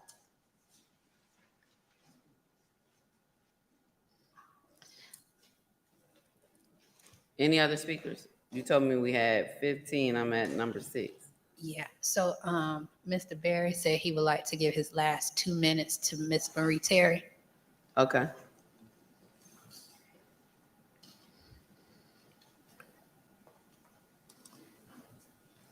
I might as well say good night, everybody. Marie Terry, 2055 7 Road. Don't mean to be forceful, don't mean to raise my voice, but I am full tonight. I have one more thing to say. And on my campaign walk, I want to tell you, Madam Mayor, I want to tell all your city councils that people been coming to me, asking me a question.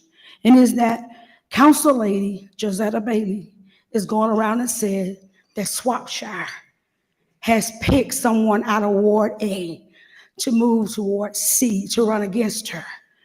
That's when I was at the yard sale Saturday, and a resident hugged me and asked me, was it true? Council Lady Josetta Bailey was there, and she said she wanted to know, did Council Swapshire ask? Madam Mayor, I'm sorry. I would never, ever interrupt public comment, but I was researching, this is campaigning. I'm not campaigning, I'm telling what happened on my walk. I don't have to tell what happened to me as a resident. Hold on a minute, Miss Terry. and stop her time. So I mean, I deal with this about every 2 years, right? About 2 years in, and I've looked at the rules. Go ahead. And everything that talks about not using city property for campaigning it specifically addresses city council members or current elected officials. The public comment rule says people can talk about any subject of choice. And the First Amendment is freedom of speech, and I try not to abridge that. And so I'm just gonna put that out there. If you can read me something that specifically talks about the rules that I know deal with council members, elected officials. But if you have something else differently, it would be great for us to put it on the record tonight. Yeah. Because the campaign the election is not to November 2nd. If it's a runoff, we got even longer. So, I mean, clarity would be helpful, but I'm not aware of anything that specifically deals with non-council members. Madam Mayor, I would not only put it on the record, but I'm going to take the time to research it and give you all a memo. But according to my research, Title 21 elections under the OCGA. Absolutely. Okay, so I was talking about city ordinance. So what is the state law say? It talks about ethics in government, campaign contributions, and actions inside of a government building. But I'm going to take the time to do the research and bring a memo back to council before next week, Madam Mayor. I apologize for the interruption to the speaker and to the council. So if you could read the portion that you feel is applicable to limiting government building, like for there not to be campaigning in government buildings. Specifically, it says, no agency or no person acting on behalf of an agency shall make directly or indirectly any contribution to any campaign committee, political action committee, excuse me, or political organization, or to any candidate. And then it also says no campaign committee, political action committee, or political organization or candidate shall accept the contribution. It also goes down to say, hold on, let me find the area I'm talking about. Prohibits the use of public meetings places by political organizations or individuals when such meeting places are not made available to different political organizations on an equal basis, provided, however, this paragraph shall not be used or construed to create the right for a political organization to use a public meeting place. So that is my interpretation, but I will certainly memo it, give you applicable law so that I'm not infringing on anybody's right to do, because I understand you're liberally reading the ordinance. Yeah, we need to be consistent. I mean, we got how many more meetings? 3 in October, 3 in November. Yeah. Potentially December. So based upon what the interim city attorney said, at Mrs. Terry, you are here for public comments. You still have the remainder of Mr. Berry's time. He just read the law regarding campaigning in public buildings. So limit your, I don't want to say limit because he hasn't given us official opinion yet, but he just stated that. So like if we can have comments that may not be considered politically related tonight, we'll get further information. Okay. So what you're saying is that he's right, and he's kind of trying to cancel my freedom of speech, because I am not campaigning in city government. So I hadn't asked all nobody I'm saying is, vote so for if you me or feel like you're nothing. not doing that, how much more time we have left? 1 minute, 12 seconds. Yeah, 1 minute and 12 seconds. If I you feel like love you're it. not doing that, continue with your statement. Yeah, I'm not campaigning city attorney. That is why that city attorney needs to be removed. My thing is, I said that there's conversations out there. There are conversations out there saying that one of your city councils had hired somebody to move, well, had put somebody, asked someone to move from Ward A to Ward B. That's what the conversation is. To run. I'm not campaigning. I didn't say nothing about Marie Terry want somebody to move. I didn't use that, and I don't know why the city attorney went that way. I have freedom of speech, and I'm gonna use every bit of it. So he need to study his law well. That's what I'm saying. You guys are out there doing that, and that's wrong for her to do that. I didn't say she was campaigning. I didn't say anything like it. But I'll say this here. He interrupted me with my freedom of speech. In the comments say I could speak about anything. It didn't say nothing about no elections, about anything.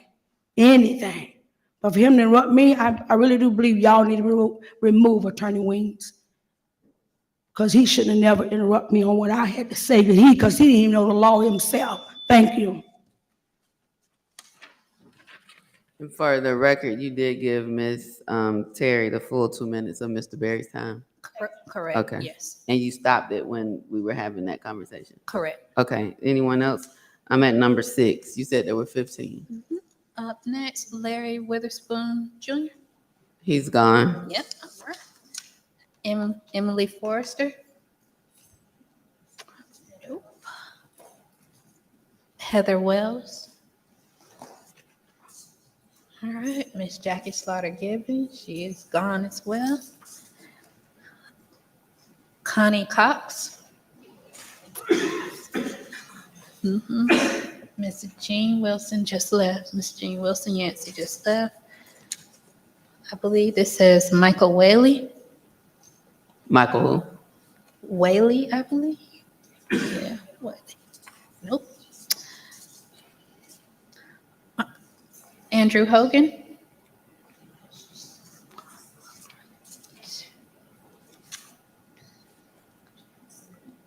Bernice D with a D. I cannot read the last name. Miss Bernice. Nope. And my last one is Nina Gilworth. And I think she just left from about left. Those are all the public comments we have this evening. All right, thank you so much. Thank you to everyone who spoke during public comments. We will now move to consent agenda items 8 through 23. There are motion to approve consent agenda items 8 through 23. Madam Mayor, I'd like to make a motion to approve the consent agenda items from number 8 through number 23. It's been moved and properly seconded. Any discussion? All those in favor? Aye. I need more than one. All those in favor? Aye. All those opposed? Motion carries. Next up are our agenda items. There is, and I don't know what we're getting ready to do with this. Council discussion and possible action on the ordinance amendment for changing street name. I hear you, but it's on the agenda, and so it's a separate item. Council can make a motion to open the floor for discussion. You can make a motion to put it on work session, but we gotta move it. Madam Mayor, I make a motion that we put this on the work session, the next work session of council, October 9th. October 9th. It's a motion to place this item on October 9th work session. It's been moved and properly seconded. Any discussion? All those in favor? All those opposed? Motion carries. Next up is ordinance to amend official zoning map of East Point, Georgia for property located at 4165 and 4155 Ben Hill Road from I-1 Light Industrial to RL Residential Zoning District. Is there a motion to open the floor for discussion and possible action? Madam Mayor, do we need to waive the first reading? So we've already had the public hearing, good point. You can waive the first reading and go straight into the next further action, or you can open the floor for discussion and possible action before that. Those are the I'm good options. with the latter. Madam Mayor, I make the motion that we open up the floor for discussion regarding the Ben Hill Road rezoning. So moved. Is there a second? It's been moved and properly seconded. Any discussion? All those in favor? All those opposed? Motion carries. Mr. King, our interim city attorney, Wing. Thank you, Madam Mayor. Having discussed this item with our interim city attorney and our planning staff, want to discuss something with you on a legal item for that in executive session. And so that's the will of our, having discussed with our team, Madam Mayor.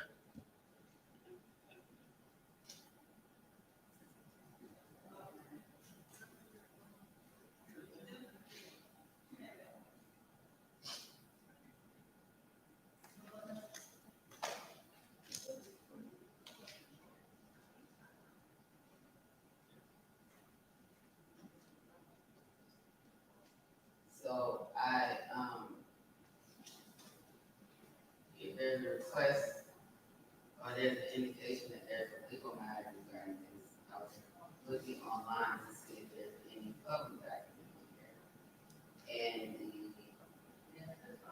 there's an ordinance as well, so if we table this item before, to the end of the agenda, if we want to deal with the legal part, there is a public part to do, so trying to figure out what you all do. If the request is to address the legal matter, council can table the item, place it at the end of the agenda, go into executive session at that time, and then come back and remove it from the table and address it. But Mr. King or interim city attorney, what is the ask so council can make a decision about what they're gonna do? Yeah, Madam Mayor, having discussed with our city attorney, maybe best just table it for now. We'll come back to it. And you can bring off. There's a request to have a motion to table this item. Is council willing to do that?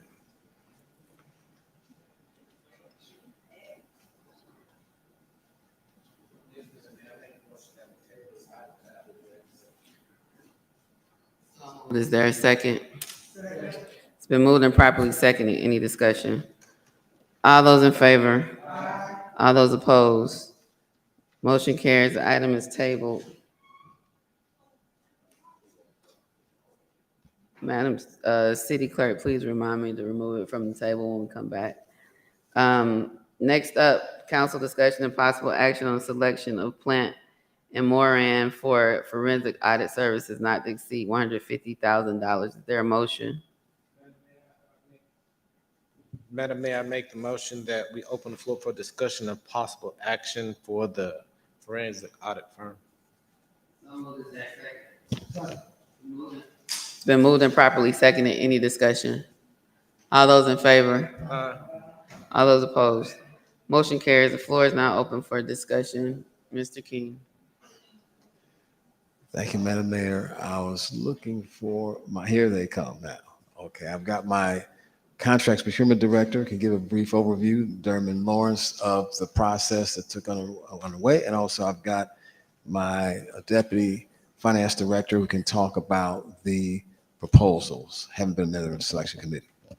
And I know that we've had a chance. One of the action items was that the interim contract procurement director sends you copies of the proposals, which you have received. And so he's prepared to go over those with you and also have discussed the recommendation.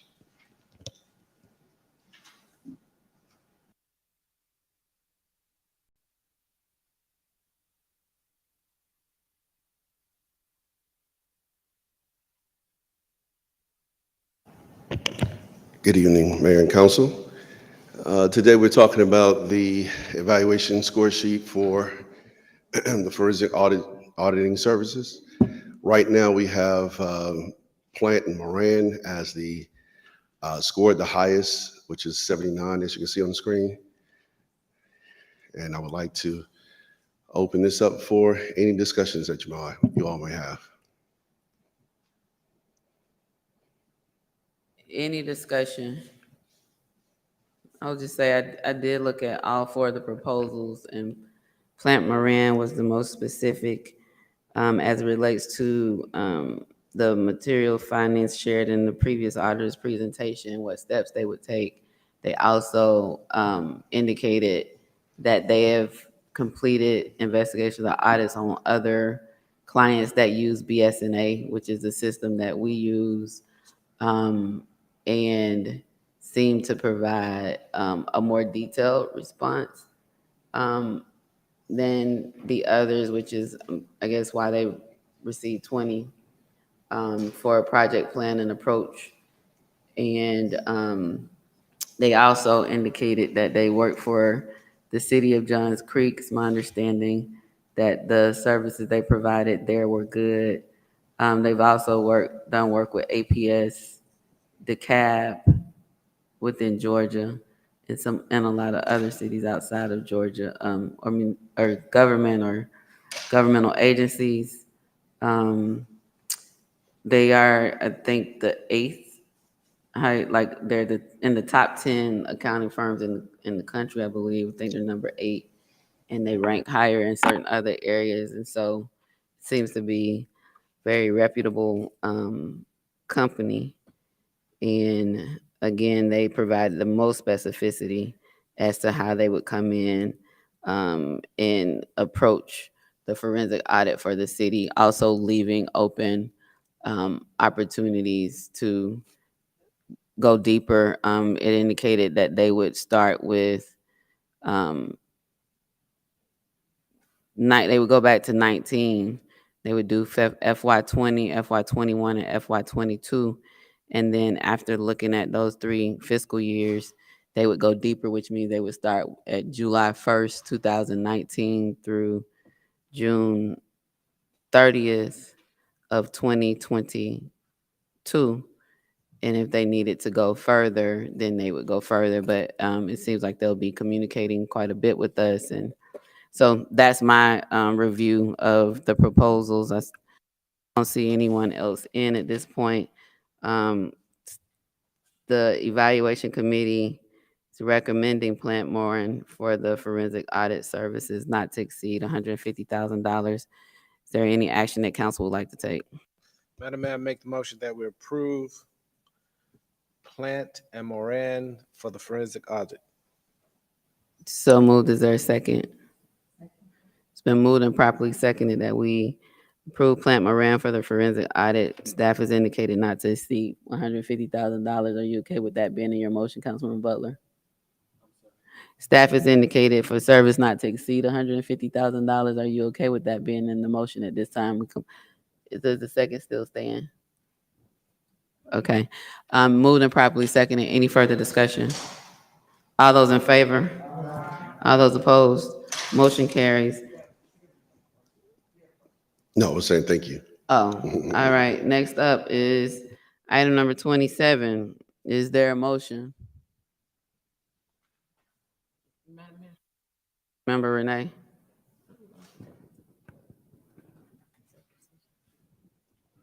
Oh, you could say that we tabled this one too. Yeah. Madam Mayor, I have some serious questions about this particular audit service, since we didn't get the audit services that we had asked for. I think this might need to be tabled and talking to executive session, perhaps, as a potential litigation. Is that your motion to table it? To table it? Yes, my motion is to table this and then take it to executive session as a potential litigation. Item number 27. 27. FY21. Is there a second? It's been moved and properly seconded. The city manager has his light on, Mr. King. I'm fine with that, Madam Mayor. Me and the city attorney had talked about that, so we're fine with that. Any other discussion? All those in favor? All those opposed? Motion carries. Item number 28, Councilmember Gordon. Motion to open the score, I can't even talk. Open the floor for discussion, possible action, Uh, or for think- discussion. I think I'll just say so moved on that one. Okay. And I was like back and forth.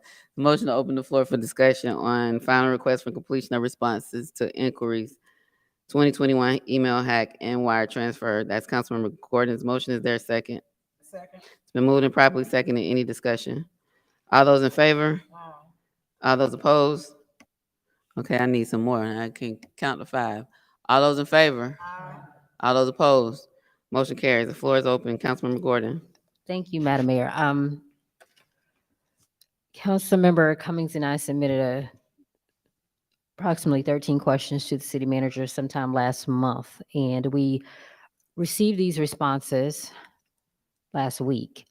At the end, well, I would say Thursday because it was in the evening, afternoon of last Wednesday. So I have several questions regarding the responses, but I'm going to just limit them to approximately 5 comments or questions. So regarding question number 2, which that question was in reference to whether or not there was a wire transfer process in place between August 1st of 2023 and January 2022. That time frame, that time frame was suggested because that's pretty much, I'm sorry, I'm saying this all incorrectly, my apologies. There was not a wire transfer process in place until August 1st of 2023. This year is what I gathered from what I was given in the packet, because while there was no process in place when the email hack and subsequent wire transfers took place, the attachment that I received stating that the city manager now has a process in place was dated August 1st. So my question, if I may direct to Mr. City Manager, was your process placed in effect August 1st of this year? Well, Shannon, come up for a second. You could talk about this. Our deputy city manager. Now, I think that was a date that they put when they gave the package itself, which was the updated report. And I think that's the date on there. Talk about when did you all adopt the SOPs for that? Do you know offhand the date with that? I don't have a date. I know that it was a date that we had put in the package, but what was? Ms. Hammond had implemented that, so it was around the date that we did the package, I believe so. Was it on that date? I believe around so. the date of August? Okay, so we did not have an SOP in place, say from January 2022 to August 2023. So from 2022 to just recently, there was no standard operating procedure in place after this incident occurred. I'm sorry, you said after this incident So occurred? after the incident occurred in 2021, the hack, no process was put into place until 2023. Is that correct?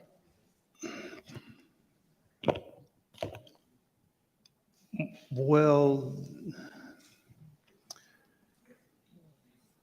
yes and no, because the reason why I say that is because if you're talking about a written policy, I don't believe there was one that was written, but verbally, I mean, there was a policy that was followed during that time.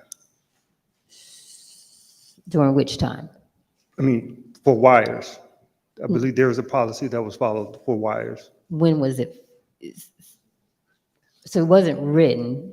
I guess you're just saying was, I don't know what we're saying here. So if there wasn't a written standard operating procedure, I guess my question is, you're saying that there was perhaps a way of doing things. Correct. When did that way of doing things come to place? Because there was nothing in place when this incident occurred in 2021. So when did this way of doing things come about? Well, the interim finance director has made those changes for that. I don't have the actual dates for me. Okay, all right. So we don't know a year. I don't know the You time don't- frame once it was done. Okay. My next question is, it probably won't be for you, Mr. Golden. Question number 4 basically was centered around the fact that we were previously told in the first special call meeting that this won't be for you. First special call, well, the special call meeting that we had after these findings were released, that law enforcement, whether it be the FBI or Secret Service, had advised us. In fact, that's what Fox 5 quoted Mr. City Manager as saying, that we were not told or advised because a law enforcement agency had advised that we could not.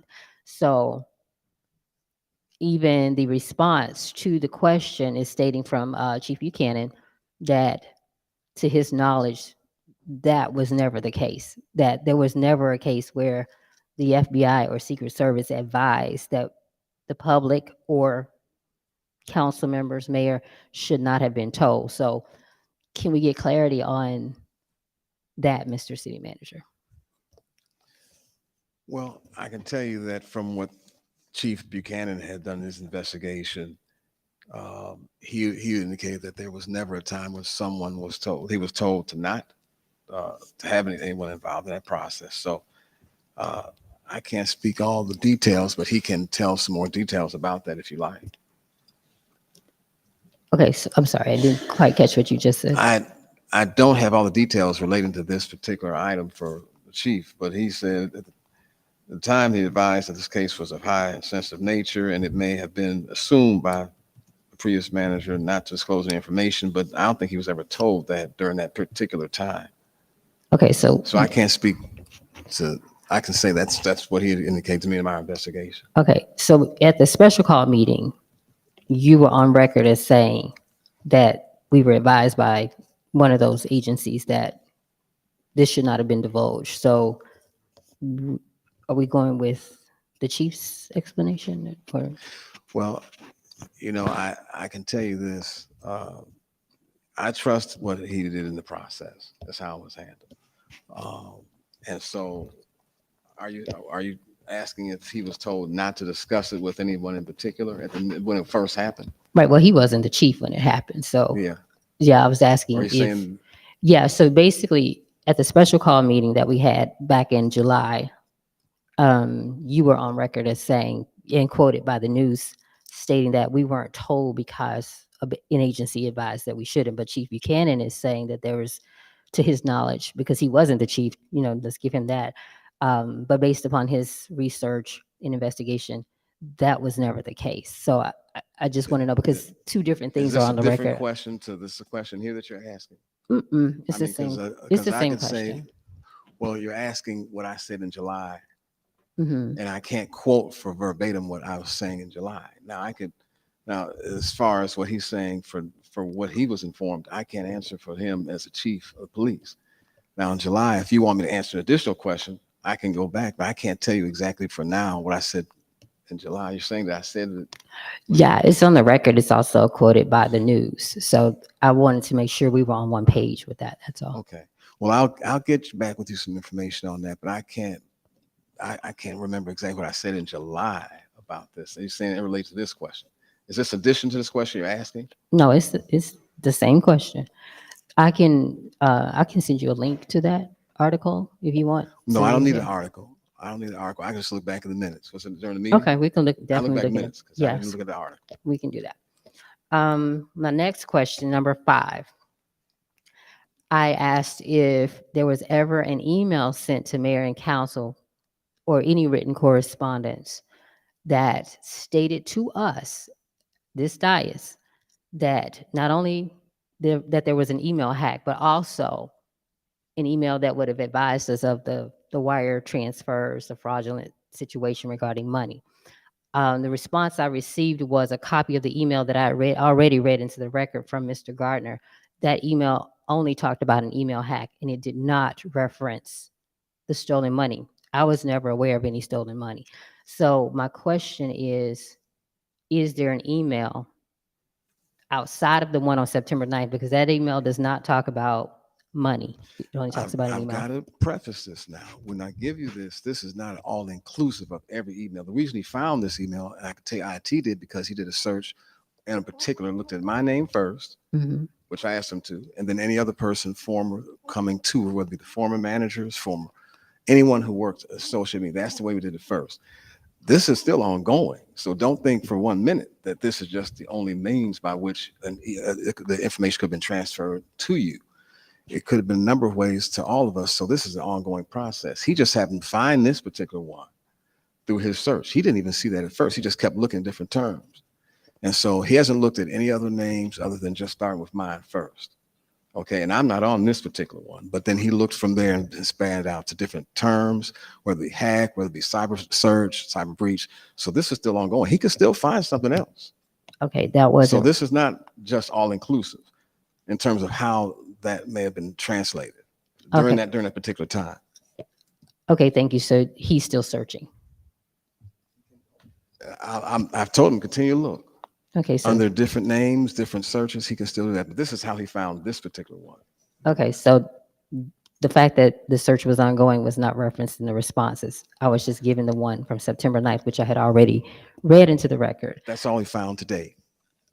All right. But Well, he didn't find this one initially either. So he had to continue to look and continue to dig. But it's not an all encompassing investigation in terms of him saying that this is the one way that someone's notified for any of these questions. And as it stands right now, what we're doing is trying to find answers for what access to documentation we have available. And that's what he's doing. And so if he finds any others, he'll look for it, whether it be me. I told him look for me first and then start from there. So this is all encompassing from what we have available to us, but it's not a one size fits all when you're trying to do research from 2 years ago and you have former people who are no longer here. So he's trying to do that as best as he can. I give him credit because he found that one, but that doesn't mean there's not others. But there's not a one size fits all. It could be more, may not be. well, it wasn't that hard to find the September 9th. I read it into the record just a few weeks ago. Councilmember Shropshire referenced it, and so did Councilmember Robertson, all mentioned the September 9th email. But I'm going to move on from that and hope that we can find something else, because I didn't receive an email about money. The next question, which was question number 13, my request was for the phishing email that sparked this whole incident. It was explained to us that you were the one who accidentally clicked on it. Instead of getting that, I received emails from Miss Shirley, Mr. Francis, just information that had already been twice over given to us. So do we have a copy of that actual email that The that IT started director this? said this is all the dialogue that took place within that discussion. He's here right now. And that's Mhm. all the dialogue. And he didn't say that it started on mine necessarily. And you come on up here, Maurice. But he put in here the dialogue emails that were involved in that discussion, starting with the phishing email. So that's what he provided for you, information wise. Before you speak, Mr. Price, my question specifically is going to be this. Then how did the hack initiate? We were all told that it was because a phishing email was opened by a staff member, and the staff member was at the time the deputy city manager, Mr. King. So what initiated the hack? We have a dark shadow report that Right. talks about the emails. So what initiated the hack? So good evening. Mhm. So if you look at the actual report from Mr. Glover, it talks about what Darktrace found. And if you look in there, you'll see that, we got compromised from our email in the cloud, Microsoft. So we got that piece. So that account was compromised. And then from there, the hacker was able to send a link out, right, that got clicked on. To this day, we don't know where the link fully, how to get the link where the link is, but we know that that link was clicked, and from that, it allowed access to the email accounts and those 3 people that were in the email dialogue that Mr. King said. So who clicked on a link? So if you look at the link, the email, it shows that it was, it was clicked initially. right here, it shows that with this in mind, the anonymous shared link creation event where potential attackers control Jay Rogers' account and uploaded content under the name East Point, which is a link, and then appear to have sent this link to D. King directly through OneDrive. So did Macy or Rogers click the link? So, Because I've never heard that. so basically, that's what was in the report. Yeah. That Macy or Rogers clicked the link. So basically, Because all this time we were told it was Mr. King that clicked the link. Yeah, I was. So now it's Macy. I or- really didn't want to get into mentioning employees' names, but I can tell you for a fact that's what was said as far as what was delivered to the chief and everyone else who was involved. But I didn't want him to mention that particular employee's name. So let me just say this about the employees' names. Maceo Rogers, Shirley Williams, and Darren King are mentioned in the police incident report. Right. In And the what- 550, I'm talking. Sorry. In the 556 page status report that we received. I believe they're also mentioned in the Dark Trace report. So their names are already, their email addresses are already out there in public. It says J.M. Rogers. What is his name? Is the email J.M. Rogers, right? Darren D. King, and I believe it's S. Williams were listed in the again the incident report by, was it Captain Glover who did this Glover. report? As well as I think in the Dark Trace report in that initial 500 something page document. So Mr. Rogers' name is already out there.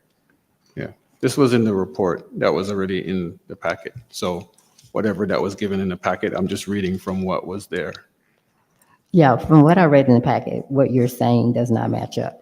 So I'm going to move on to the next question. It's just an update from work session. I see Miss Jessie is here this week. I just wanted to confirm because our first insurance, Mr. Price, I'm thank you so much. My next question was for Miss Iris Jessie.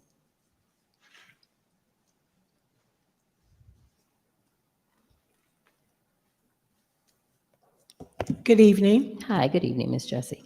So originally, when we discussed the insurance, as well as what's referenced in the packet, social engineering fraud is the coverage that was pursued with the claim. Has it been determined, because I know that there was some question as to whether or not the crime policy had been filed against as well, because with these being claims made, you have to file during the, claims have to be filed during the policy term. This isn't going to work like per policy or per location aggregates. So can you confirm whether or not the crime policy was, if the claim was filed on the crime as well as the cyber, because it originally was just the one. Then my issue with that is, and I'll yield to you, is that if we filed a crime claim, then a crime was committed. And I'm not saying that the obvious isn't true in that, yeah, someone hacked us. But the thing is this, our bank account didn't get hacked. We were sent an email. Someone clicked on the email. We were compromised in that way. We gave them the money because there were no checks and balances, controls, authorizations, nothing in place. The money was just given. So if the crime policy, if a claim was filed against the crime policy, with all this, I think, kind of working against us, can you tell us if that was done and where we stand today with that?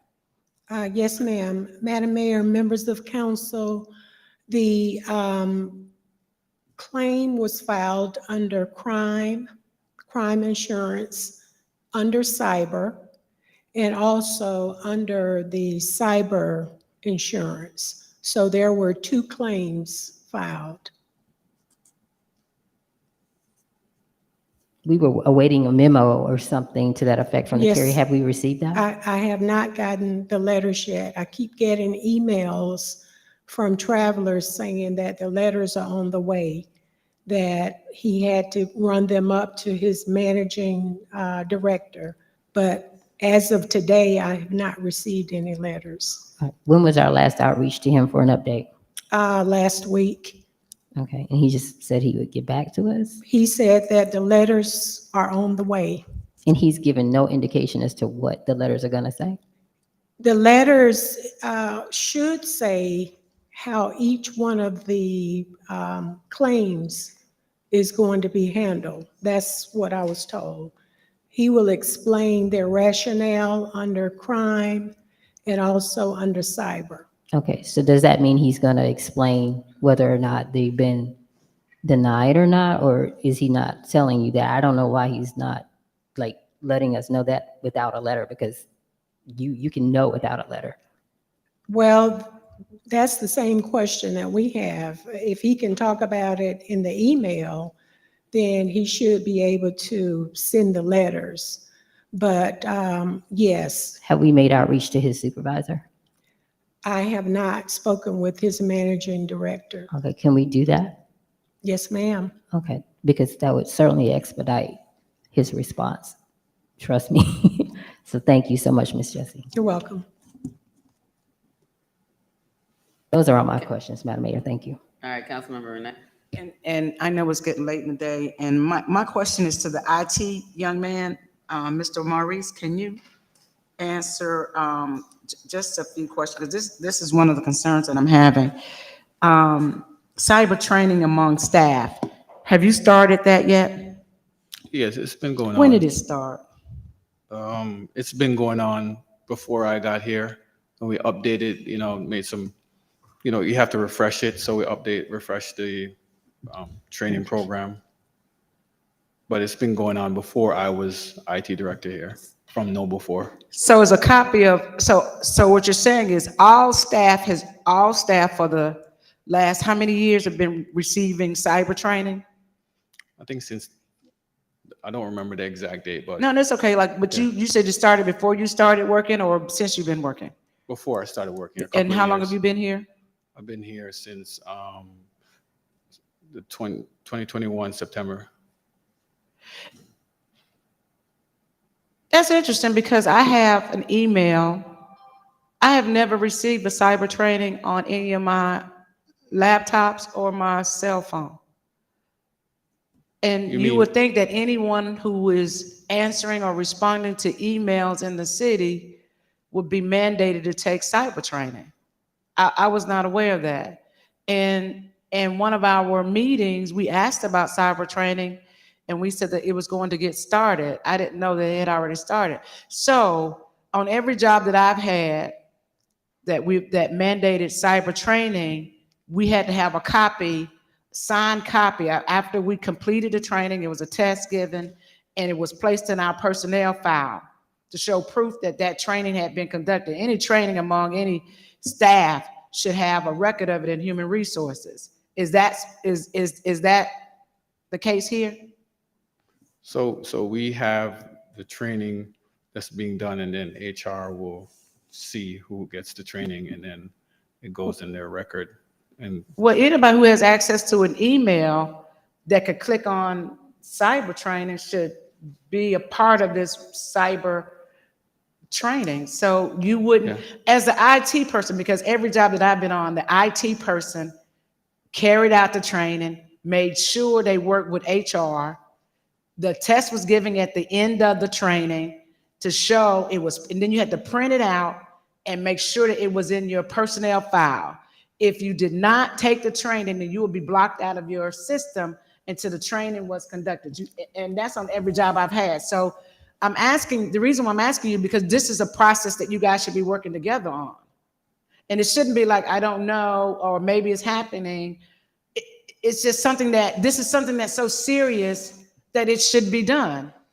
And I'm not getting that. What I'm getting is, what kind of training, maybe I'm not asking the right training question. What kind of training is it?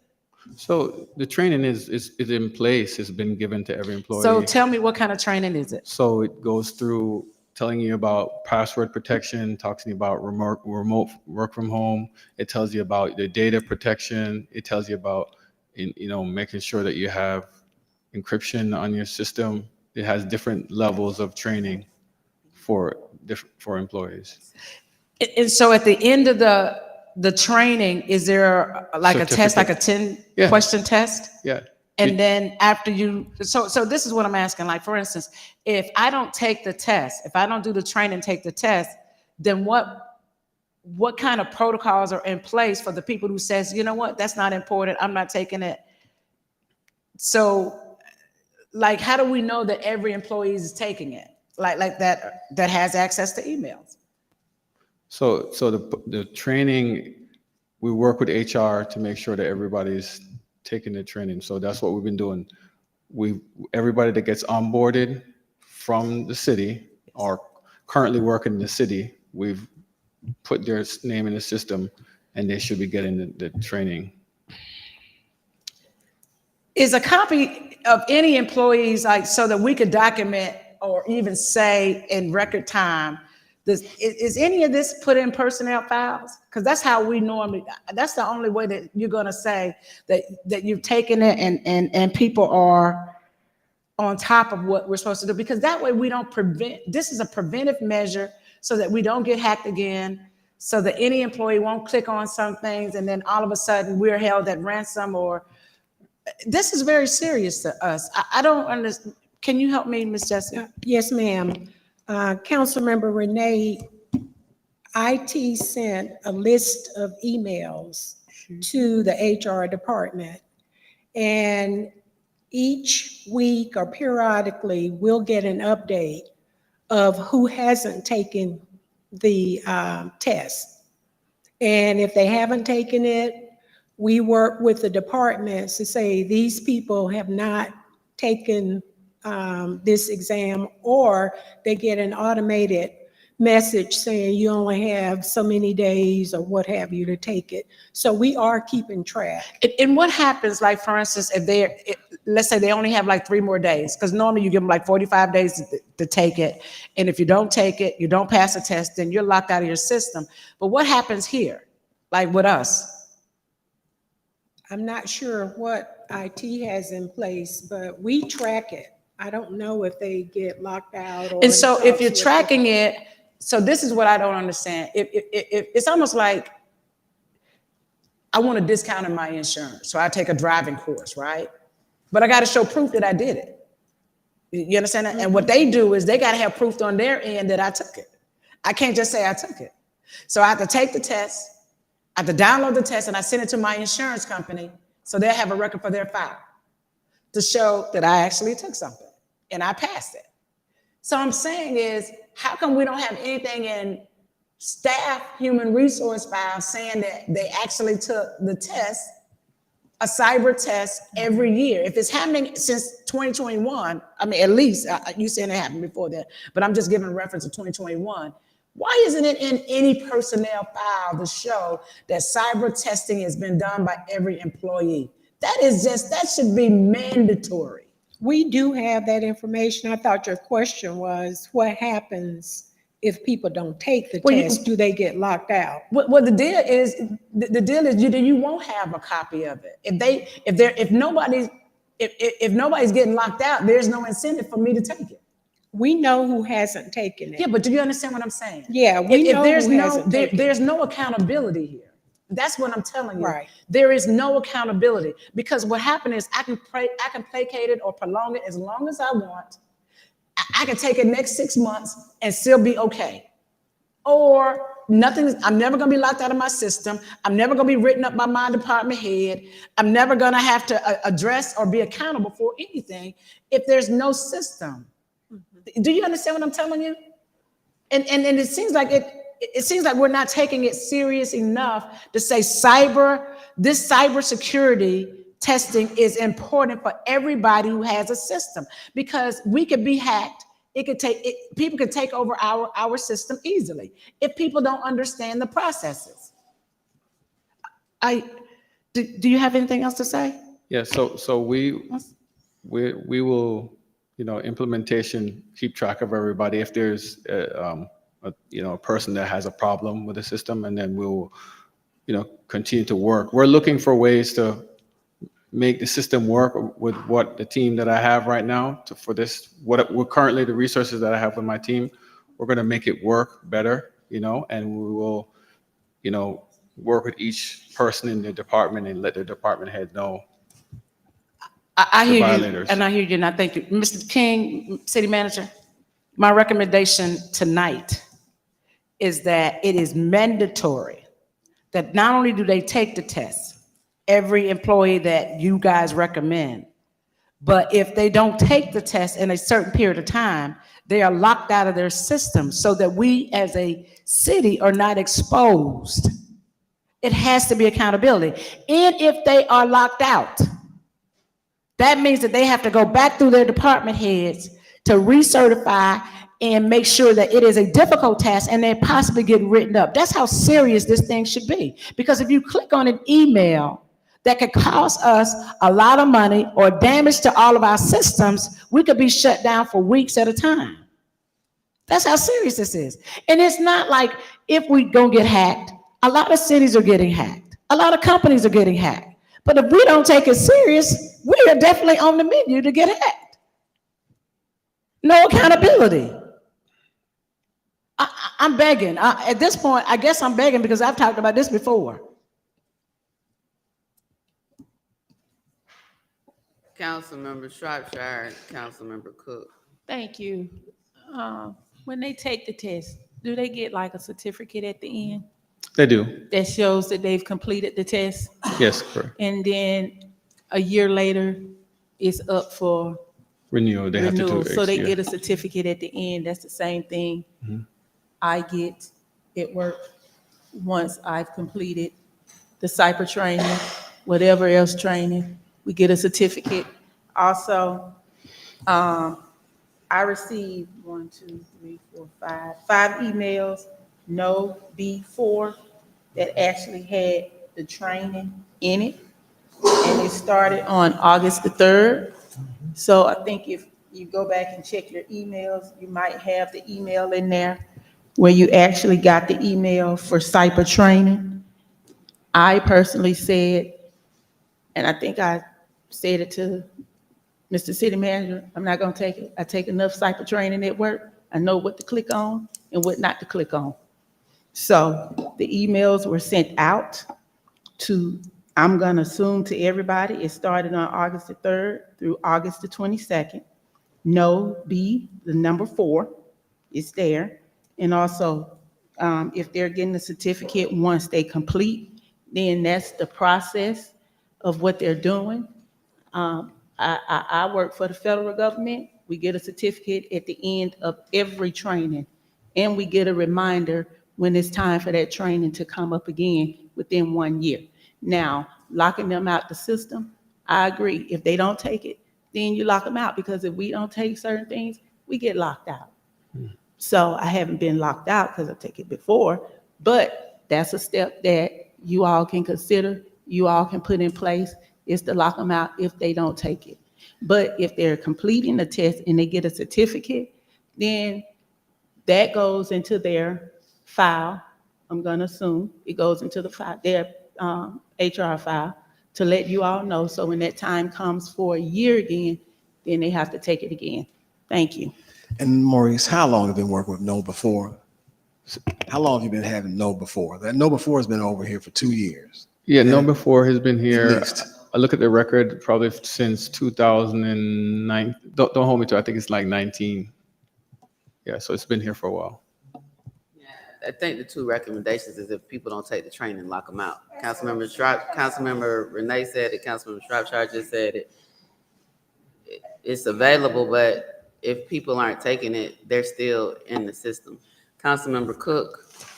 And let me add to that, since I did take the exam Know Before, the first thing I became aware of is if I don't pass this test, I can't check my email. So I took the exam. And my point here is, okay, if we want to be 100% sure, everyone, including council members, have to take that test. Because I took it. I passed it. Because the last thing I needed was problems other than ones I was already experiencing, getting to my emails. And I do that because I use my personal computer at home and I go through my personal network at home. But if we want to take the comment that she made seriously, it will have to apply to everyone. Because all I have to do is send an email to the city manager, budget chairman, what have you. It's done. I'm not criticizing what we have done, but I'm making sure we all understand no one gets exempted. Not even council members. Thank you, Mayor. I think the confusion is that's not what staff just said. Councilmember Cummings. Thank you, Madam Mayor. I did receive the email and I took the class and I have all the certificates. I think there's 7 different classes, so I took it and I passed. Did you send this out? Question. Did you send the link out to all city employees? What, all 500? Yes. So all 500. Now, with this system know before, is there any way that you can do an inquiry on there just to see how many people have taken it? Yes, we can. Okay, so the suggestion would be this. I guess, is there a deadline on this first? I'm sorry. Do we have a deadline date? Yeah, they have a deadline to take the test. They do. So have we surpassed it? Are we past the deadline? Well, it depends on the employee when they start and the employer when they start. But each employee, once it gets sent out to that employee, because when we're doing it, we did it in phases. Right. So, and then if, let's say we sent one out 1 week, the next week, so they'd have time to finish the test. Okay, just a suggestion. I think it's about 7 different classes on here. It needs to go out to everybody. If we say August 3rd is the deadline, is the date that it goes out, and September 3rd is the deadline. Do you have a capability of going in here and doing an inquiry just to see who's done it? Yeah, we do. Go in and do an inquiry for everyone that has not done it. For everyone that has done it. It needs to go to all department heads. These people are on your list. They need to get it done. Because we have to, I get sending it out in phases or whatever, but we're all adults. We had a capability of clicking on these 7 classes and taking them and being done with it. That's what I did. So, I get if you want to give them a certain amount of time, a week, 30 days or whatever, but just so we can just kind of get to a point that everybody, that we can officially say that every East Point City employee, including council members, we've all taken this class. That's what we need to do. Because if not, this thing will drag out forever. Because there's no deadline, some people that have not taken it, they can still access their email. So it needs to be some sort of, like you said, they keep saying, it's got to be some sort of accountability. We can't drag it out forever and a day. And that seems to be what it is that we're doing. So just a suggestion, go in tomorrow. If you can do an inquiry just to see if you set it out to 500 people, it's either going to be yes or no. Either they did it or they haven't, or they're in the process of doing it. And just set a hard date. I think the end of this month should be the deadline. If it went out in August, you're talking about almost 2 months to have people to get this done. We're all adults.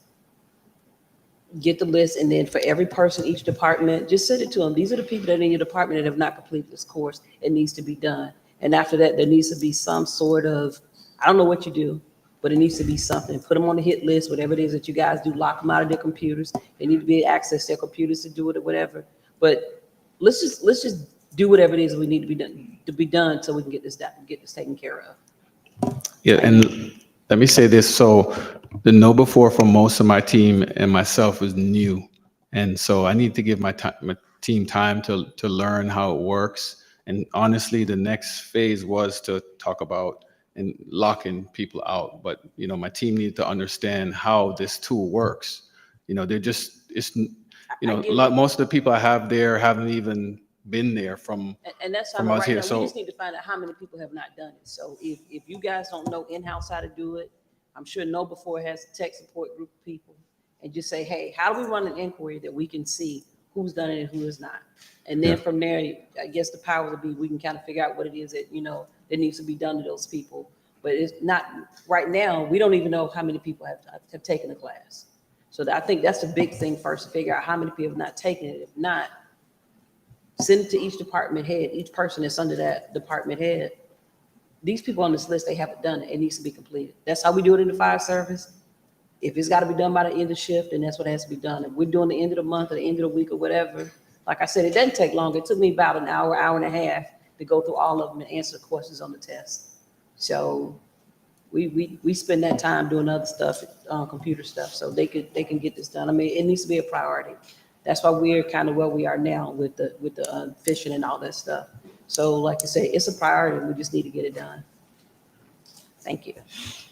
Maurice, didn't it send you reminders if you hadn't done it? How does that work? So yeah, so Know Before sends you reminders to say, hey, you're coming close to your time, coming close to the test. And again, we've been working with Know Before to kind of figure out best practices. And so, like I said, my team needs to learn this tool to properly implement it too. I mean, a lot of the people that's been here, that's just new. I have staff member that passed, I had people that, so they're learning how this whole, and I've been assigning cybersecurity to everybody on my team. We've been cybersecurity minded because, we don't have a physical cybersecurity person. So we're working together as a team to be like, everybody's cybersecurity minded. So I just wanted to give my team the opportunity to learn this tool and, implement what we need to implement. And honestly, yes, lockout was the next thing that we would need to do.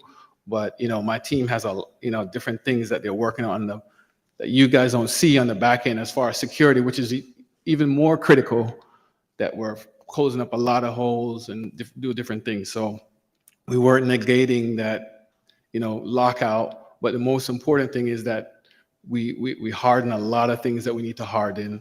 And, yes, lockout will help, but, we just need to communicate with everybody and within the city what we can do to be cybersecurity minded. So we are going to do that, but I need my team time to learn the tool. We've been meeting with Know Before, and I think it's important for us to just get an opportunity to work with Know Before and push it out to the whole city. So it has not gone out to everybody in the city. It has, Okay, but everybody that, if somebody's new, we onboard it. Anybody that's been here, they get a test. Right. So the thing is, what I'm saying is, I get what you're saying, and I know you harden up some things. You want to get your crew an opportunity to learn the system, whatever. But we're just talking about making sure that people do it. And I know you said that they do send, updates, say you have 5 days, 3 days, or whatever day, how many days it's been out there that we send it out to you. But I'm just saying, somebody in sanitation, they may not check their city email. So that's why run a list. These are the people that have not taken it. And if send it to whoever's in sanitation. These people, these 20 people have not taken the class. We need you to get it done. So, I mean, you send it out to everybody, but we don't even know who has and who has not done it. So that way it'll just give you a list of people. Then you let them know, hey, somebody has physically told them, because like I said, people in sanitation, they may not ever check their city email. So those may be the ones that have not done it. I mean, but at the very least, we can figure out who has and who has not. And that should just be a matter of putting in yes or no, who they've done it or they've not done it. It should just pop up a list of all those names for everybody that you've sent out. Yeah. I promise I'm done.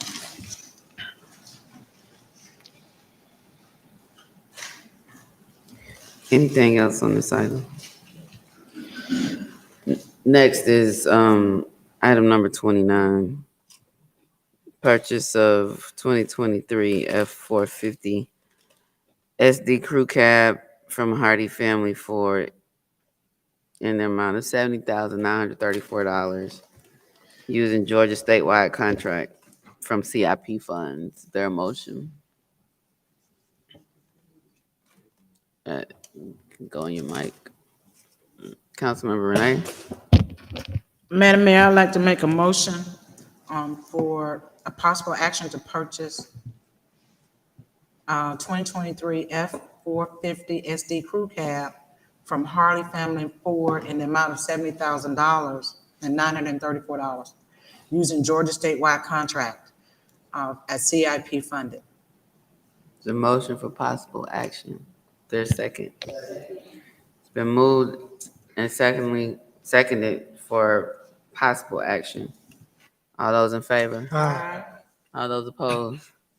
Motion carries. Is there any further action on this item? I'm sorry. I just closed that motion without discussion. I didn't see your light. And so there's an ask that we actually take action. So if there's gonna be a further motion on the action, if you can make that, and then I can open up for discussion. Or Oh, open up for discussion about yourself. I just have a quick question. I mean, and I figure since he's here, I can ask the question. It has nothing to do, well, it has something to do with Park and Recs, but not with this, but what we getting ready to vote on.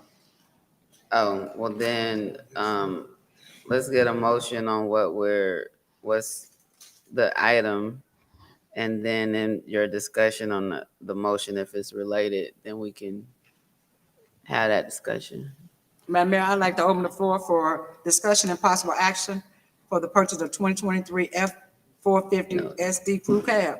You're And- fine, you're fine on the positive action. I was fine on that. I thought you Yeah, said we just discussion. need You know Open it up what, for since we discussion. voted on it, Oh, I'll ask I'm my sorry. question in So the possible action comment. could be discussion. Yeah, that's what I thought. Okay, I go know ahead, you- Councilmember Shropshire. It's like, Okay, I can ask my question. Okay, here's my question. And it's not related to the ask here, but you know, the signs fell down in Sumner Park Yes. because of the trees. Do you know exactly an estimated time frame as to when they'll be put back up? So we were actually in the process of kind of redesigning the looks of our signs in our parks. I just got the dimensions to a company we've been talking to. It's a good possibility that we might have to go to a solicitation because I'm trying to change out a lot of our signs, but in particularly, we are looking at trying to make a purchase for some of the park in particular, but eventually we'll probably put out a solicitation to try to change out a lot of the old signs. Okay, and then that will also include the new time on the signs as well, because we had that conversation. Yeah, so I know we had that conversation and in the ordinance, there are times that's assigned to certain parks that I try to adhere to when I put the signs out. If there has to be a change, I think that will probably have to be. Or ordinance change. Yeah, ordinance change. Okay, because I know it's So- till dusk till dawn or Yeah, something like that. so one of the hesitations I had when we initially had this discussion, I think it was earlier this year, possibly when we were looking at what the city of Atlanta was doing, was the balancing your neighborhood parks versus parks that aren't really impacted by the lights. Like some of the parks, some parts of it, it's not sitting on top of people's homes. So I was a little reserved on flipping out all the signs based on the current ordinance, if we're gonna look at possibly changing it.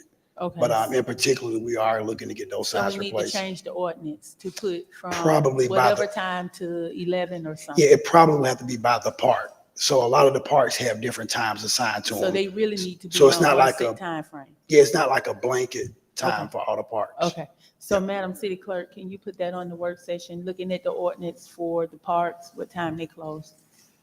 Okay, thank you. Thank you.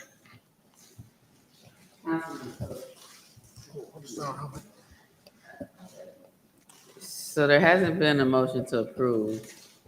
Interim City Attorney. I just had a question for Councilmember Shropshire. Did you need me to look at that, like draft that ordinance at all? Or were you just asking her to consider? So it's my understanding that there is an ordinance, but the ordinance has different time closing for different parks. Yes, ma'am, that's correct. So the parks all need to be on the same time, opening at the same time and closing at the same time. So there's parity on the time? Okay, thank you, Yeah. ma'am. We've talked about it before Yes. for years. So there's an ask that we approve this. Is there a motion? Madam Mayor, I'd like to make a motion that we approve, since we didn't talk about it, make a motion that we approve the purchase of the 2023 F-450 SD crew cab from Hardy Family Ford in the amount of $70,000, 934 cents. No, $7,000, $934, I'm sorry. Moved and properly second, in discussion. All those in favor? All those opposed?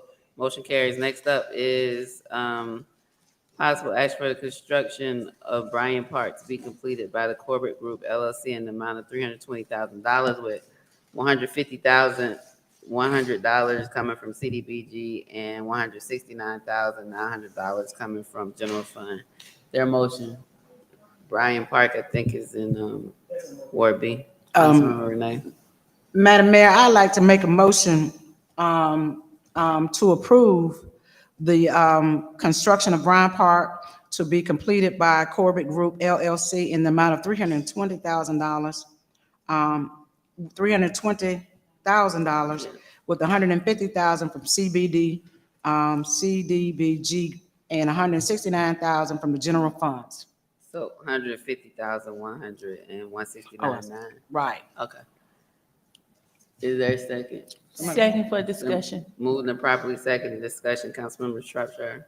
Thank you. Now, I'm not against the parks. I think they all should be fixed up. But I think we need to spread the wealth. I'm still waiting on Sumner Park and Center Park. Grayson Field. In regard to really all of the parks, I'll talk more like holistically about our parks. You guys approved a 10-year master plan early this summer. I was advised by the engineers that's working on the master plan as we speak that it would be a great time to have public input in those parks. So meaning we'll be doing ward meetings to discuss like Center Park in particular. We do have funding for that park, but it was also advised by the Foresight Group, who currently has the contract, that we'll be rolling out neighborhood meetings where they can actually have input on what they want to see in that park. Okay. So Okay, and that will be for Sumner Park as well? yeah, all the All city of them. parks and green spaces. Okay, So what I didn't want to do was infuse what I thought should be there, and it'd be a good opportunity for the public to have input. so when are you gonna start the public meetings? So they're currently working with the GIS team, Mm-hmm. with Maurice's team to get some census data. Mm-hmm. They're looking kind of out into the future, and plus the census data that we collected during COVID to try to project out where our city is going. So they're taking that into account. So once they finish their part, I'll start organizing meetings at different wards to have citizens come out to talk about their neighborhood parks. Okay, all right, Mm-hmm. thank you. And I'll probably be bringing them in after they do the census part to do an update on where we are in the 10-year master plan. Yeah, thank you, Madam Mayor. Just a quick question since we're here. Does that include Grayson area, the baseball field? Yeah, they're going to be looking at literally every piece of property that we have that falls under Parks and Rec. In reference to, there's a set aside money for that. I remember, if I remember correctly. For? The Grayson area. At Well, one we time? ran into a historical zoning Right. issue. Correct. And that's how the project ended up going over to Bryan. Gotcha. But yeah, but they'll be taking a look at all of that as well. Okay, I yield, Madam Mayor. Thank you. Further discussion? All those in favor? Aye. All those opposed? Motion carries. Comments from council? Councilmember Butler. Thank you, Madam Mayor. I would like to take this time to acknowledge my colleague, Councilwoman Josette Bailey. When it came to the rezoning of the property on Main Street, Councilwoman Bailey was instrumental in doing all of the homework, meeting with the people, going to see the businesses. And I just want to let her ward know that she's an excellent representative, and she should take credit for all the hard work that was done in getting that motion passed today. And so while I did a lot of talking, she does a lot of walking. So I want to thank her and publicly acknowledge her for doing all of the work on that project. Councilmember Bailey. Thank you, Madam Mayor. I just want to thank all the staff that came out for the walk in East Washington. If y'all remember, not too long ago, spoken about different grants to get community input for the revitalization of East Washington, River Park, and also Center Park. So one of the things we did for East Washington to get that kicked off and started was to schedule a neighborhood walk so that department heads could come out along with the city manager, come out to visit different areas of East Washington with the hopes of improving that area and having an awareness about what the residents are saying needs to be improved. So that was an excellent walk, a lot of involvement, and kudos to all the department heads and city manager for coming out. And then also kudos to the residents that came, especially the president of East Washington, Joan Latimer, and then also Falada James participated in the walk as well. Thanks so much. Councilmember Robertson. Thank you, Madam Mayor. Real quick, Ward A Yard of the Month. We had two. Center Park, Miss Nikki, congratulations. Conley Hills, we had Nick and Ellen. Cool couple, and they actually compost in their backyard and been doing it for over a year. I want to thank those who came out. Again, when COVID was wrapping up a pandemic and we had the social injustice, we wanted to figure out a way to bring communities together. So that was the birth of Love Thy Neighbor. I want to thank those who came out and all who supported that initiative. I want to also acknowledge that we had the introduction of ground ribbon cutting for the Compost Now, and it was great. So I'm looking forward to, I signed up, and I'm looking forward for that process of composting now, because I had tons of just takeout food in my refrigerator. So I can't wait to get that taken care of. And today, which is, well, was my birthday, I had the privilege of being the driver of a 80-plus female legacy retired veteran. Miss Cornelia lives off of Headland Way. She reached out, Headland Terrace, that's correct. She reached out to me and needed a ride to City Hall of Atlanta. So I spent my morning with her, and it was a joy. So big shout out to Miss Cornelia Dunnings, and also Miss CC Torrance. She received an award, a servant acknowledgement at the City of Atlanta, and I was there representing the city of East Point, and we acknowledged her and the Nature Girls out there, because we're trying to develop best practices for Conley Nature Trail, and it was a phenomenal outing. Saturday, 2 events, A&I Lunch and Learn, and also at the First Baptist Church of East Point, we'll be having a town hall community meeting. I went and called a church, and they have plenty of space, and I will be having that community conversation there at 2813 East Point Street at 12 o'clock after the A&I Lunch and Learn. I yield, Madam Mayor.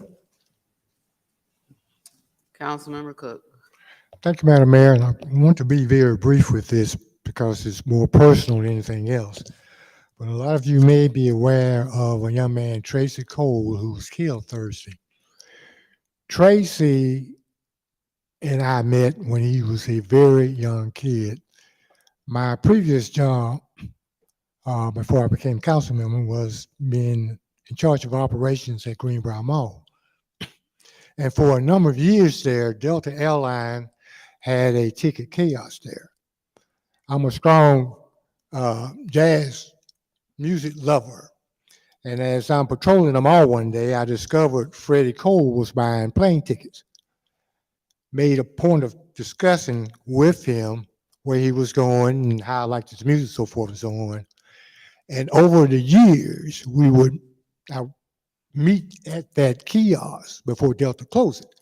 Well, what I didn't notice that much was he always had a small child with him. One day I'm in Macy's after about 8 or 9 years, and this teenager walks up to me and says, "How you doing, Mr. Cook?" And I'm looking at him like, I don't know who you are. And once he figured I couldn't figure out who he was, he told me he was Freddie Cole's grandson, and that he had learned over the years from his grandfather that there are two people who like music. One actually listens and one just hears it. And he and his grandfather used to talk about me in the conversations I would have with his granddad.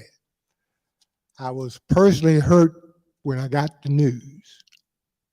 I enjoyed his grandfather quite a bit, and I didn't have any issues with the grandson since he identified me in Macy's after not seeing me for about 5 or 6 years with a simple hello. How you doing, Mr. Cook? That will stay in my mind. Thank you.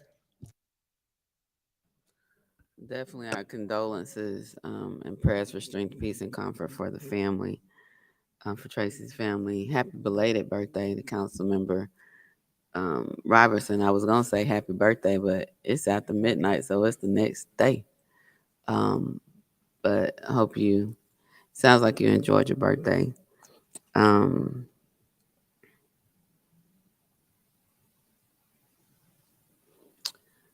do we have any executive session? Oh, September 29th, we're gonna have with the Healthy Point, the Let's Talk About It dynamic dialogues about mental health at the city annex. That evening, more information will be coming out. It was rescheduled, and so this September 29th, the Healthy Point ongoing initiatives, we're having a mental health session per month, and it will be Let's Talk About It, dynamic dialogues on mental health, City Annex, September 29th, that Friday, last Friday in the month. And we have ongoing activities during the week. On Tuesday, there is total body workout class. We have the farmers market on Wednesday, which is continuing. And I think pickleball, I forgot the date and time of that. So there's a flyer out that has the monthly ongoing Healthy Point activities that we're continuing. Do we have any executive session items? I know from item 25, that's one real estate. From item 27, that's one potential litigation. Personnel. One personnel. 2 additional litigation. How many? Potential, legal, 2 potential. Two more legal? 2 additional, yes. So that's 3 legal, 1 real estate, 1 personnel. Anything from the city manager? No, Madam Mayor. Anything else from council? So So we need a motion to Madam recess Mayor, into executive session for 3 legal, 1 real estate, and that 1 we personnel. recess into executive session for 3 legal, 3 1 real legal, estate. 1 Real estate. real estate, and 1 personnel. So moved. Is there a second? Second. It's been moved and properly second. Any discussion? All those in favor? All those opposed? Motion carries. We're in recess.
Madam Mayor, I make a motion that we reconvene. It's been moved and properly seconded that we reconvene. Any discussion on that motion? All those in favor? Aye. All those opposed? Motion carries. Need a motion to approve executive session meeting minutes. We actually discussed 2 litigation, 1 real estate, 1 personnel. Can we get a motion to approve the executive session meeting minutes? Is there a second? It's moved and properly second. Any discussion? All those in favor? All those opposed? Motion carries. We have 2 items on the table that need to be removed. Can I get a motion to remove item number 25 from the table? Madam Mayor, I'd like to make a motion that we remove item number 25 from the table. It's been moved and properly second. Any discussion? All those in favor? Aye. All those opposed? Motion carries. The item is moved from the table. Mr. King, interim city attorney, item number 25, 4165 and 4155.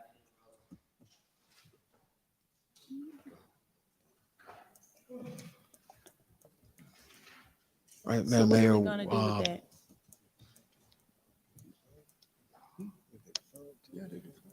Okay. Madam Mayor, we're very, very close. In fact, I was talking with the team at Microsoft.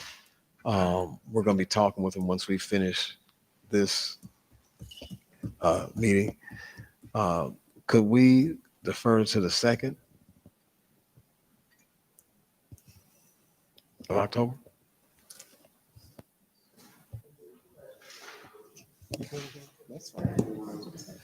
Madam Mayor, I make the motion that- Councilmember Butler. I'm sorry. Now, before you go there, they said they still want to stay around anyway, because they said if you want to do a presentation, they want to do that. I said, well, I no, can't hear you, Mr. King. They're I can't hear indicating, you. they are indicating, Mayor, that they'd be happy to stay around.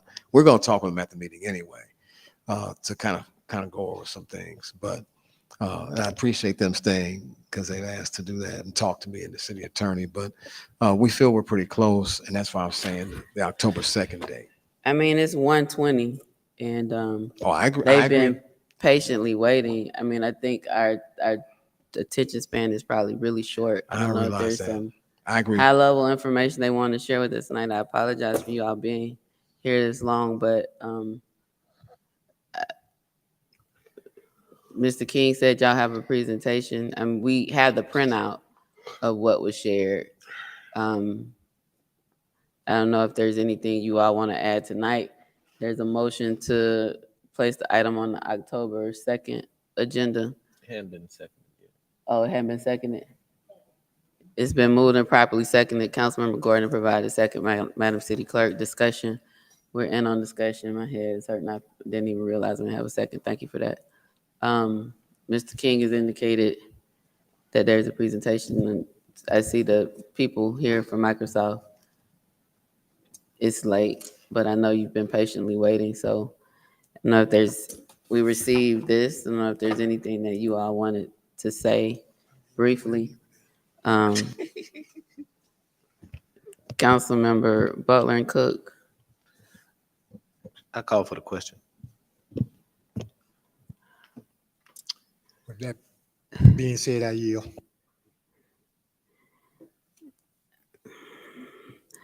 So there's a call for the question. I was trying to extend you all a courtesy since it's 1:20. I didn't know if you had a minute or something that you want to share, but I got to actually entertain the motion now because the question has been called.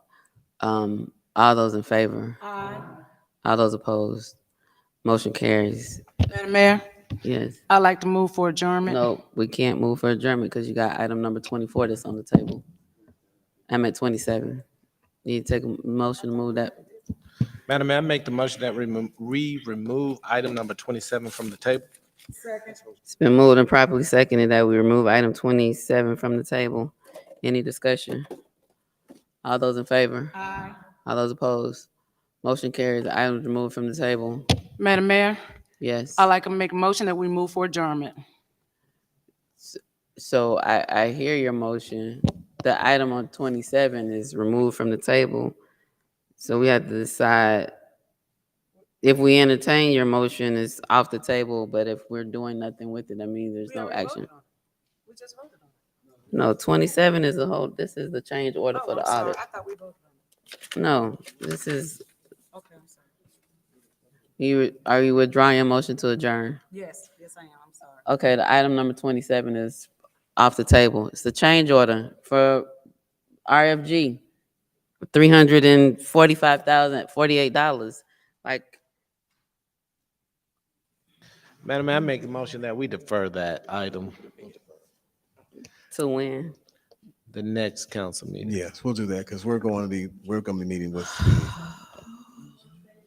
work session. No. That's October 13th. Like, yeah, no. Second. The next council meeting, whenever that might be. Like, October 2nd. so it might be before that if there's a special call meeting. The motion is that we defer this item to the next council meeting. Next meeting of council, let me say it that way. Is that okay? Right, the next meeting of council. Yes, ma'am. Is there a second? It's been moved and properly seconded. Any discussion? All those in favor? Aye. I need more. Or all those opposed? So all those in favor? All those opposed? Motion carries. Councilmember Renee, you can do your motion to adjourn. Councilmember Renee. It's been moved and properly seconded. All those in favor? All those opposed? Good night, East Point. Good morning, East